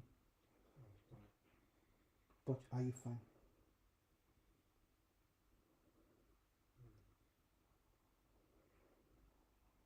So I asked the question, what's on your mind? That's why I mentioned that. Is that on your mind? It wasn't like I asked you.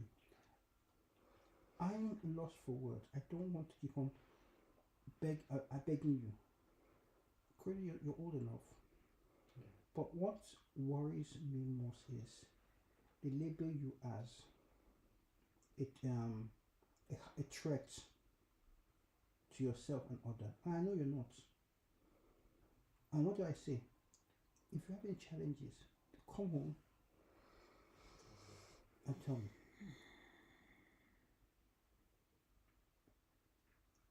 I will always be on your side, irrespective. We'll have our differences, we'll have our talk, but my intention is always for your own well-being, as well as your mom, as well as your sister, even Bella has your best interests at heart. But we can't pick what's in your brain if you don't tell us. Correct, you're dealing with hormones, and sometimes you can't even put words into it.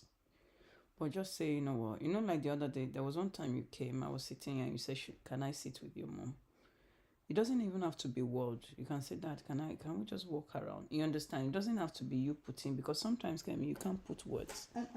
And I think your dad knows that very well. And that's why I keep saying, even when he asks you, Corey, is anything wrong? If you hug him, that's the answer. We just want you to be more out, although you are dealing with it, secluding yourself. But that can't be the answer forever, is it? You understand? Like, when it comes to hormones, teenage years, as they said, is very good, to say the least. You're dealing with what you can't even explain. Am I boring you? Why is your resting face on? I think I need to put sellotape here. No, I'll put it here. So your eyes can be open. When his eyes goes down, he's like he's zoned off. Zoned off, yeah. Correct. You know that. Listen, you won't get tired, you won't get weary, but you need to be able to gradually work yourself out of this. Teenage year, with the school, with the boys, the girls, people you don't like what they do, they don't like what you do. It's just for a little time. But don't let it turn into something that you reminisce every time. Or like things that your dad will be at work, he's not settled, thinking, oh, they're going to call us. I don't mind them calling me. That's why I've always been around. But when I saw you today, I was heartbroken. Reason being that you've cried a lot. You understand? And I really appreciate that you didn't tell those people, because you kept saying nothing. Nothing. And they said, oh, is it the school? And I said, it probably is the school, because there's nothing wrong with my son when he left home.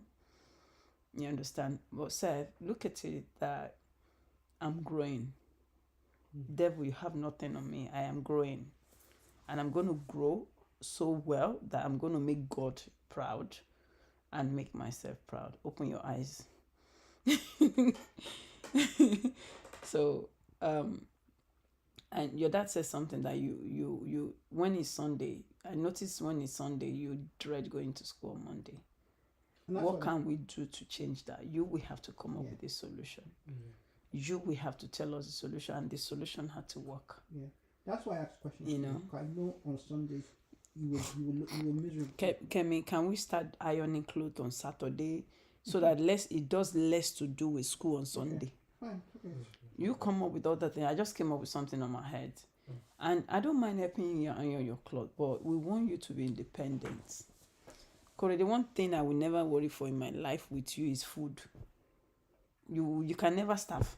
You know how to cook it. You know how to do it more than your mates. I'm not joking, and I'm proud of that. Does it make sense? So same with you tidying your room. Because if you go to hostel, I won't follow you. You understand? It's like you practice to make food. Start practicing on that. I'm going to practice that. I'm going to attend on my class today, whatever it takes. Even if it means that I go out briefly, I'll quickly come back again. So we have to define it means. We are not tired. We can never be tired. However, you yourself, you need to grow out of it so that you enjoy things more. There's nothing we can do with the school for now. You understand? But see it, I mean, you are in year what? 9. Before we close our eyes, you're 10. That's senior. Does it make sense? I know you didn't. When you chose the school, because you're the one that said you want to go to the school. You understand? We offer you another one. You said no, you want that one. It's good. So I'm not saying because you chose it, you have to stay. If it's that bad, I will move you again. I don't care. We don't mind. But I've not seen it that bad. Kemi, I've seen worse children. Before they came to call you, I saw a child and the parent. The son, he was as tall as you. I'm not sure whether he's older than you or whatever. You understand? It was the teacher was having banter. I thank God you are not that kind of a child. Everybody sing your praise, apart from you not coming to some classes. Korede, you can do it, you will do it, and you will succeed at it. But we need to know. Please put something in your mind. It doesn't even need to be words. It could be your action. It could be you jesting, just joking to take out whatever is in your mind. But we're always here. Okay? Just sure, okay, man. Corey, we love you to bits. Everything we do is to make you happy. We'll never be against you. When you talk about your friends not being friends, I'll always be your friend, although your dad. But the most important thing is just talk to us. Talk to us. I'm glad you didn't open your mouth in school. So obviously your school would blow out of proportion. You could see that lady's eyes. Who is she? Head of year. That's the head of the year. Yeah. She kept looking at me because I didn't understand it. And she could see that, okay, I didn't understand it. And I have to tell Korede in front of you that, Seth, whatever it is, we'll stomp through it. Isn't that what I said? We won't even walk. We will stomp it, so we will crush it. So it's a progress. Even tomorrow, just say it's been resolved. Because they're going to ask you tomorrow. Just say it's been resolved. No, it's just, something that, you don't need, if you go to your classes, do your normal thing. Nobody will call you to say anything. If they call you, I'm going to say, if and only if they call you. Just say, I'm okay. There's nothing resolved. There's no problem. It's when there is problem, they resolve it, isn't it? It's just that I was, sorry? No, I was just gonna say, that's what I do a lot. I just say I'm okay, and then they start questioning me more. Yeah, because your face shows. Your face says a lot. Your face says more. So you may say I'm okay, but you got a angry face, a frustrated face. So your face tells a lot more than what your mouth says. Your mouth is saying one thing, but your face says something different. I know Miss Collins said when she mentioned my name, you got angry and you swore at her. You said when they say, "Oh, I'll tell your dad," you swore at her. No, she said you swore at her. No, I stormed off and got angry. I stormed off and swore. Shouldn't be swearing. No. So tomorrow, I can apologize. You apologize to her. She's the one who she has your side. You go to meet her tomorrow. Apologize. I don't spend more than necessary time in. It's a slow process, but I don't want you spending too much time in sensory. I know you use it to get out. What they're saying is that you're just using it to skip classes. So for time being, okay? Yeah. Okay. Thank you, Corey.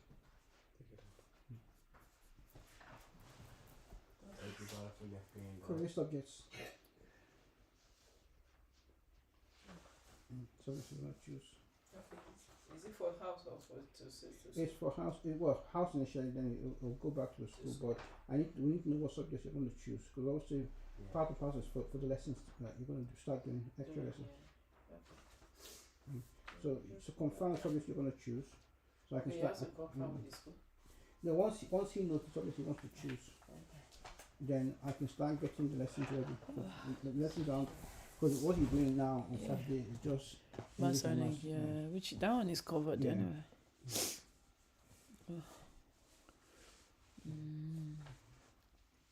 is gonna shock you. He was completely. I'm not saying you should rush it now. So think about it. Between now and Saturday, we need to start getting it finalized so we can start work. Good. So at least you have 2 years in advance. And that will help you a lot. It will help you a lot. You won't be frustrated while others are frustrated. You get good grades. That's what Zin did. He kept on doing lessons and you saw the result now.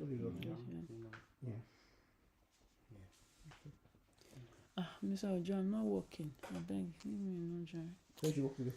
Eh? Where do you work tomorrow? Yeah. I don't worry. Don't worry.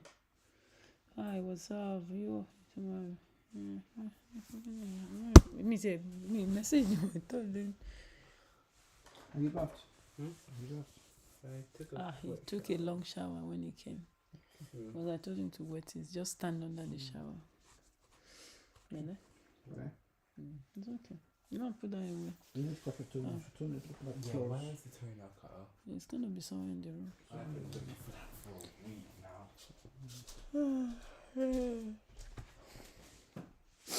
Even Kenny was like, babe. Because someone follow the holiday too. Instead of some one like holiday was 7.5 hours. So Emmanuel said they shot. Wọ́n fún òun ṣọ́kàyé òun òun ò ṣe o kíníkan mọ̀ like obviously because òun nìkan ló ń faṣẹ́ ìyàwó is academia òun ní school. Did you get my pin in your room? Sorry? Do you think the cutter might be in your room? Check. That's that. There. Normally òun máa gba 2,000. Oh, okay. So it's not based on 2,000. On your because obviously all of 6 days. Ó ṣàtọ́jú ẹ̀ máa kàn instead of ó ti calculate pé 12.5 yẹn náà ló máa fún and they do 5 days. So wọ́n á fún 5. That's the plan. I want to do it. When someone I couldn't even laugh, I was like, oh, pẹ̀lẹ́.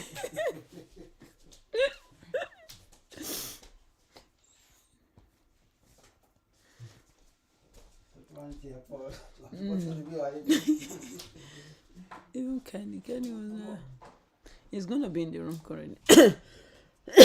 Can you open this? Thank you. There you go.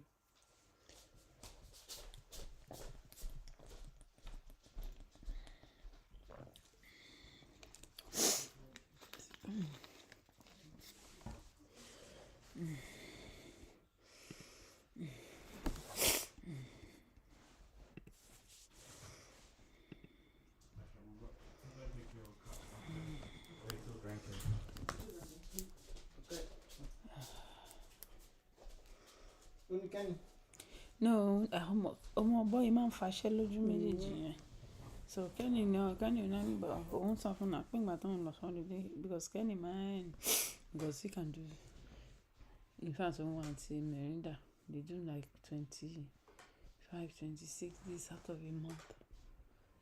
So ó ní àpé ṣùgbọ́n sọ pé even with all that they give him 2 normally they'll give him 2, 3, 2, 4. But ìgbà tó ń fọ lọ holiday he only got 1.7. I'm like, okay. But that's the way it works in UK. Holiday is 7.5 or 8 max. It's not. So they're working this over time. It's now become normal hour. Yeah, I was like, you know, I know Emmanuel was complaining. Well, that's become normal hour. So what's the blind side? And I said, ma, sorry. I said, I don't understand what you guys are talking about, to be honest. It was like you went away for almost 3 weeks. How much Lamar for you? I said it doesn't matter how much they give me. My holiday is more important. I said, Lord, when will I wait in here? Oh no, when will I get it? I'm like, you know, like I want to be around Christian. To like be ọ̀rọ̀ wọn jọ Anthony Gbagbo kind of like the word is. Their words are different from what they do. That's the word I chose. You know, I man the phrase called circumstantial Christians. Yeah. I know it sounds condescending, but that's it. Can you look there? I was like, okay, but to be honest, so I say, money already. She's told me that they're not going to pay me because Matimojo and Mommy they were entitled. But so 1 week out of it is not pay. But I know that Matimojo in December. But this session, Tama Bereni, April, I'm entitled to for which is understandable. Emmanuel shout, what? So so you know oh God, I mean if you're being lower for me, I said I don't know. Kenny was staring at me somehow like so when we had the Matajina that we had to do this, I said, you don't check your salary. I said, no, really. No. No. You said, you don't check. I said, not really. Because to be honest, me telling you I check and tell you it doesn't make any difference. No? And that's the way I say it. Mm. And I said, oh, you worked here since December. So what is somewhere made you for you? So does that mean the money is sitting somewhere? I said, no. I think they want to know more, which I wasn't even in the mood. No nitty-gritty. Nah, I'm not in the mood to do all that nitty-gritty. Because I know Otami was struggling. Tell her I don't find it hard not to sleep, but one talking told us all the second morning meetings. Me, so no bed going to around 11. So me now waking up around maybe 4:35. It was like 4 hours sleep. So I really struggled. And I don't want any of them to say that I don't even want to close my eyes. In that day, once of my major were hospital, they didn't tell us they are going to come back to the office to pick their things. So every time we could joke with some correct, like when she, I was like, Sam, get back in. Because I was like, Sam, get back in. So many Sam get back in. How many food did they? So I'll deal with it. So walk by the guy and then I was like, oh, woo. I was like, which of you is sleeping? I was like, were you deaf? I heard when you came in, but I thought it was Sam. And by the way, why do you guys do this sneaky shit? I was really upset. Like, I'm only joking. I was like, no, it's no joke. You were coming in to see if we were sleeping. Why could we sleep? We're on shape. So anyway, I shall come and look back and talk to you.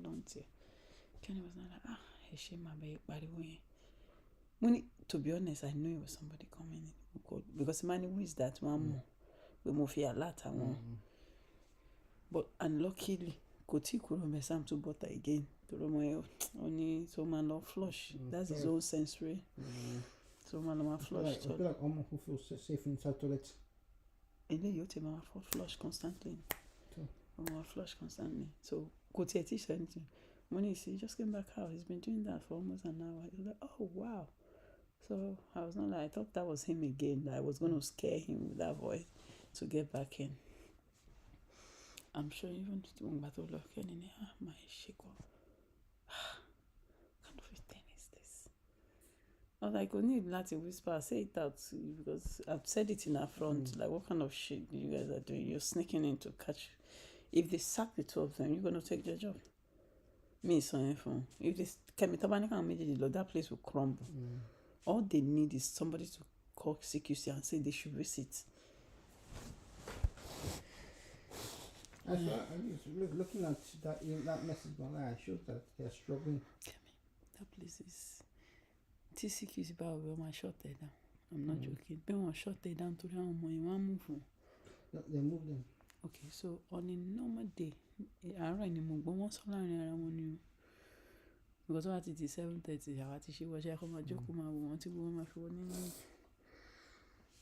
No, so oh God, how we gonna go?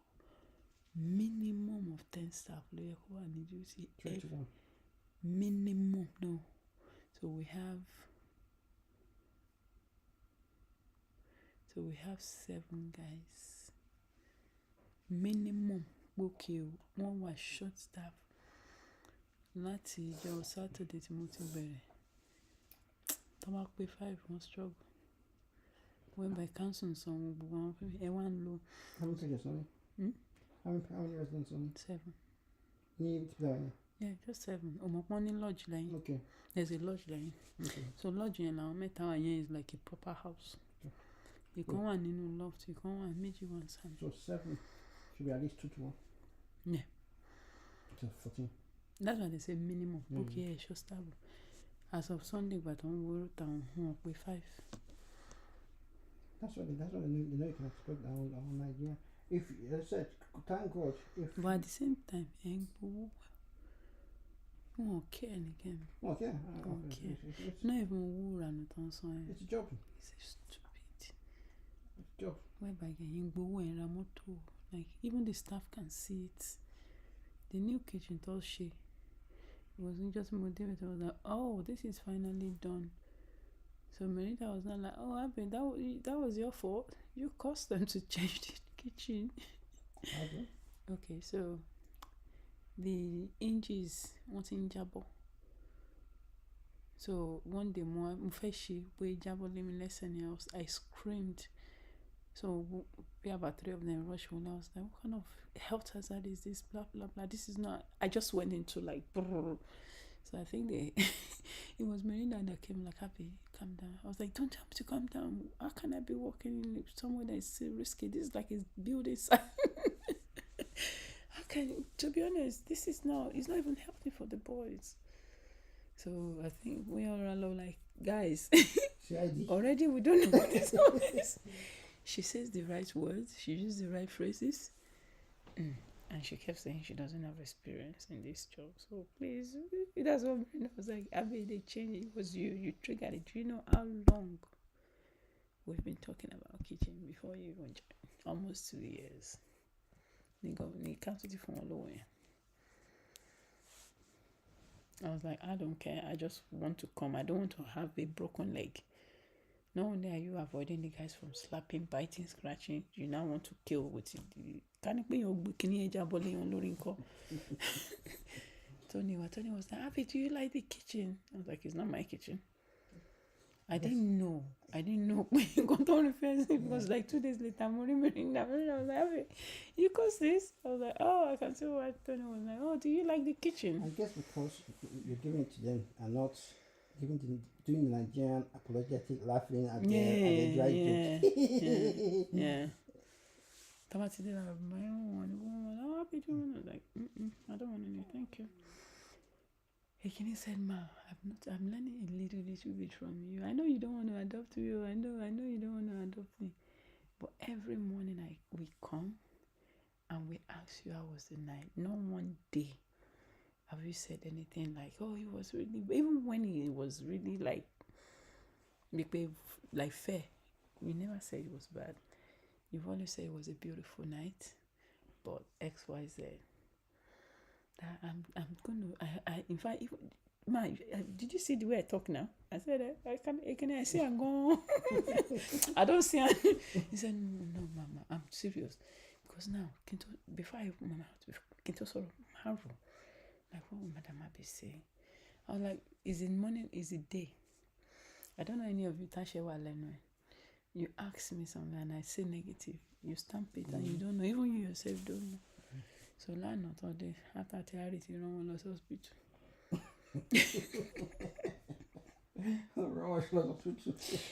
Kẹ́mi ti tóbi ọlọ́run. So ìgbà tó jẹ pizza ẹ̀ tán, táwọn ti kọ́ra wọn lọ, Kenny was like, ṣé ti ready? I was like, don't worry. Tí n bá gbà wájú ẹ̀hún fún rẹ̀ ló máa dìde. Because you can take the ibi tó jókòó sí lọ sínú conservatory. Mo gbé tí mi. Mo kọ́ truly and I went, phew. So he went like this, as if something else. Kenny just said, hurry, upstairs. Sorry, office speed. Big booty, spirit, you know. Office speed. I was like, but the man was like, what happened? It's gone. He said, Oro Gigi Neruba. Because you're running Kenny. Oro Gigi Neruba.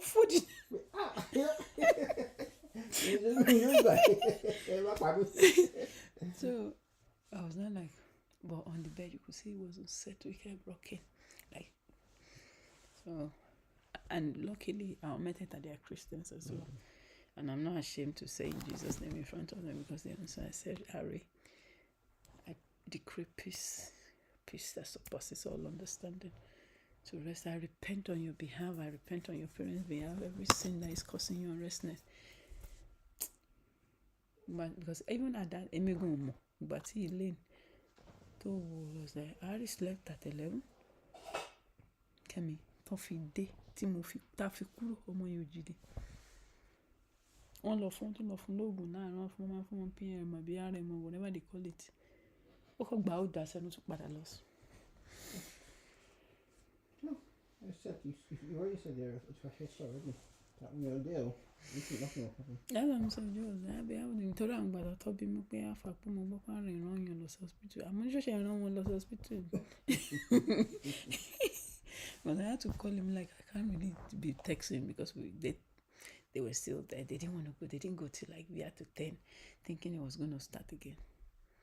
because ó jókòó sísàlẹ̀ normally ó máa ti wà room ẹ̀ báyìí so ó jókòó sísàlẹ̀ oúnjẹ pizza ní gbogbo wọn ṣan lọ́wọ́ ṣan lẹ́sẹ̀ I was like irú rẹ̀ ni mo ní ní ìtòlú lọ ẹ ṣáà máa lọ lé but yeah I was like it's like you guys want to take our shit should we go we can go home and I think they know my sarcastic Kenny now so the name was not like no Abe it's just that you guys won't be able to cope. I said who told you that? Because I've never been on day shift doesn't mean I don't know what to do. If I restart, I know what to do. I've seen it. I've experienced with Precious twice. But since I've been working here, it's never gone into behavior, Lale. You will try it.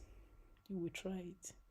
And what they call behavior is like, go for parenting.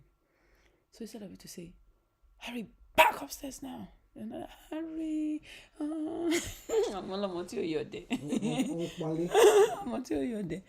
Ó kọ́ tó sọ jack full force. Ìwà tí mo dé tó ní ẹ, he has taken bath because èmi mo kàn dé so èmi ló máa brief. He has taken bath 6 times.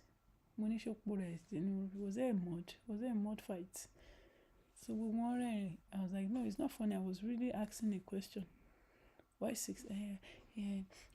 He was sensing it's going into behavior. I said there's no way he will sense it's going into behavior. Environment causes their behavior. It's not their body. So you obviously you're more or less lecturing them left, and that's what they worry about. This woman must be CQC. CQC long.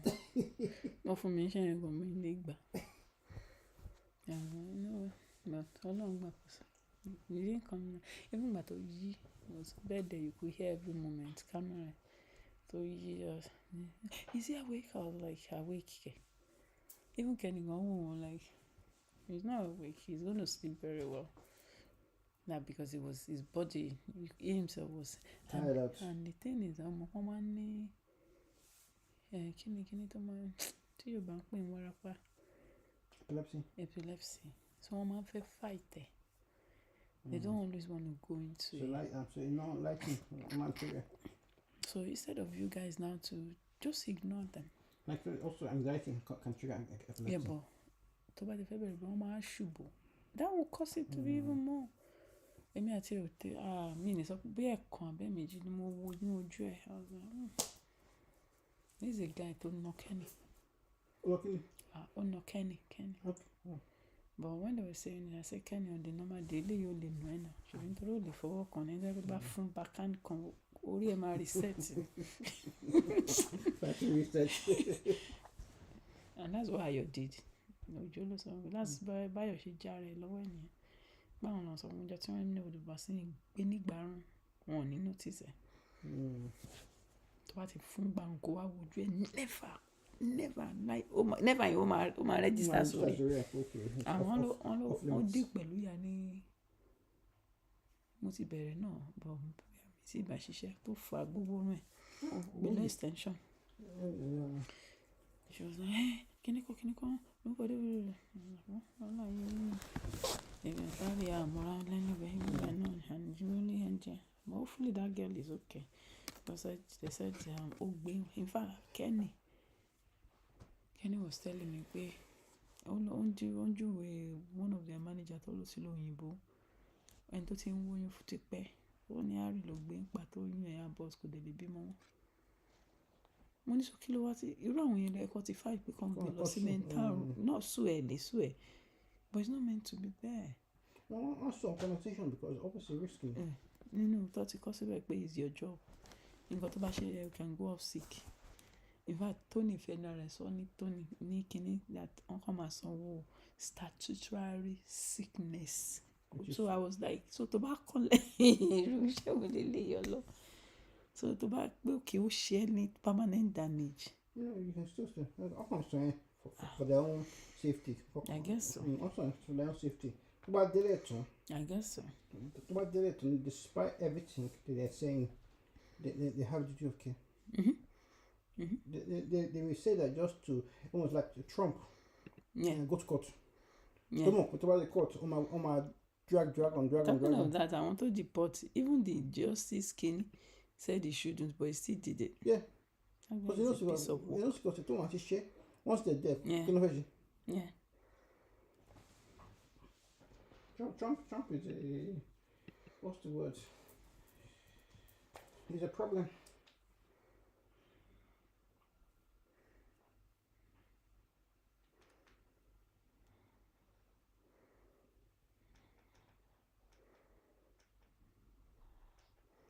Yeah, she home.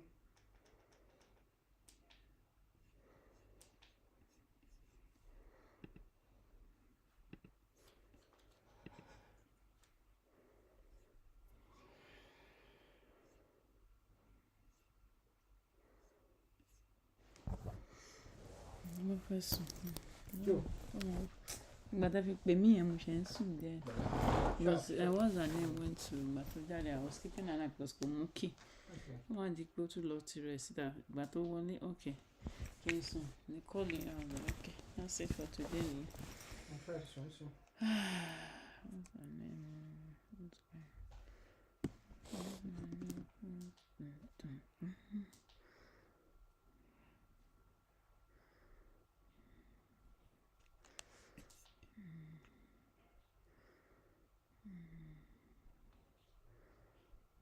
And Angie George at 10 o'clock. At 10, the White House says a peace deal for Ukraine has never been closer on the eve of crucial talks between Donald Trump and Vladimir Putin. The fighting continues. Both men will speak by phone about the divvying up of land and power plots. What's that? Very important call. You know, we've had On the cable my room, we're getting my down side. to a very critical stage, and we want to get the whole Russia-Ukraine thing done. Is the devil in the detail? The government unveils its plans to cut the welfare bill tomorrow. Faisal and Chris will be here with their take on what to look out for. Remote Antarctic research station where scientists say a colleague threatened to kill one of them. Men's singles champion Jack Draper. And the biggest win of What's his this? career, Britain's Jack Draper is the new ATP Masters champion at Indian Wells. Here in the East, calls for a change in the law after a couple from Essex overturned a fine for failing to spot a migrant hiding on Okay, their all the time. motorway. That's good. And people living Why would they even find them? Oh, this is mad. They are mad. Somebody hid in their car. They called the police that there's a illegal migrant in their car. So what happened was when the migrant came out, they come out, gave him tea, he drank tea, and they called the police, and the police arrested the migrant accordingly. 6 weeks later, Home Office now fined them £1,500 for negligence of letting an immigrant into the country. Home Office makes the weirdest stuff. That's one of the weirdest stuff.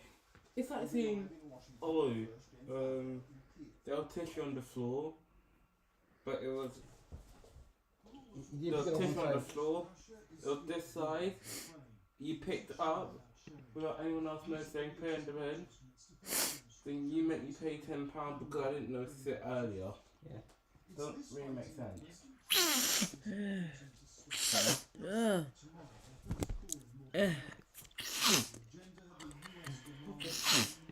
What's that?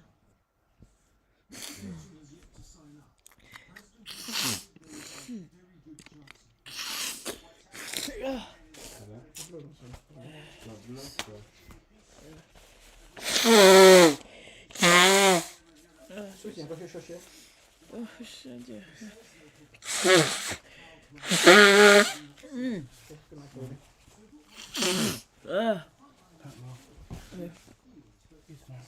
Wait, what's it?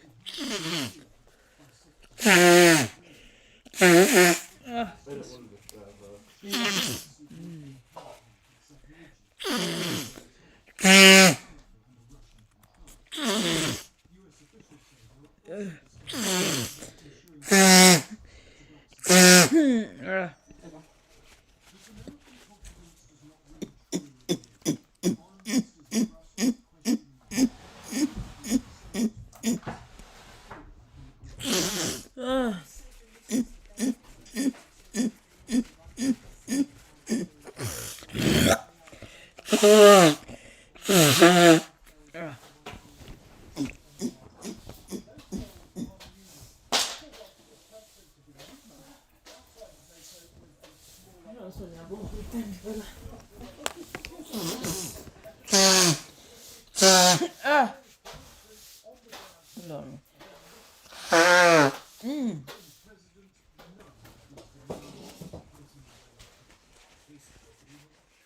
Pressure is needed to finally get Moscow accept that their war must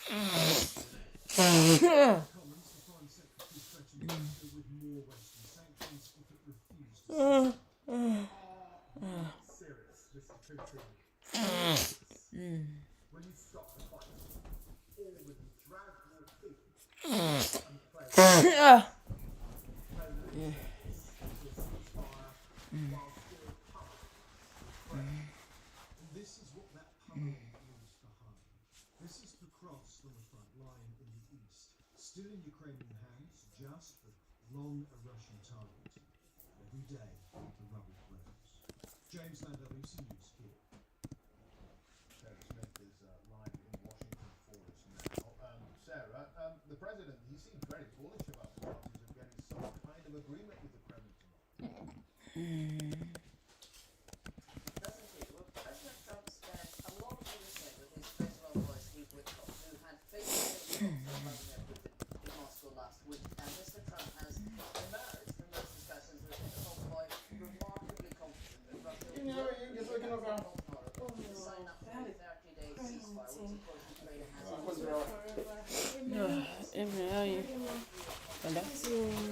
Yeah. Thank you. Amen.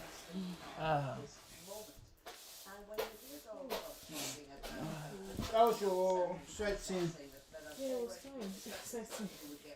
Sexy, not you went to go and see how what do they call it? Dismantle computer park. Secure erosion. Yeah, because it's all government computers. So all government computers. So they erase the data before they now dismantle. Yes. So either they dismantle some or they recycle. Basically they refurbish it and resell. Yeah, they sell it. Yeah. Used to be a family business, one business before they sold it to computer center. Yeah. It got bigger though. Got bigger. So they used to be in Wittam. They used to be in Wittam in a small. They've been there now. I mean, the company has been there for over 30 years. Wow, that's a long time. That's a long time. The guy that was showing me around, you could see how proud he was that you sell them. I said, I'm making money. I don't make Upstairs, you now have this because when I was working for 6 years. When you went there to check them. Yeah, so I went to go and check them, and they were telling me this is how we scrap it here. They were trying to win your contract. Yeah, trying to win the business. It's a very neat place to like. Even they have to. The place, it's sophisticated, yeah. It's so sophisticated. And they'll do an enhanced clearance on you. No, not really. They don't. They don't. Not anymore. No. Yeah. No. See the reception. She have to take a picture. I know the place. I've not seen this chair before. Yeah. I know the place. Chairs. Yeah. Yeah. Nice.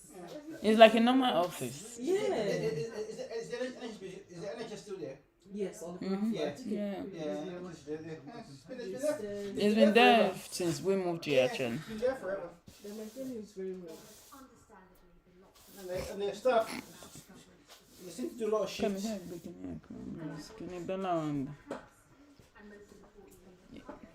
It's different. It's all night. It's all day now. Yeah, it's 247. It's all day.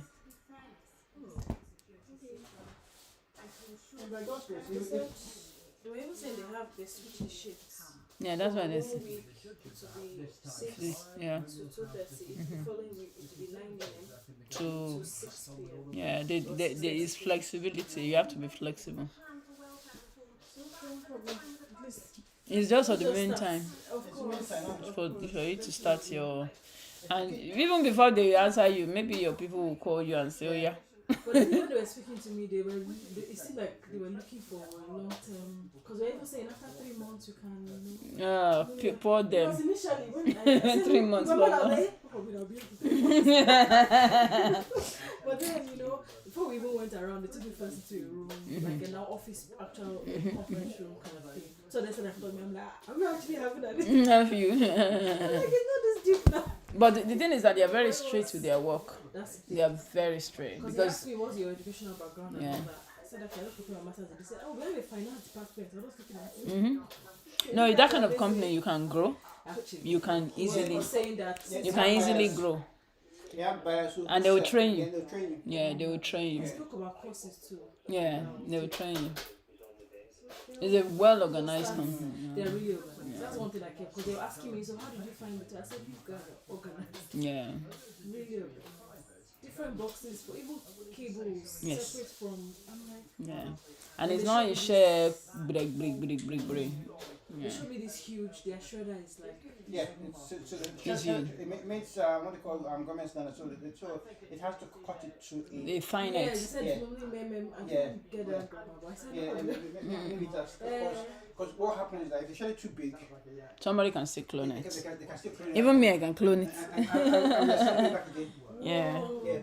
So that's why when you shred your cards, you throw it into different bin Yeah. if you don't shred it properly. So if So you rather cut your than- card, you throw it into one, hold the rest Yeah, till like, yeah. or just go outside and throw it somewhere. So rather So than they shelling can't just mix in them strips, together. Yeah. strips, We can easily assemble it. What? yeah. Yeah. You know that when these guys reached out to me, what's the name of these guys I have my card with? Back in the BRP. When I came. Metro? No, their BRP when I came. Oh, I think okay. normal with gov.uk. Gov, they yeah, send yeah, me yeah. an email that when if I have to send it back, Yeah. I must shred it. It has to before- be shred, yeah. Before sending in an envelope. Yeah. Then they will probably further shred Yeah. it if I didn't do it properly. Yeah. That I must not send them. You know, like now, like Sekida forever told, when you receive a package, you must take your name out of it. UK government is fining people now because that's negligence. What's that? You know, like when they receive package and they don't take out that sticker. Yep. Because all I need is your name.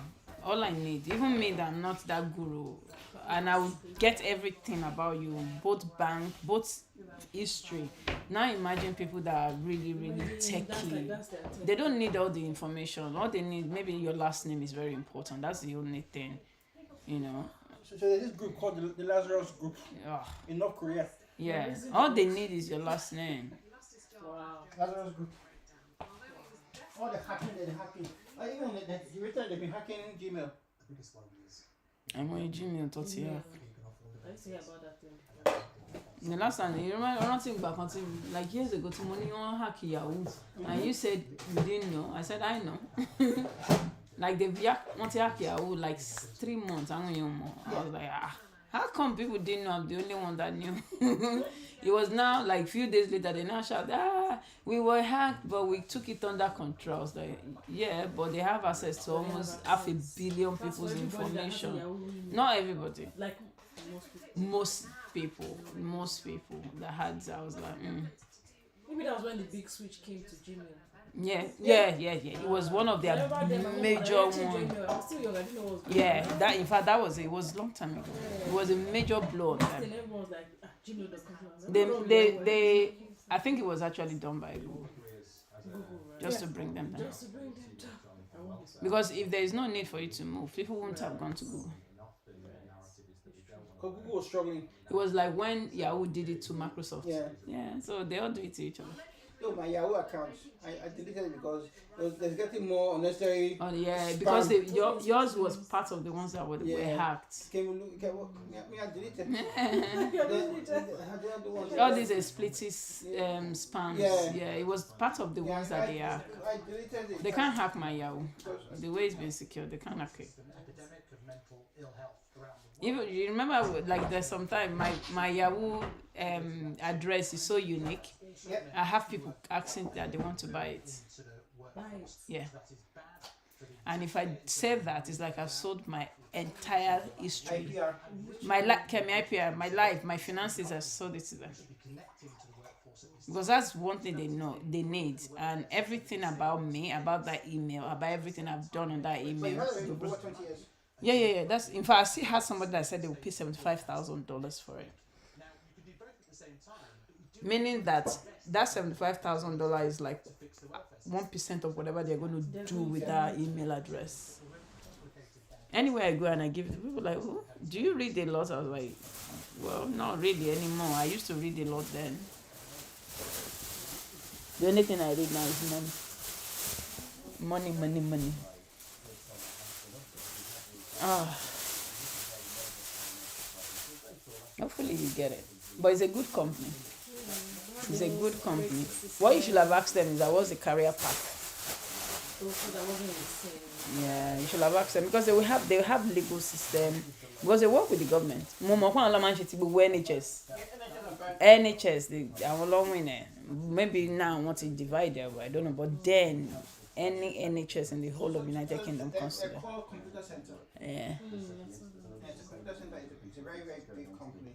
They have branches, isn't it? Branches left, right, center. So even computers, all the laptops, office laptops, are suppliers. So they also supply it, upload it, all the necessary Then software. yeah. And spare software. Yeah. They're big. They've done very well for them. It's a niche that even if you want to come into it, you think twice because they will just crush you. They've made the name already. They even took me when they're going around their kitchen. There is literally a restaurant. Oh yeah. They say you can order what you like. Yeah. I said, you eat, then come to the gym. I'm telling you. The gym is opposite. Gym is opposite. I saw the Yeah. gym there. That's the one you told Banaton. me. But yeah, Banaton. No, even Joyce's gym. It's Joyce's gym. No, don't go and waste your money in Banaton. Banaton is a Even waste. when I was so tired, I come back out. That's why I've stressed me. Let me just go. When I saw it, I was like, okay, this is the gym. I kept on going straight. See the results because that would be perfect. But you can't take it during winter. Winter? Don't take that place during winter. The idiots always stay there. You know, like when it's dark. No, don't. Even Toyosi doesn't. That's why we always pick her or she go through the road. Because the main road is longer. Of course, I'm sure it's because even trying to go out through the It's longer, like, where's yeah. the gate? I just went past the other place. Yeah, it's way longer, but it's safer. They've raped somebody there before. No? It's true, Sha, I can get Then this Belamont, all these kids trying to have drugs for the first time. That's where they go. It's true. But they only do it during Nothing winter. going on. Summer is such a nice place. People go a lot. That's my working route. Yeah, so you just Your go. walking route, Yeah, right? so- It's actually a nice So I part. walk there through that. So that road, to the road to where the. They said I shouldn't continue going there. It's too narrow. No, so the straight one. I don't go to. I go to the main road, which Yeah. is next to the go right. When I get to the Valentine, Okay. and I turn left. Left, exactly. Walk all the All way the way. down. Takes towards where Lidu is. Middle, okay. That's the part. If you start, just try both ways. Just use your Google map. So if I now get if it's a hot spot, I cross and go on that path which leads to the train station. Oh, there's a part that, wait, maybe that's the part that I never take. Yeah, There's one part that no one Which ever. one? Yeah, I the old train, old railway road. Ah, no. Yeah. Don't. I think that's the one I just.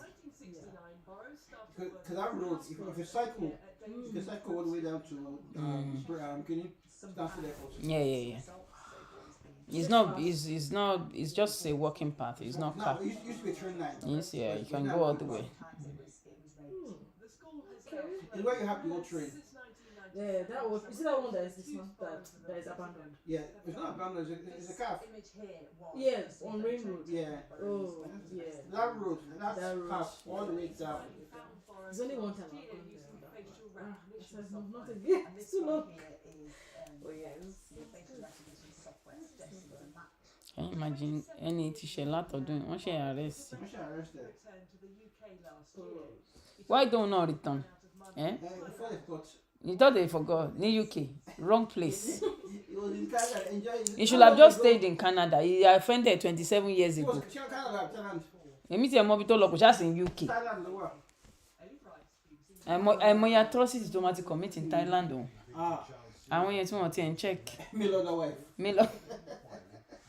I want to spend the rest of his life in jail. Yeah, pẹ̀lẹ́. Was a big man. No, what a low heel. He's heel. Yeah, so he probably needs NHS. Healthcare. Yeah, healthcare.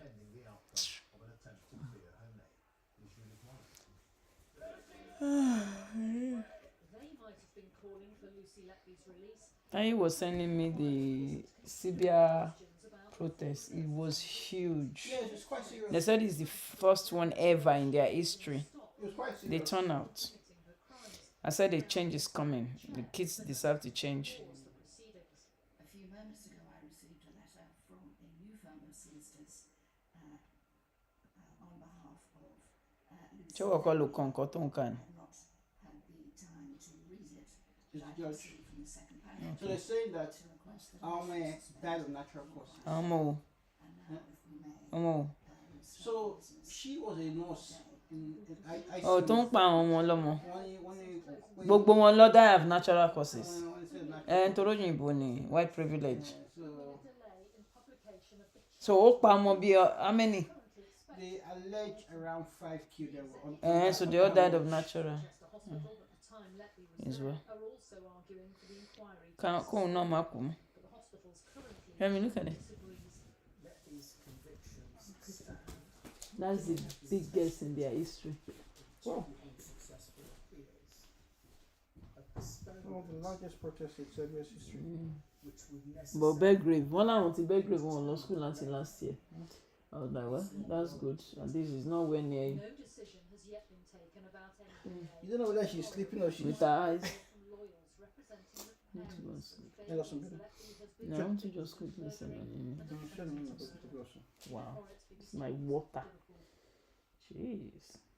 Canada's new Prime Minister Mark Carney says he wants an enhanced relationship with Britain and France. Visiting London, he met the King at Buckingham Palace and later had lunch in Paris with President Macron as part of his first trip abroad since taking office. It comes as Go to his onto his podcast.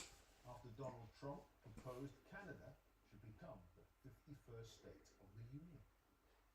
The focus is on securing deep partnerships with France, with the United Kingdom.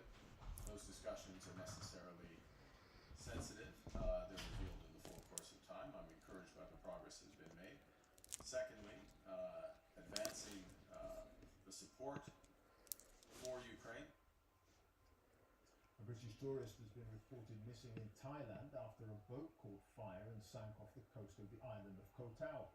Officials say Alexandra Clark, who's 26 and from South London, was on the vessel when the fire broke out yesterday in the ship's engine room. 21 others were rescued. The drag star, the Vivienne, died after taking ketamine, their family says. James Lee Williams, who won the first series of RuPaul's Drag Race UK, died from a cardiac arrest caused by the drug in January. The 32-year-old's family will be working with a charity to raise awareness of the dangers of ketamine. The Court of Appeal has dismissed an attempt by some creditors to block Thames Water from borrowing a further £3 billion.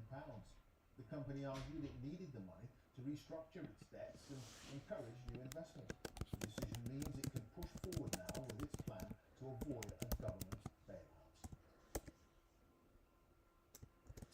Now, a team of research scientists working in the Antarctic has reportedly made a desperate appeal for help after they say a colleague threatened to kill one of them. The South African team are completely isolated at the remote research base, and with winter fast approaching, it could be months before they can return home. Here's Justin Rowan.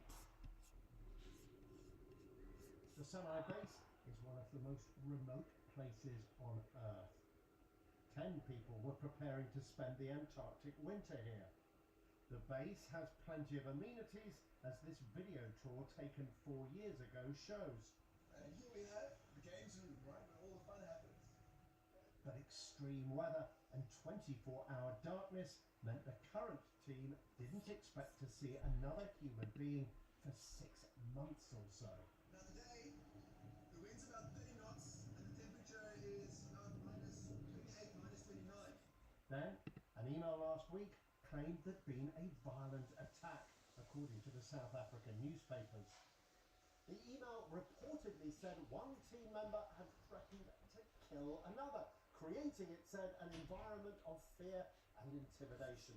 The South African authorities have confirmed there was an assault. It was a dispute over a weather-dependent task that required a schedule change, they said. It doesn't sound much, but those who've spent time in Antarctica say overwintering on a base can be an incredibly intense experience. you're there with just, maybe 10 other people as the lone side, you get to know everything about the other person. You know exactly how they put their coffee cup down and what direction the handle points in. You know that they scratch their nose 3 times before they sit down. You know everything about them. And in the bad sense, it can start to irritate you. The South African Environment Ministry has said it is responding with utmost urgency, but with temperatures falling and the weather worsening as the Antarctic winter draws in, getting a rescue team in will be very challenging. Justin Rorat, BBC News. The biggest win of his career so far, which has lifted the British tennis player Jack Draper to 7th in the world rankings. He's beaten Holger Rune in straight sets in the final of the ATP Masters event at Indian Wells in California. The 23-year-old now says his career is just getting started. Here's Laura Scott.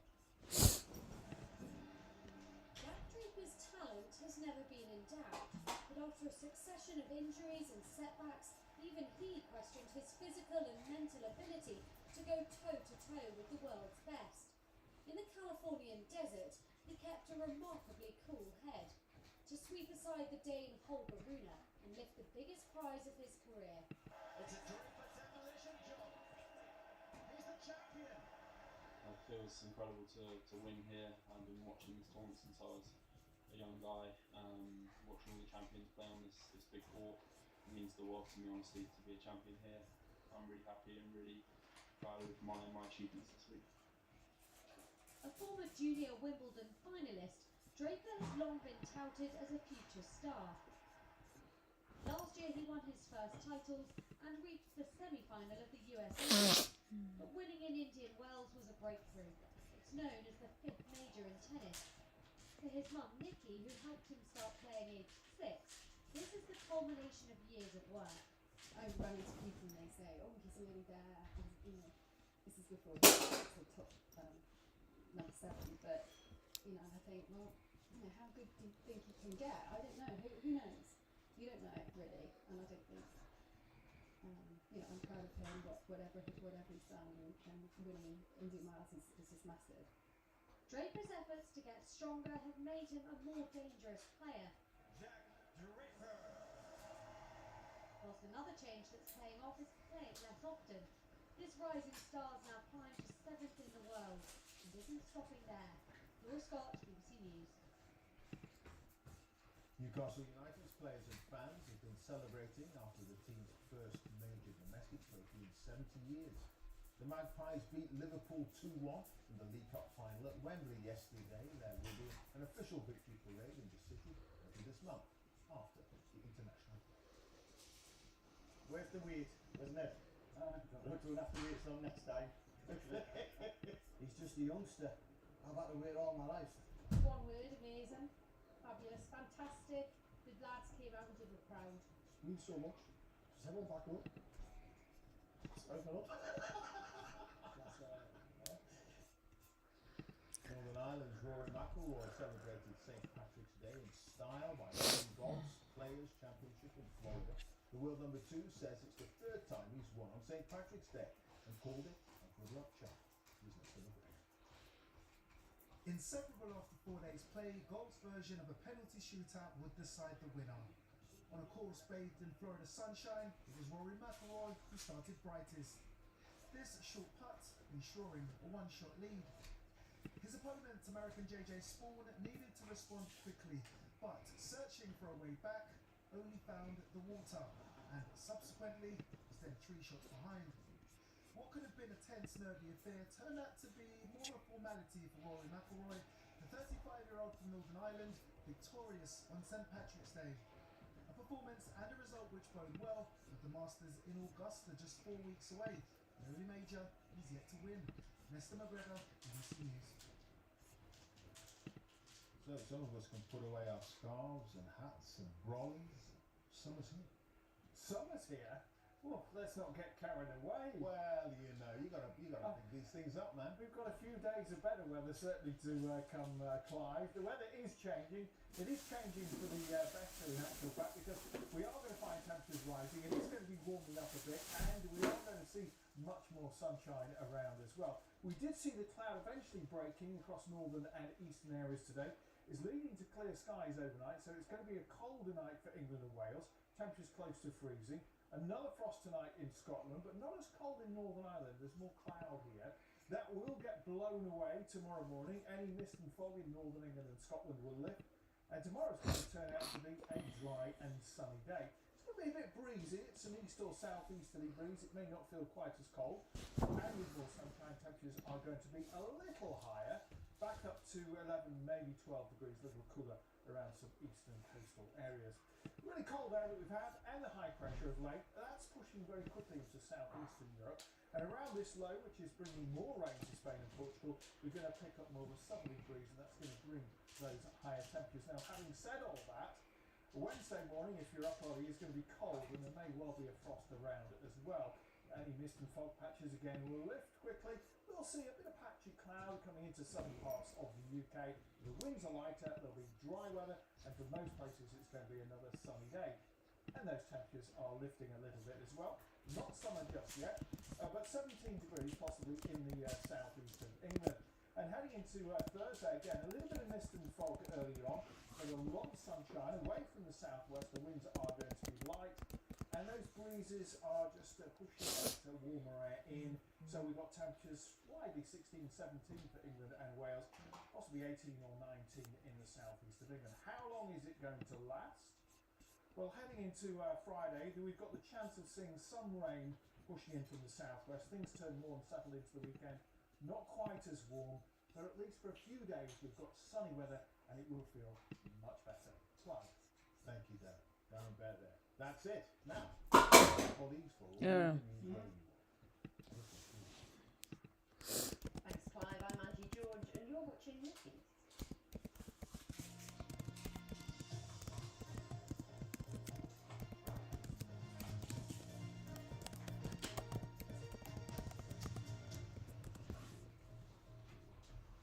Hello. A couple from Essex who unknowingly brought an illegal migrant onto the UK on their motorhome have had their fine cancelled. Joanne and Adrian Renton discovered the man as they returned from a holiday and were later fined. The government, though, has now backed down. Stuart Woodward reports. Adrian and Joanne thought they were doing the right thing when they told the authorities about this migrant who'd been clinging to the back of their motorhome for 5 hours. But they were fined £1,500 for failing to check their vehicle. After calling BBC Local Radio to tell their story, it quickly went international. We've been interviewed by the Washington Post. I've seen online it's gone to New Zealand, Europe. I've had a friend in Canada text me to see he's seen it on the news. How old do you think he is? Absolutely. 60. After more 55. than a week of pressure, She's just finally a breakthrough. The Home This Office one of them looks older. for £1,500. So I looked at each other and we went, we've won. We've done it. We've done it. Yeah. So us little folk have actually stood up for ourselves and we won. There's been no apology from the Home Office though, and they've said that although the fine's been dropped to zero, their liability still stands. The whole thing's unjust and it's immoral.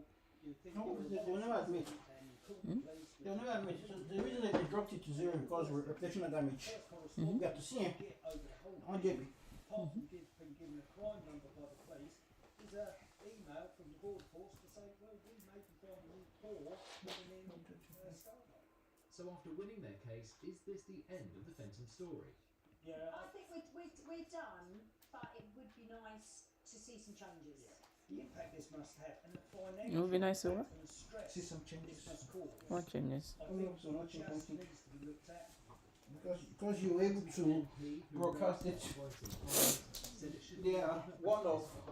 As for the Fentons, has this put them off travelling in their motorhome? No. We will never have a bike cover again. It has made you more aware on how you really do have to check everywhere. I think you just never think something happen. Look, if we one thing back to France, someone might come on our vehicle. We just can't can't thank everyone enough. Yeah, but if Home Office is blaming them, at least they went through the border. Why didn't they see it? Yeah, they almost saying that they also did a cure for taking their weapons before they bought. £320,000 loss last year, according to local. It was one of the oldest folk festivals in England. The first was in 1955. Cambridge City Council says it's earmarked £75,000 for alternative folk-related events this year. People living in the shadow of a huge warehouse in Suffolk say it's like living next to a prison camp. The building at Nacton is the size of 6 football pitches. Council bosses say they don't believe there was any fault in the planning process, so we open it.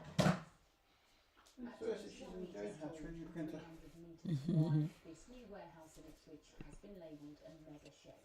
Since the structure went up, owners of residential properties in Felixstowe Road say they can no longer see the sky from their gardens.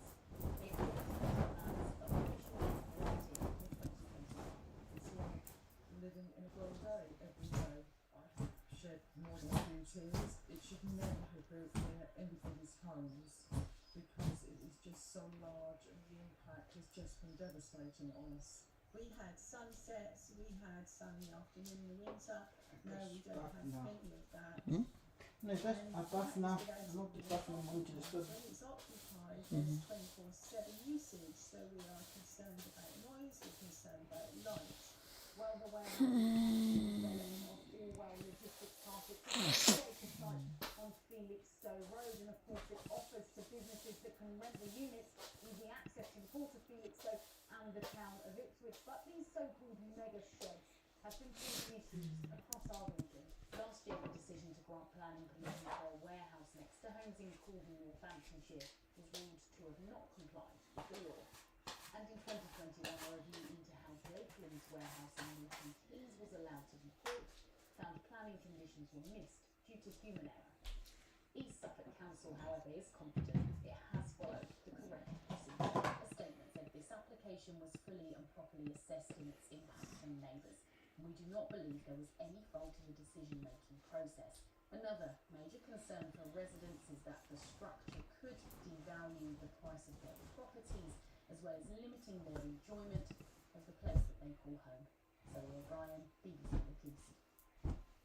And finally, public speaking can be nerve-wracking, but can also be an important skill for your career. And that's why a researcher at Cambridge College has launched a new virtual reality platform which helps people practice in front of a crowd and become more confident speakers. It's a universally beneficial skill, regardless of the student's subject they're studying or their career outcomes. It's going to help their well-being, it's going to help their mental and physical health, it's going to help their career horizons. It's going to help them speak up during difficult moments. Okay, now here's Jill with a look at the weather. Hello there. Well, we've had a fairly settled day today. Some sunshine as well. Tonight, we lose any of the clouds we've had through the course of the day, and we will get clear skies as we head into the early hours of Tuesday morning. It's going to be chilly though with those clear skies. Temperatures falling down past freezing, down to potentially -1. So chilly, but a very bright start tomorrow. Plenty of that sunshine. Working there, it's also helping him understand his son very well. Yeah, yeah. At least, if nothing, that's a benefit. Yeah, exactly. That's a benefit. If you don't go near them, you don't know. Our community, we don't even know how to deal with them at all. That's all from us for now. We'll be back with breakfast bulletins tomorrow morning just before 6:30. But for now, from the late team, it's good night. And it's interesting that most people in our community only see them. So like, we are not joining here right now. For those who don't have children with special needs, yes, yeah, like Iwolo Moshi. But when you have it, you now realize that these are things I need to. But when you now have a child who has special needs, then they become more. Well, I hope they become a bit more aware of their needs. Football hooliganism, a dark story of tribal bonds and extreme violence. On a match night, everyone was your enemy. Everyone was going to kill you. We hated them, we hunted them, we battered them. Join me, Tony Bellew, for Gangster Presents Hooligans. Listen first on BBC Sounds.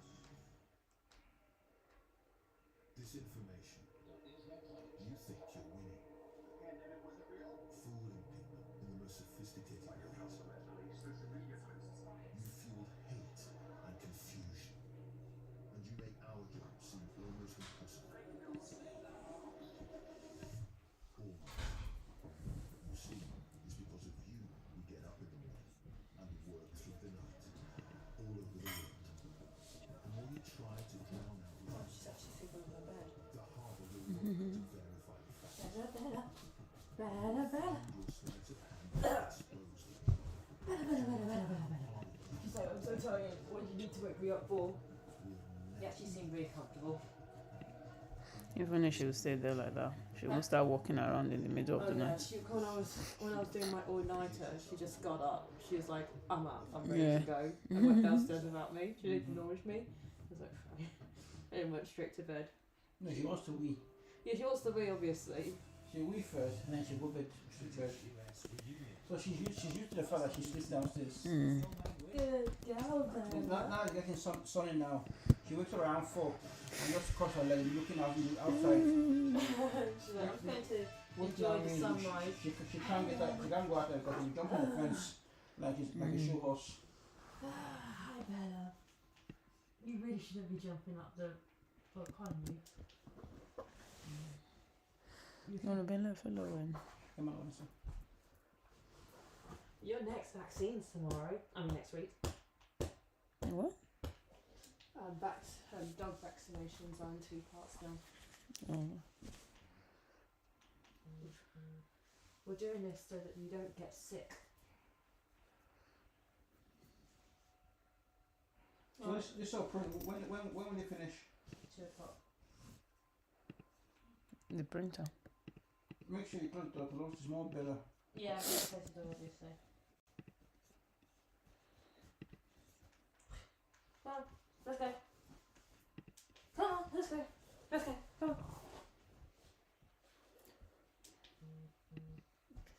She won't move.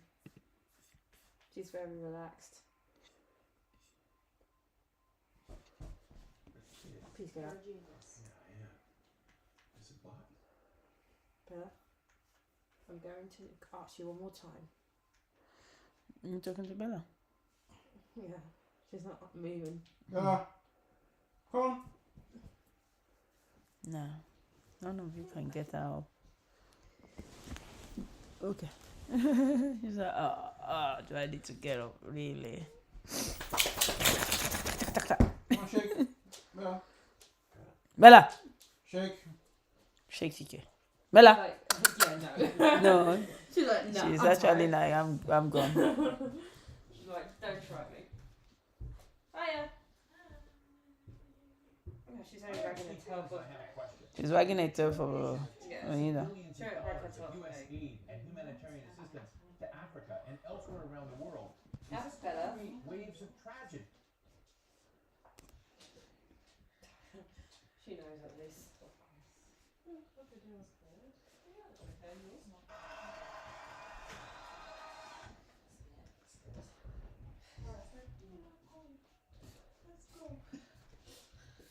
Okay, good nighty. Good night, babe. Sleep well. Thank you so much. Yeah. Alright. Sleep well.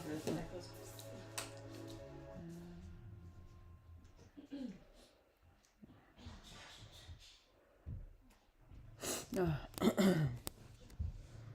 everyone, this is Rejoice of Rejoice Cream, and I'm here to share my story with you. I don't even know where to start from, but I will be very, very brief about the story because I want people to learn from my experience, and at the same time, everybody should be careful because She was kidnapped. here in Nigeria, She was kidnapped? That's what he's finished. And she escaped. Miraculously. It was when they kidnapped to escape is something else. Today I left a particular village in Ogun State. I was coming back to Ibadan, so I dropped at interchange. It was my guys, Ato Lifestyle, Adventure of Jazzy, Killer and Mr. Jide that we were in the car. So I dropped at interchange.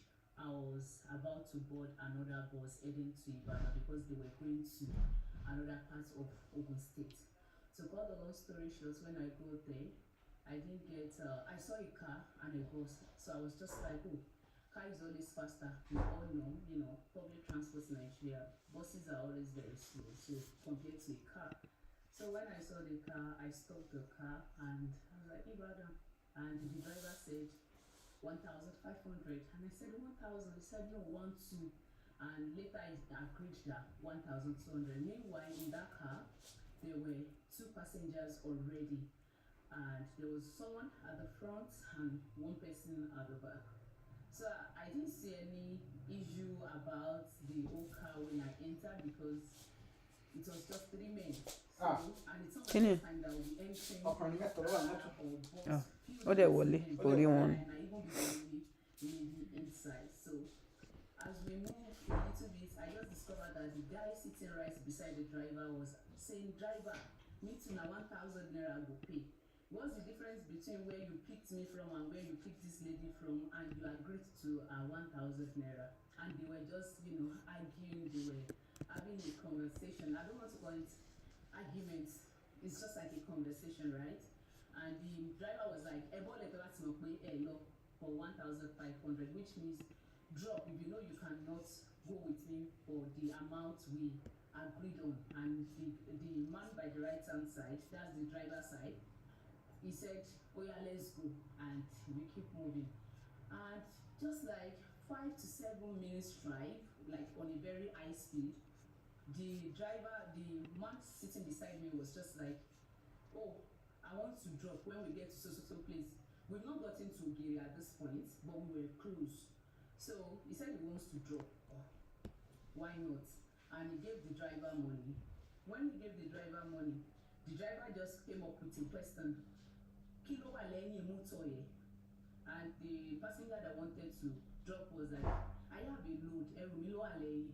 And he was like, okay, those people that dropped before you, that they already carried the load. And he was like, no, I'm very sure my bag is there. And they started one thing. Before I know, the guy that was sitting beside me was like, you have to tell, no, the driver said, you have to tell me what you have in your bag, blah, blah, blah. Before I know, they were just, in my own, this thing is none of my business. I don't know how you guys, where you guys came from. I was just looking at them. I was not saying anything. So cut the long story short, the guy sitting right beside me started begging that about $150,000 ló wà ńbẹ̀ àti Kano ni mo ti ń bọ̀ ọ̀gá mi kú sí Saudi Arabia. In my head, I was listening to all this conversation and we were still moving. So he was telling the driver that please drop, collect your money, let me pick my bag and go. And the driver was like, tó ṣe pọ́lọ́pàá ti dá mi dúró ńkọ́, ṣé ẹ fẹ́ kó bá mi ni? Báwo lè ṣe máa gbówó sẹ́yìn mọ́tò mi? Tẹ́ni sọ fún mi. I was seeing all their dramas, and the guy that was sitting right beside the driver was like, he speaks like an Igbo man, but I'm very sure that he's not an Igbo man. But he speaks like Igbo man, and he even speaks Igbo, like pure Igbo. Because one thing is, I cannot speak, but I understand. I understand Hausa as well, but I cannot speak.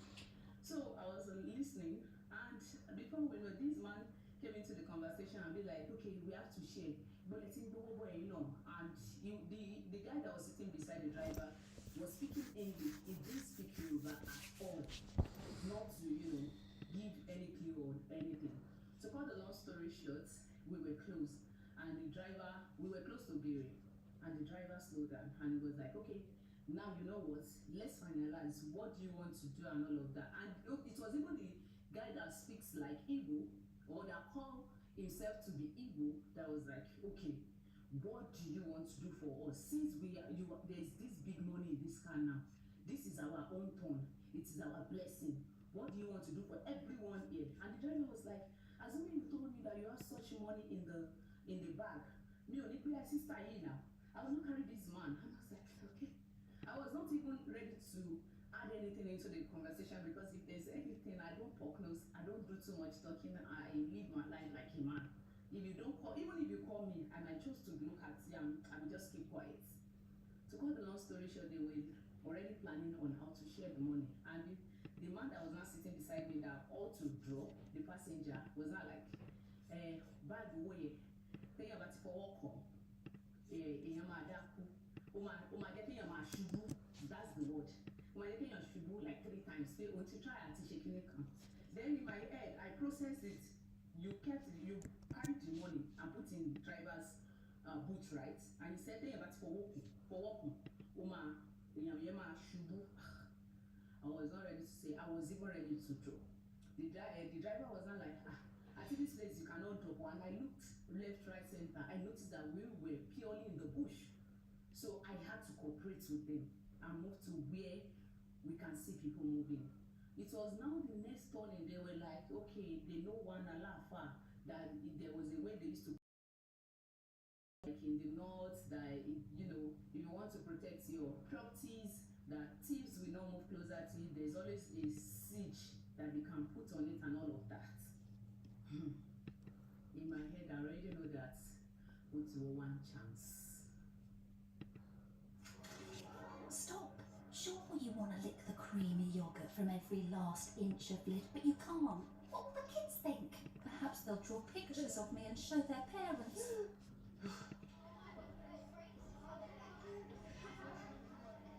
Miller, love every bit. With over 30 cities to explore, nothing beats a Jet2 city break. So take in all the sights and discover a city that's made for you. Book now with Jet2 city breaks.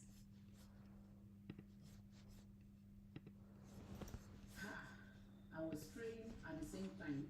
I had to quickly reach out to Otto Lifestyle and be like, Papa, I be like, sir, don't enter one chance, because I know that I must not call my family at this point in time. I know some of my friends that I must not tell because they will bombard me with calls. They will want to know what's up.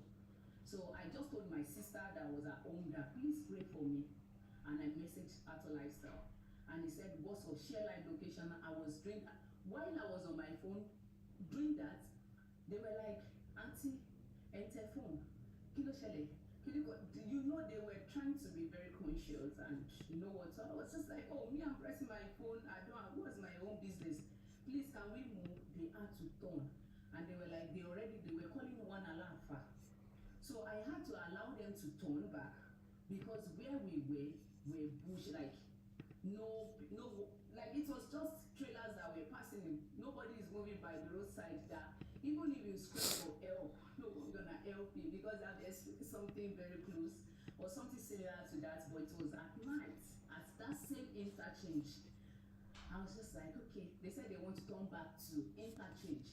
They want to pick the afar that will take away the siege that is placed on that money. Then they can share. In fact, they were asking me that, do I know someone that can take something off? I said, I have no idea. They were not like that. But the driver was like, oh my God, slow me. I went Ramadan, he was just swearing. I said, oh my God, fear, I can't even remember. But I know that particular side of it. So that's because I wanted to so that they would be like, okay, we are on the same page. I have to so that we can get to where we have to be. To cut a long story short, before we got to the interchange, when they were speaking to the Afa already said, don't worry. He said, the driver said, don't worry. You know what? When they called the Afa, he said, the evil man that was calling the Afa now, he said he has somewhere. And he said, oh, don't worry. By the time the Afa, he was not speaking with the Afa. The Afa now said, can no one bear here? They are fighting on land and they put one jazz on the land.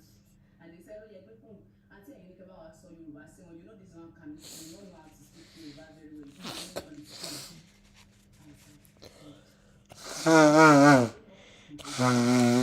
You know when you are praying so badly, and I was just begging my head, magic in share. To cut the long story short, guys, we got very close to interchange, and this is the driver that said he doesn't know the Alafa. It was the Igbo one that said, I know the Alafa. And the Alafa said, oh, I'm traveling, I'm going to Ife. Mo an interchange, mo ti sumo interchange. And I just saw, before, on that space of all these things that happen is not even up it's not up to 15 minutes. This guy already came to the roadside and he parked. The driver parked. In my head, I was like, oh, 1 + 1 + 2. You are the driver. This is your passenger, the Igbo man. The other man that was sitting behind me was your passenger. I'm one of your passenger. How come you know the Alafa? And he parked and he said, oh yeah, well listen, no. The moment I said no, enter, I'll sit by the door side. When we got to interchange, they just speed up under that bridge and climb. They wanted to turn back. They said, since that we are going to Ibadan, let's just go and turn. I said, I want to buy water. That's the first thing that came to my brain that I should say. Then when we wanted to say, I want to say, don't worry, Tabago Pebori Bridge. Then I was like, share your money, share your shaking economy. I said, I need to drop. When we were very close to that, what's it called, the bridge side, where the sellers, if you are heading to Abeokuta or if you are going to Shagam, you know that bridge. If you are conversant with that area, you will know exactly where I'm talking about. I said, drop me. Drop me. And that moment, the Igbo man, you know, when the Alapa entered, he entered to the front seat. The driver was right beside, you know, the driver's seat. And the guy that said he brought money from Kano was sitting very close to the window side. Then the Igbo guy was sitting in the middle. Now I'm very close to the other door side. I was just like, it was more or less like they pushed me down. And that moment, the rate at which they speed up, because one thing that came to my head is try and take the plate number, because I know that at least with plate number something can be done. But I couldn't. But I was able to take pictures of them, like a short video of them, even though I could not record, because the guy that was sitting beside me was trying to put all his eyes inside my phone. And you know, I could not do a lot with my phone at that point in time, but I was still able to take a short clip of them. And yeah, I'm just grateful to God, because this story would have come to another thing. Probably they would have been looking for me or something. It was later when I dropped that I called actor, and he called me rather and was like, were you able to drop? I said yes. We did video call and I was like, relax.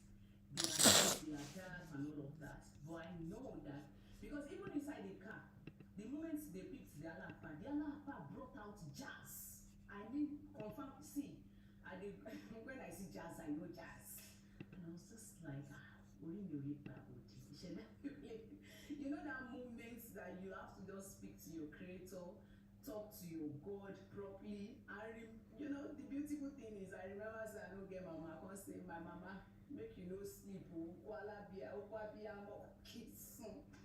was a terrible one. I will not even lie, I'm traumatized.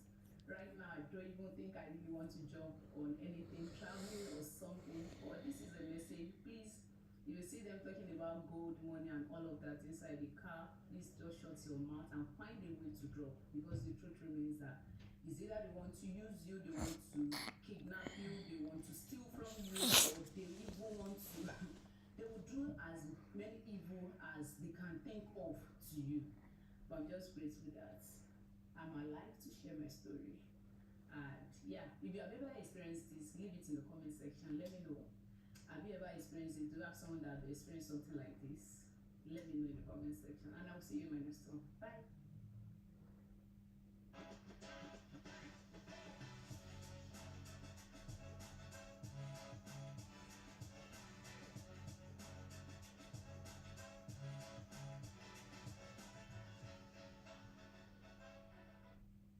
Explore the 1921 census on Ancestry. Start your 14-day free trial today.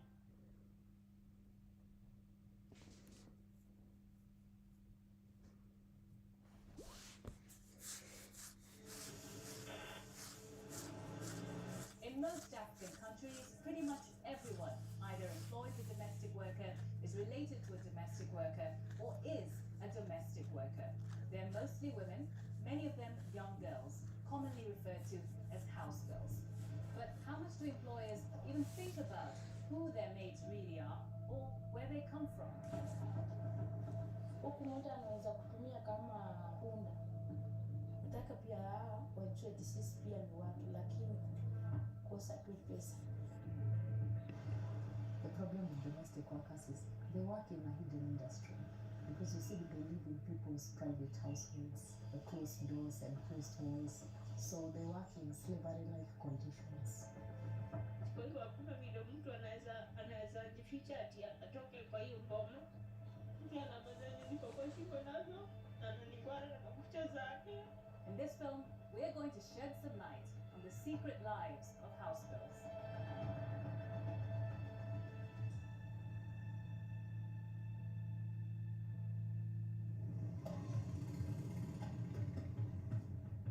We're in eastern Uganda, close to the border with Kenya. The villages on both sides of the border supply many of neighboring Kenya's domestic workers. It's here that we meet two sisters. Esther is 21 and plans to leave for Kenya's capital, Nairobi, to find work as a housemaid. Maisha Nairobi ni afadhali kuliko hapa. Nimeona juu huko unaweza pata pesa, lakini ukikaa huko uweza hata pata ya kukula, hata ya kununua kitu uvaa uweza pata. Kazi iko lakini pesa yao ni kidogo. Si unajua huko wanakupatia just 30 per month. Sasa hiyo pesa huwezi subiri na wewe. Tunaendanga huko juu tunapata pesa mzuri huko. Women, many of them young girls, commonly referred to as house girls. But how much do employers even think about who their maids really are or where they come from? Huku mtu anaweza kutumia kama punda. Nataka pia wajue sisi pia ni watu, lakini kosa tu pesa. The problem with domestic workers is they work in a hidden industry because you see they live in people's private households, the closed doors and closed walls, so they work in slavery-like conditions. Kwa hivyo hakuna vile mtu anaweza jificha ati atoke kwa hiyo mboma. Mtu anapata ziko kwa shingo nazo, ananingwara na makucha zake. In this film, we are going to shed some light on the secret lives of house girls.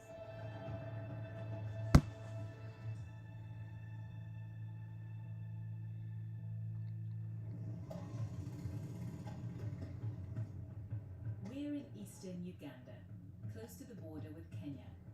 The villages on both sides of the border supply many of neighboring Kenya's domestic workers. It's here that we meet two sisters. Esther is 21 and plans to leave for Kenya's capital, Nairobi, to find work as a housemaid. Maisha Nairobi ni afadhali kuliko hapa. Nimeona juu huko unaweza pata pesa, lakini ukikaa huko uweza hata pata ya kukula, hata ya kununua kitu uvaa uweza pata. Kazi iko lakini pesa ya huko ni kidogo. Si unajua huko wanakupatia just 30 per month. Sasa hiyo pesa huwezi subiri na wewe. Tunaendanga huko juu tunapata pesa mzuri huko Nairobi.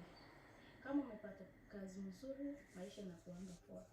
Esther's elder sister, Juliet, is 24. She's already been to Nairobi as a domestic worker and earned enough money to build a new family home.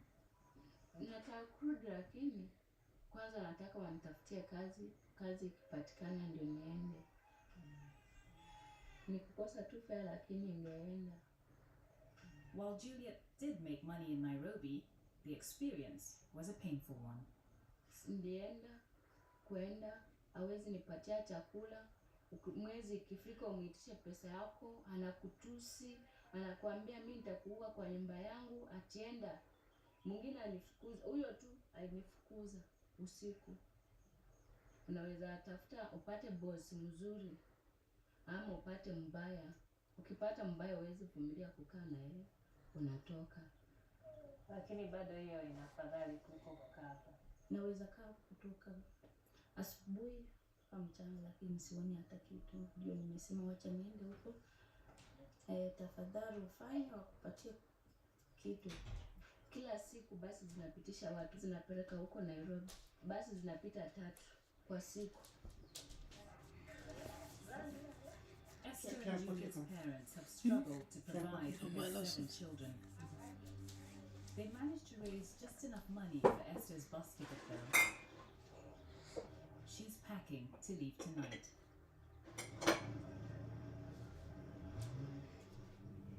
along the border, the villagers are giving up their daughters in this new wave of migration. Money made in Kenya can go a long way here, thanks to the strength of the Kenyan shilling against Uganda's currency. In another Ugandan village along the border, a local leader introduces me to Euphrasia Juma. She lives alone, surviving on the harvest from a small plot of cassava and a jackfruit tree. Her only granddaughter, named Scovia, got on a bus 2 months ago and left to find work in Nairobi, like many other young girls in this area. Niambie kwa nini Scovia aliondoka? Yaani walake mjaji. Yaani walezi. Walezi alikuwa mbaya. Huyu anataka kusoma bila kula. Ndio halesa ni kweli. Nenda kwani upate pesa urudi kwa siku. Scovia is an orphan. Her parents were buried in the compound. Ni mama ya Scovia, baba wa Scovia. Wanda ni mama ndio kwa bande hela bana bulanga. Scovia bamuleha mu kamwe. Urera ndisieni mu mundu naho. Kwa hiyo hapa baba wa Scovia. Ndio. Hata alikufa nini?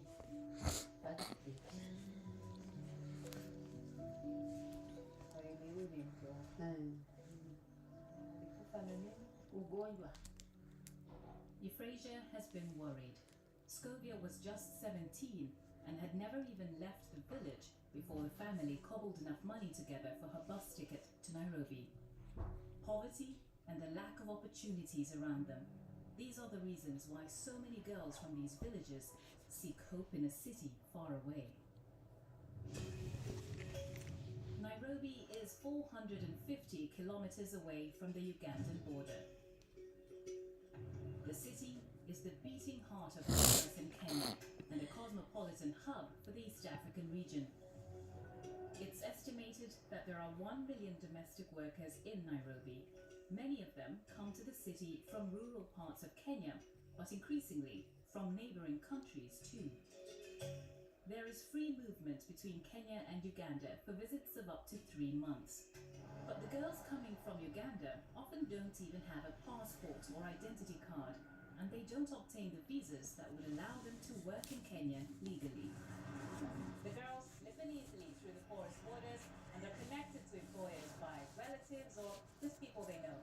Many of the girls arrive here in Nairobi with nothing more than the phone number of the person who sent for them and very little knowledge of just how difficult the life they're about to enter might turn out to be. The city's informal settlements absorb a large proportion of the new workers.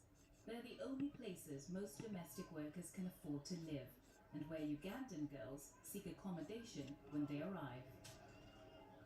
I received a call from Esther. She told me she's arrived in Nairobi and this is where she's staying. So I'm going to go and find out how the job search is going. Esther is sharing with 3 other young Ugandans to keep costs down.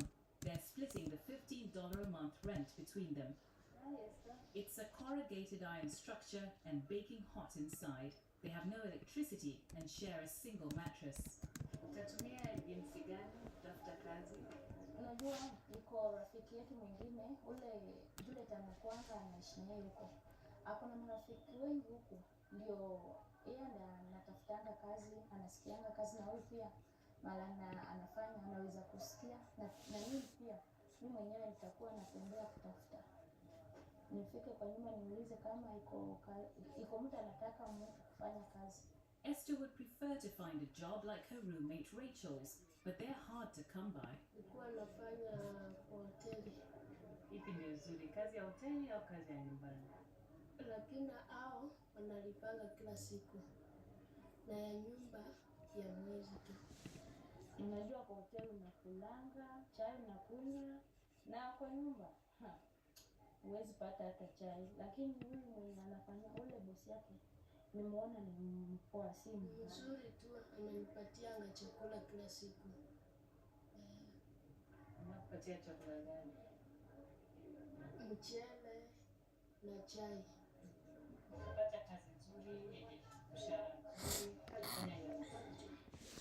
Nikipata ile ula na mzuri, nataka tu nipate pesa ninunue huko nguo niende niuze huko. Nimeona huko nguo ni bei rahisi, huko kwetu inakuanga bei kali. Nikipata pesa mingi na brother yangu tulipanga ku open boutique.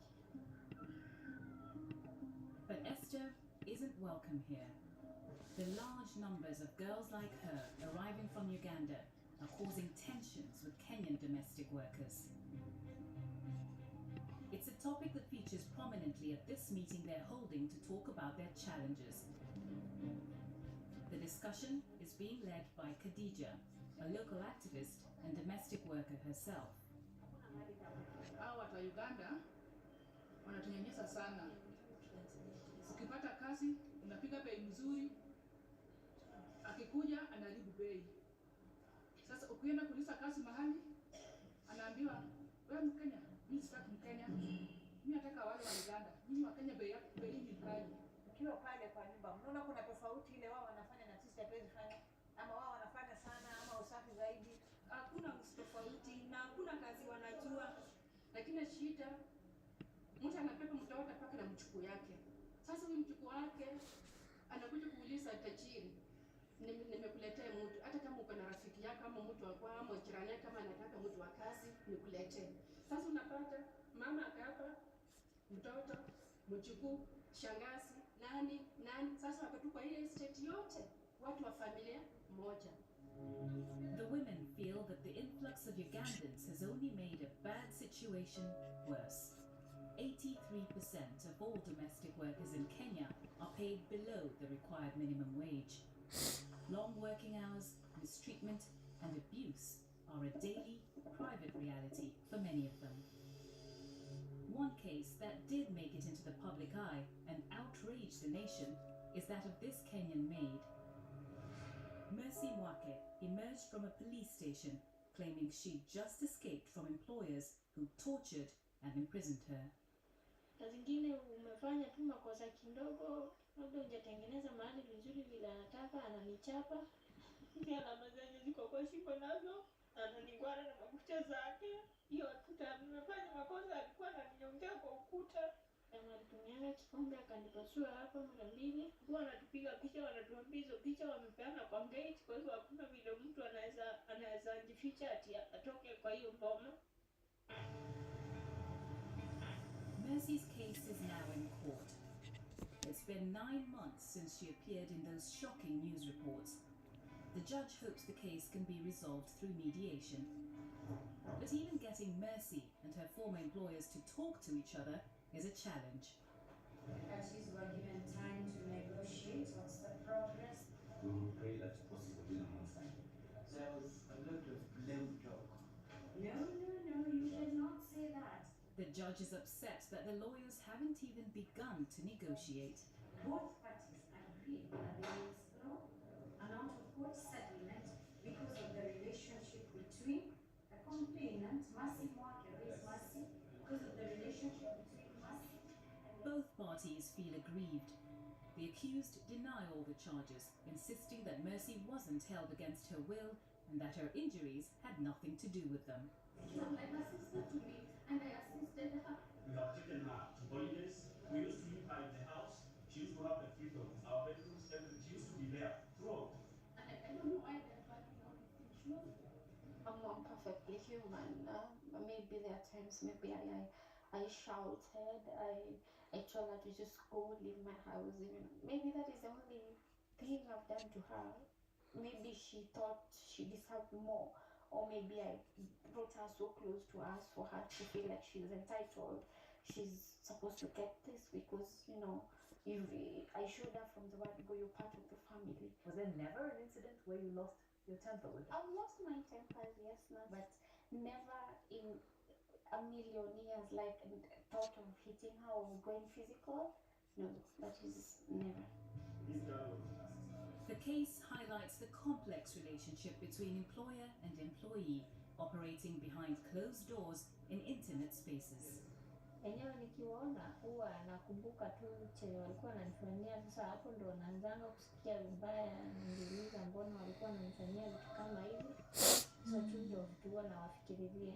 We also feel aggrieved because so many wrong things are said in the media. For example, they say that Mercy has never been seen since 2014.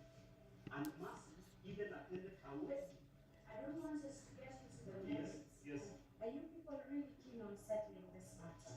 In fact, as early as the 20th of September 2018, nothing has happened.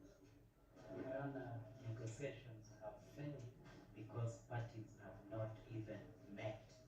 These advocates are here to represent you, so I would want them to facilitate that kind of meeting. Is that okay with you? That is much proper. Why wasn't it proper before between yourselves? I want you to step up for 5 minutes. This case might have never reached a courtroom if Mercy hadn't been supported by a charity in her quest for justice. Most cases like these are never heard, not by a judge, not by anyone.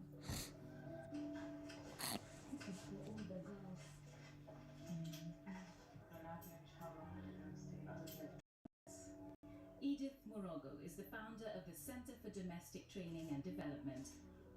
She runs where Mercy now lives and is enrolled in a training course. The center supports girls who say they've been abused or mistreated as domestic workers. There are 70 beds here, and most of the girls occupying them are between 10 and 20 years old. Is it hard to cover all the costs? Yeah, we fundraise around.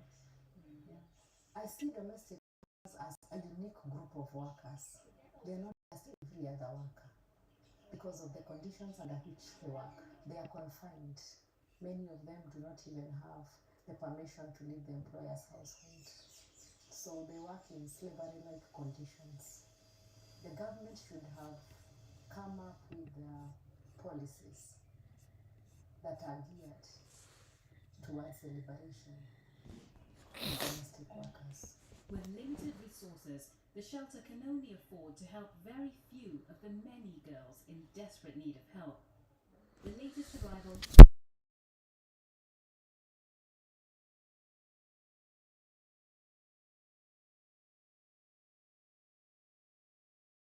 it all went wrong when she failed to pay a bribe.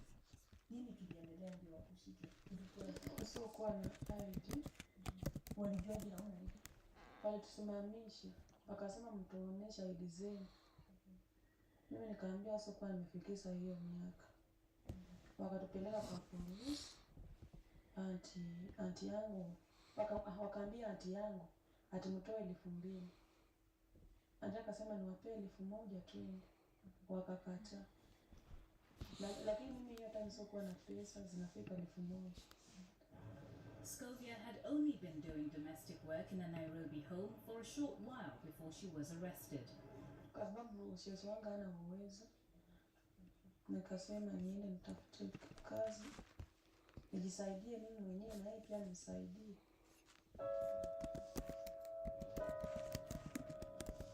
Like Scovia, many Ugandan girls who come here for domestic work lack official documents. They travel alone or in small groups and disappear into private homes and informal settlements where they're frequently preyed on by police looking for bribes. It's a potentially dangerous and exploitative world. It looks like Esther has come up against the harsh realities of life for domestic workers here in Nairobi. We heard from her last night. She said she and her housemates have been robbed of everything they have. So I'm going to see how they are. Esther found work in a restaurant, but the walk to and from her job is long. She leaves before dawn and returns home at night. Msema kwamba mliibiwa. Tulikuwa tumelala. Huyu asijui alifunguaje. Alibeba kila kitu. Walituachia tu ile bedsheet tulikuwa tumejifunika. Tukaamka asubuhi. Tulipata simu zimeenda. Bagi ilikuwa hapo ya Rachel pia ilienda. Na nyingine ilikuwa na nguo zake, alikuwa amenunua vitu yeye alikuwa anaenda hii mwezi. Rachel, the roommate we met on our last visit, had been saving to go back home to Uganda. Aliniambia amefikisha sijui 500,000 ya kwetu, ile ndio alichukua ile yote ndio na mabaki. Na mimi nikamwambia mimi kwanza siwezi weka pesa chini, nitafadhali niweke hapa. Yangu nakuambia ukiniiba utakata ndani yangu bra yangu, lakini huwezi kuniibia hapa baki. Sijui ilikuwa shock, sijui alipata nini. Yeye akatoka tu. Juu tulikuwa tunatafuta nje tunauliza kila mtu hapa. Kuna mwenye atuambia yeye akatoka tu. Sasa sisi tulifikiria naenda kazi huko mara anafanya mpatie pesa yake ama nini. Tukaongojea mpaka leo muone. The robbery is a huge setback. Esther's dream of starting her own business appears to be slipping further away. At the shelter, Scovia has been told that she is being repatriated. Scovia, when you go back there, just make a future for yourself. You've seen how hard it is without documentation here in Kenya. Now settle down. You just need to go say bye to the girls. Scovia, come to me.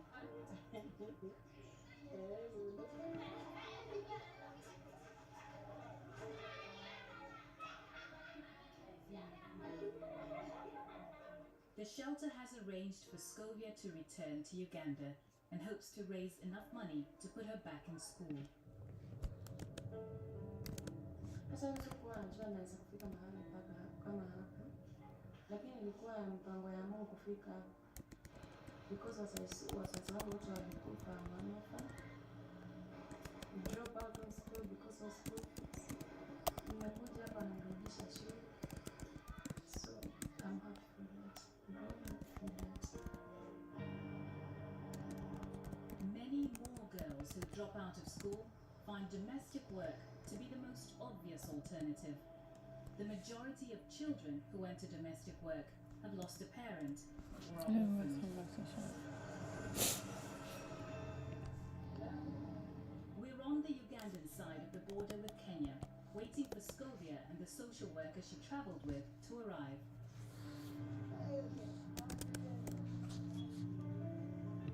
After the overnight journey, it's another long drive to a boarding school near Scovia's village to find out if she can be enrolled.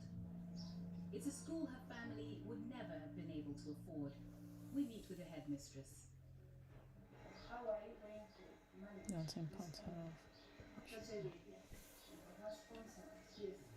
And I want to believe that when the child is educated, you have educated the nation. In the class where you're going to find there very tiny kids. It is up to you to reach in that class.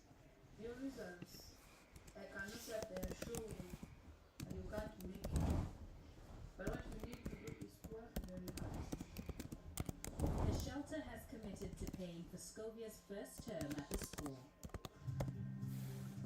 Now it's time for her to finally be reunited with her grandmother.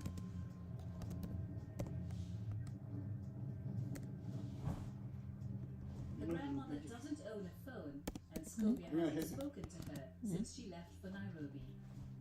Yeah. Sorry. Change it. The one you're right down. Okay.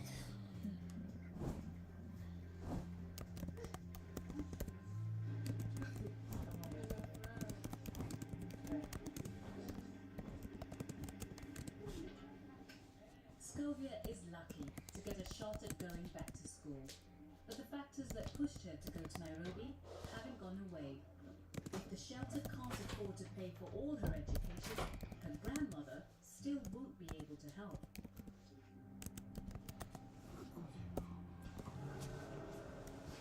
People working in private homes play a vital economic role, but that's hardly ever recognised. It's not an area of focus for governments, for policymakers. We have been working to professionalize domestic labor in Kenya because we clearly see the connection between professionalization and human rights. So if it is professionalized, then it means it will be a respectable occupation like any other. And domestic work, I think, is the biggest employer of women and girls in Africa. They are the unsung heroes of our economies. It's the work that enables other work to happen. Mercy's court case drags on. There is no resolution yet. She's now enrolled in a certification program at the Shelters Training Centre.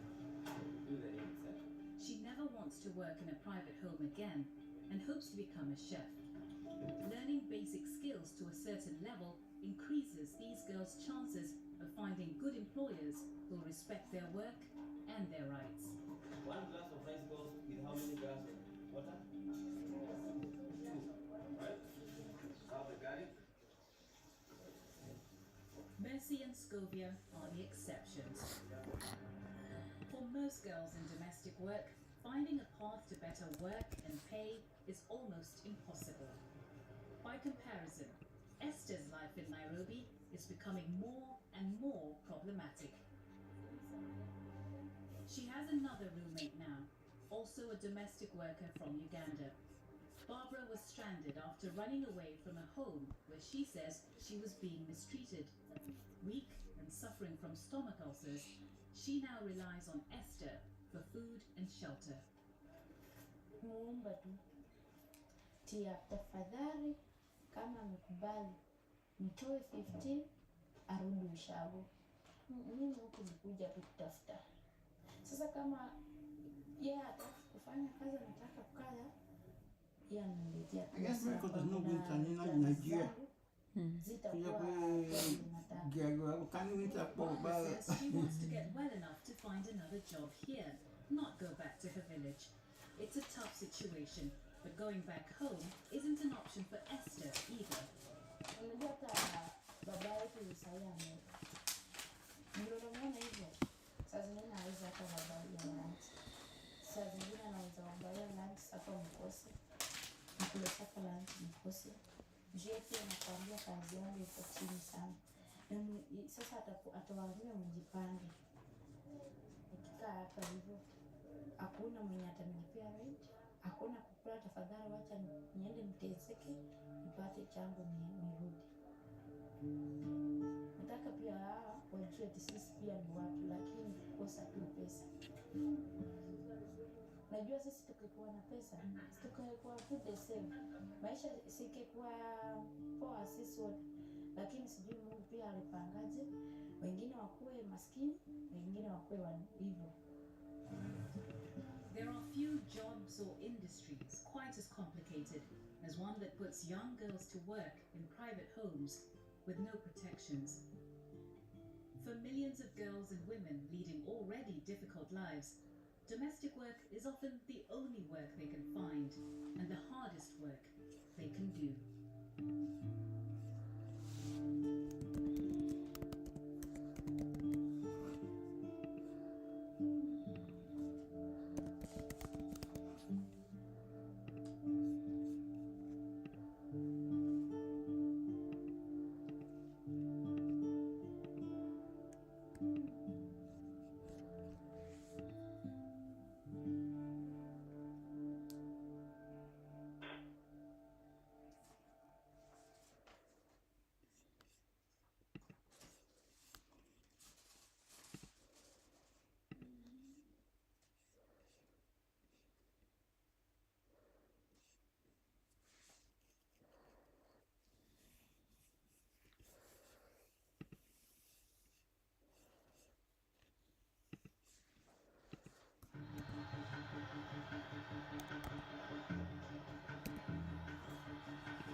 The murder of world champion athlete Agnes Tirop in a suspected case of domestic violence has sent shockwaves around my homeland, Kenya. Just like Agnes gets killed every single day, it happens in every single village.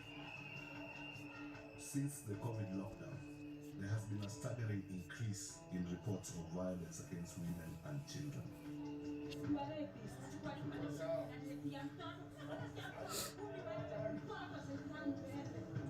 You're looking at people who have been slashed, people who have been stabbed, people who have been beaten black and blue. They're running for their lives. find out just how deep the problem lies.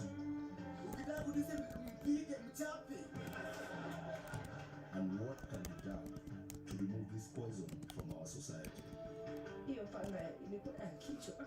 Mtoto akaibukia akagonga na kichwa yake, mtoto na akakufa hapo hapo.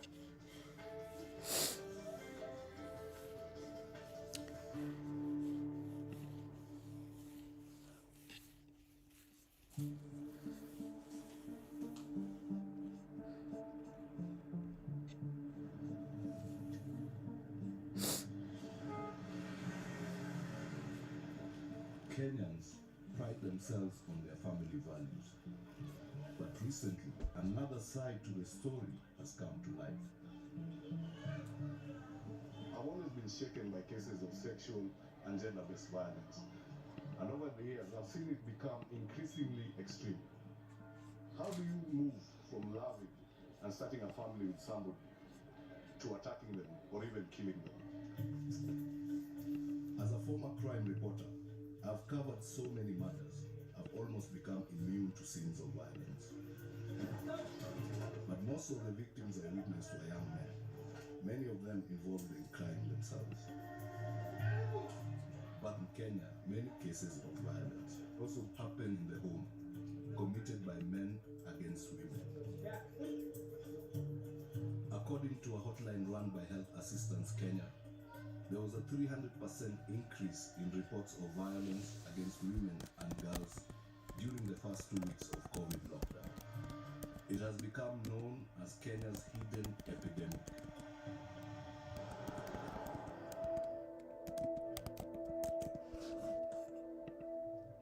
I'm traveling to Meru County in the heart of central Kenya. I have heard of a particularly horrific case which appears to bear the typical hallmarks of sexual and gender-based violence. And its viciousness has shocked the community.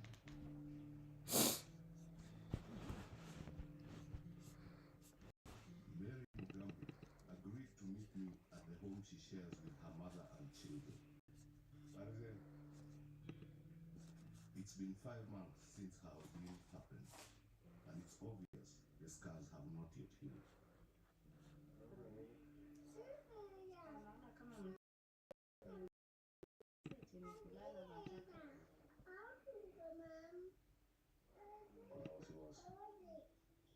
Mtu alikuwepo hawezi sahau. In early 2020, she was living as a single mother, hoping to build a life for herself and her 3 kids. But her ex-husband, Boniface Moredi, father to 2 of her children, moved in nearby. Sikuwa najua kuna nia ya ubaya. Alikuwa ananiongeleshana na mimi turundiane, na mimi sikuwa nataka turundiane na yeye juu hataki kusaidia watoto. Sasa mimi nikasema hapana, mimi afadhali nikae peke yangu ili niweze kusaidia watoto wangu. Late one night, she says Moredi turned up at her house. Akakuja akaingia, niliamkia ameshika panga. Nikamuuliza ni nini shida na tukiwa tumetoka na yeye. Saa hakuniongelesha na hakujibu hata swali. Akaanza kunikatakata viazi hata mguu. Akanikata mbili ya mguu. Akanikata moja ya mkono.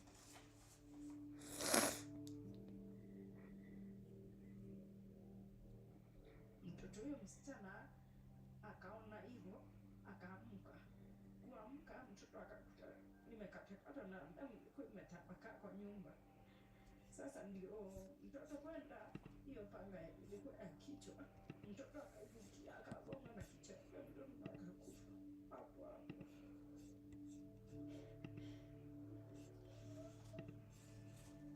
Mary's daughter was just 6 years old.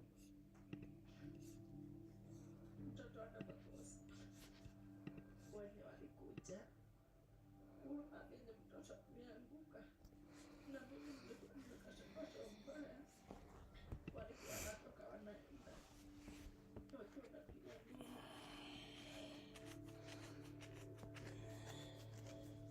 The life-threatening blows to her legs stomach left Mary unable to walk, struggling to care for her two remaining children.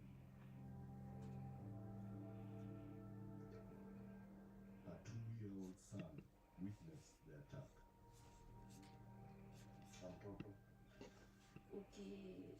kama umemstua hivi, hata saa zingine anagonjeka, tunampeleka hospitali. Hakuwa nataka munikaribia juu yenye aliona babake akifanya. Pole. Leo mbona mtu anaweza fanya kitu kama hiyo? Ni si kitu nafaa ifanye.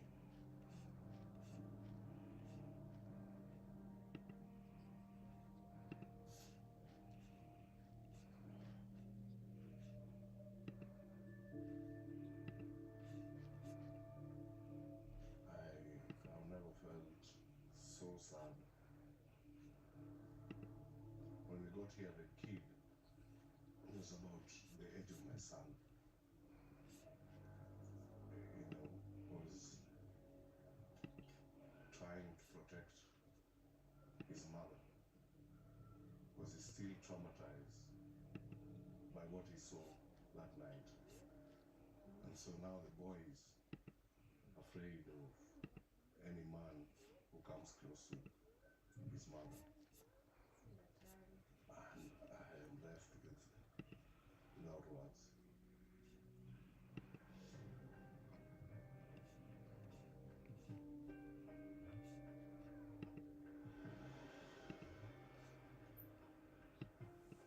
While Mary's story is shocking, it's by no means isolated.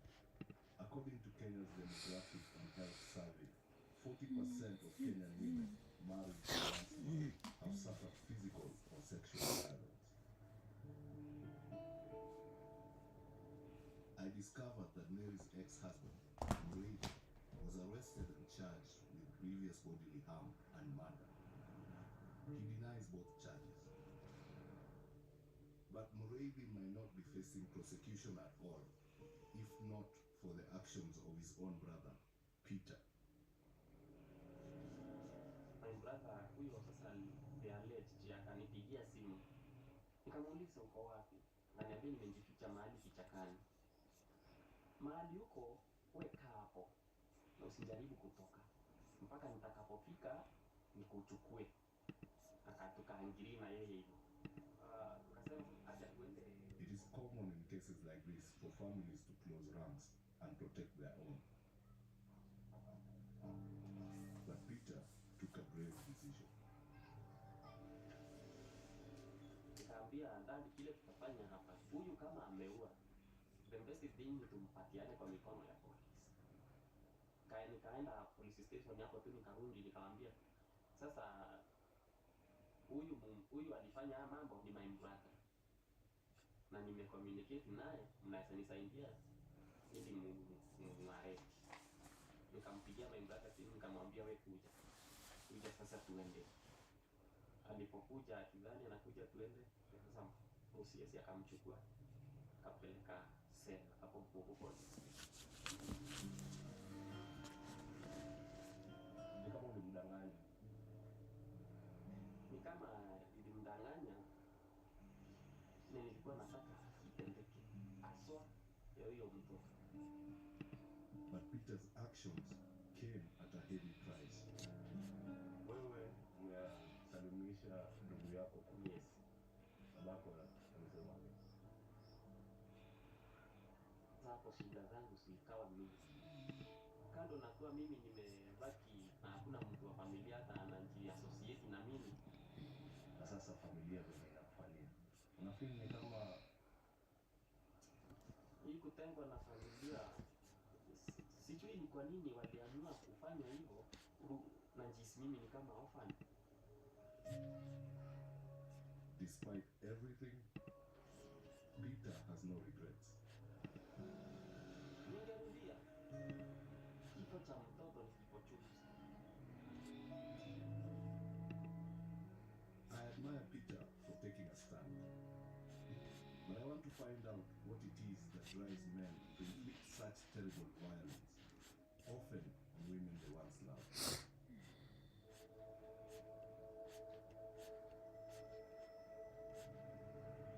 We are heading to the Jacaranda grounds where I've been invited by the Jacaranda social media about sexual and gender violence. This topic is a taboo subject in the country, and most men shy away from even discussing it with their friends. We are hoping this group of men is going to open up about it. Kuna wakati wote kupiga mwanamke inakubaliwa.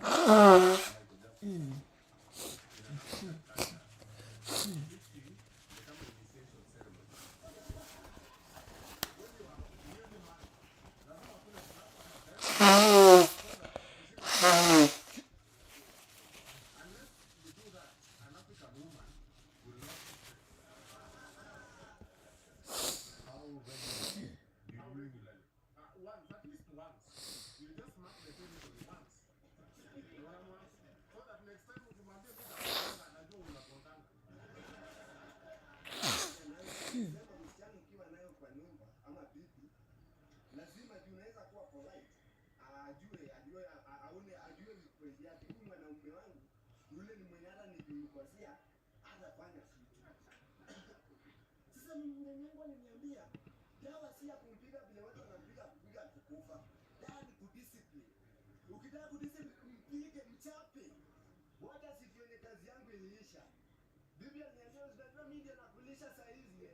Na unajua hiyo wakati mimi ndio nalipa rent bado. Sisi ni control. Kama mimi ni mmoja wa kupiga bibi.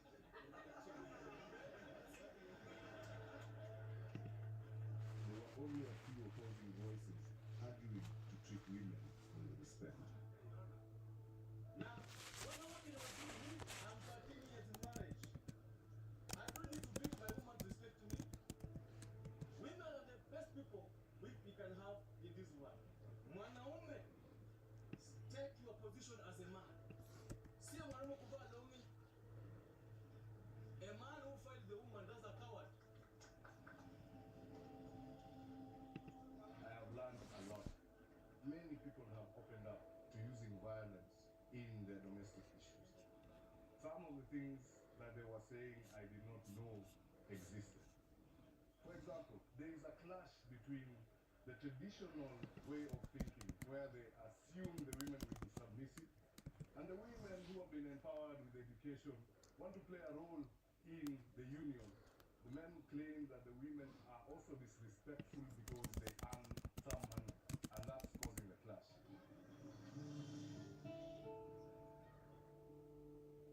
Like many of these men, I also grew up in a poor area of Nairobi. But I was never exposed to the kind of violence many of them described. Now I'm raising children of my own. I fear for them growing up in a world where violence against women and girls is almost accepted, and where victims are struggling for justice.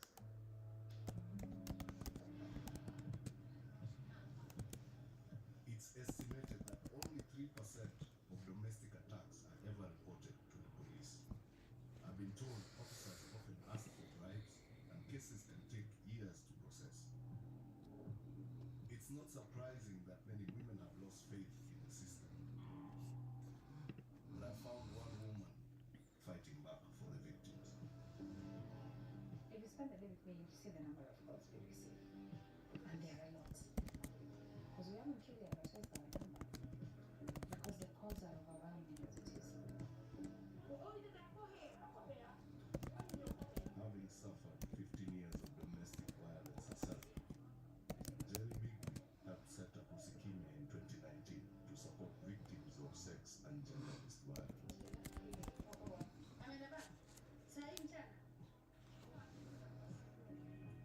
She's had a tip-off from a local hospital about abuse that's affecting not just the wife, but the whole family.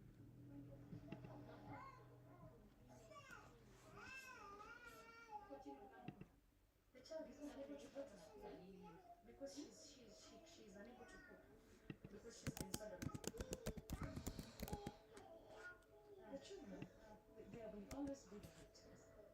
They are the people who are held in the crossfire between adults. Why are all these people coming to you for help? Maybe because they don't have anyone else they can seek for help. Maybe for them they feel like I am the one person who can help them. Or the organization is key.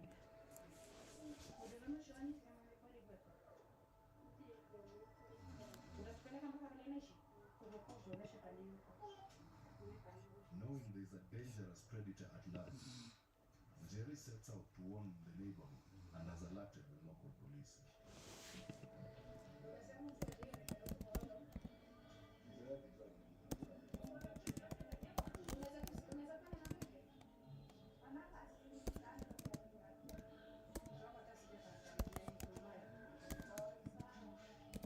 Alishika mtoto pahali, mtoto mdogo. So ndio maana tunamtafuta. Sasa unaona ni mtoto ale mtoto wako anaweza shika. Anakwambia unaweza nipatie namba yako na mimi nipatie namba yangu. Alafu akitokelezea, tunataka anaweza tokelezea usiku. Tuma message. What's going to happen now that this property has not been arrested? We have to keep an eye on him. I have left the neighbors with my calling cards. I'm hoping when they see him, they're going to give us a call. I'm also hoping that the police will keep an eye out for him. To meet the growing need, Jerry has started a safe house where survivors of domestic violence can recover and start putting their lives back together.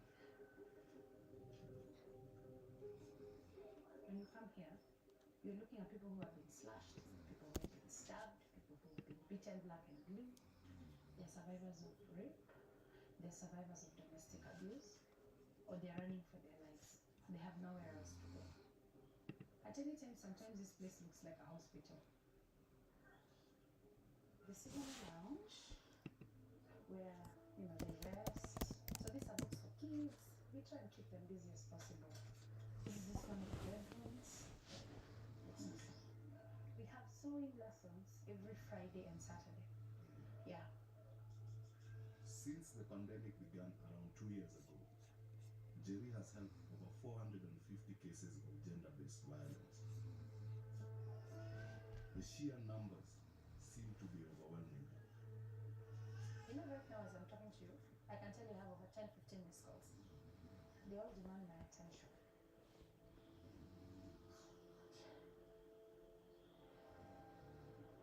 I'm one person. How many people can I protect? This is so hopeless. Sounds like the ground has passed. Yeah.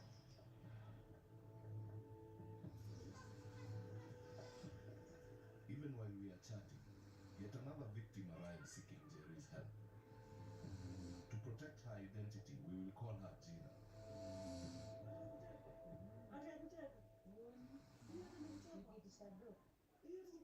Wote akinisukuma kaanguka. Ama ni kuvura? Ni kitu na simu, utapatanga kuja na simu smartphone. Nataka ndo dai simu hapo sijui nini, akaninyanga. Si hapo ndio alinigongea. She also says her attacker has been abusing her child. Alimwambia baba ananifanya nini? Si yake. Nikamwambia hapana. Si mimi yako. Akaniita kwa masikio. Na tusikuwa mimi kwa nyumba, sasa najaribu kumsaidia. Lakini anaogopa.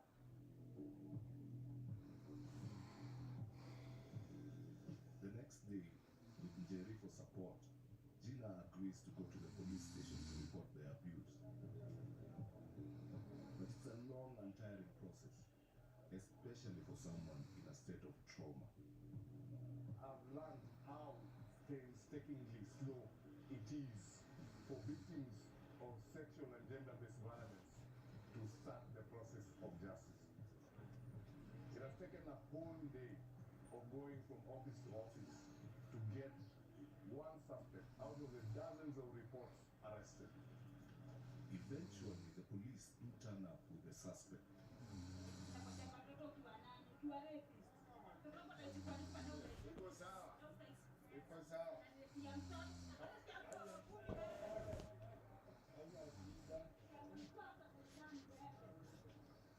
It's encouraging that Gina has had the bravery to speak out and report the abuse. But I can't help wondering whether she would have got the same result from the police without Jerry and the cameras present. And this is only the first hurdle. We are not going to go to what is the court process. That will take years, maybe 2-3 years. So most people get tired along the way. Sometimes the perpetrator is already out on bond and is threatening them. So that sometimes is not helpful at all. Does that leave many of the victims scared and uncertain about the success of the process? It's terrifying, it's scary. And the perpetrator will of course threaten you, and most people tend not to show up in court. So I wish there were shorter time to finish the court cases, like let's say 3 months, 6 months, so that this case is closed when it is still fresh for the victims, and so that the victims can stop living with fear.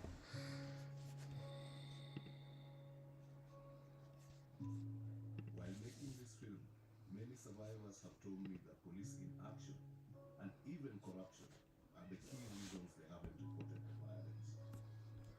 It's an accusation I want to put to the police themselves.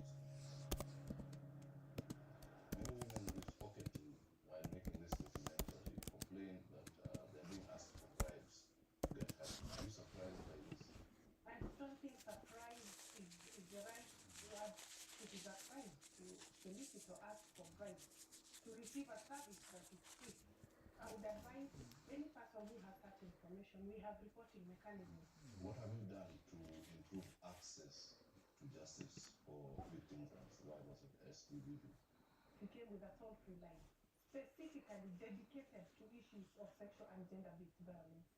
We had to do a lot of training and ensure that each police station have a gender desk that deals specifically with issues of GBV. There is a concept that is coming up, it's called Polycare. It is a one-stop center where a survivor will report, they will see a doctor there, they will have a forensic person there, they will have psychosocial support. Victims will be watching this. Why will they believe they'll be treated differently now?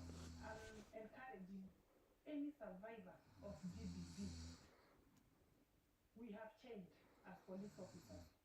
Do not suffer in silence. Come out and report. Because when you report, we are also going to stop this the perpetrator doing it to another person. Come up, put your complaint forward, and it will be taken care of. The words of the officer are encouraging, but I've had many promises about the police changing over the years.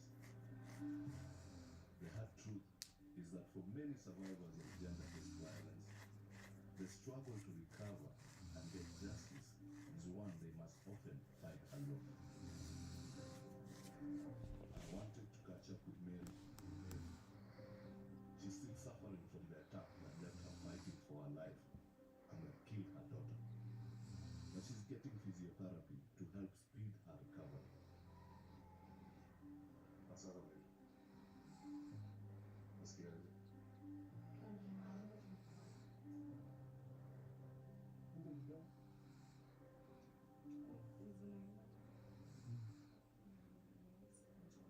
This is can't place completely because of the problem of the fracture.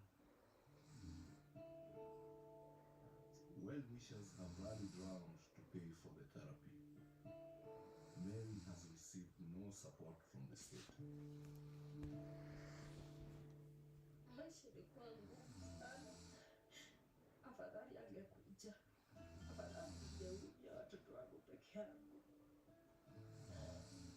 While physical injuries might heal with time, the emotional pain will always be there. Elezea nini ilifanyika. Atasahau saa hii kidogo.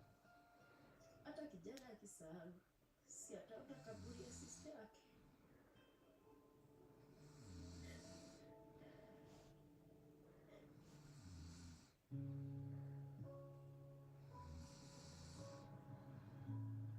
Making this film has been an intense and painful journey. I feel deeply sad as a man that so many horrific crimes are committed by other men against women and children with little chance of justice. There are many reasons for this hidden epidemic, but we as men cannot hide from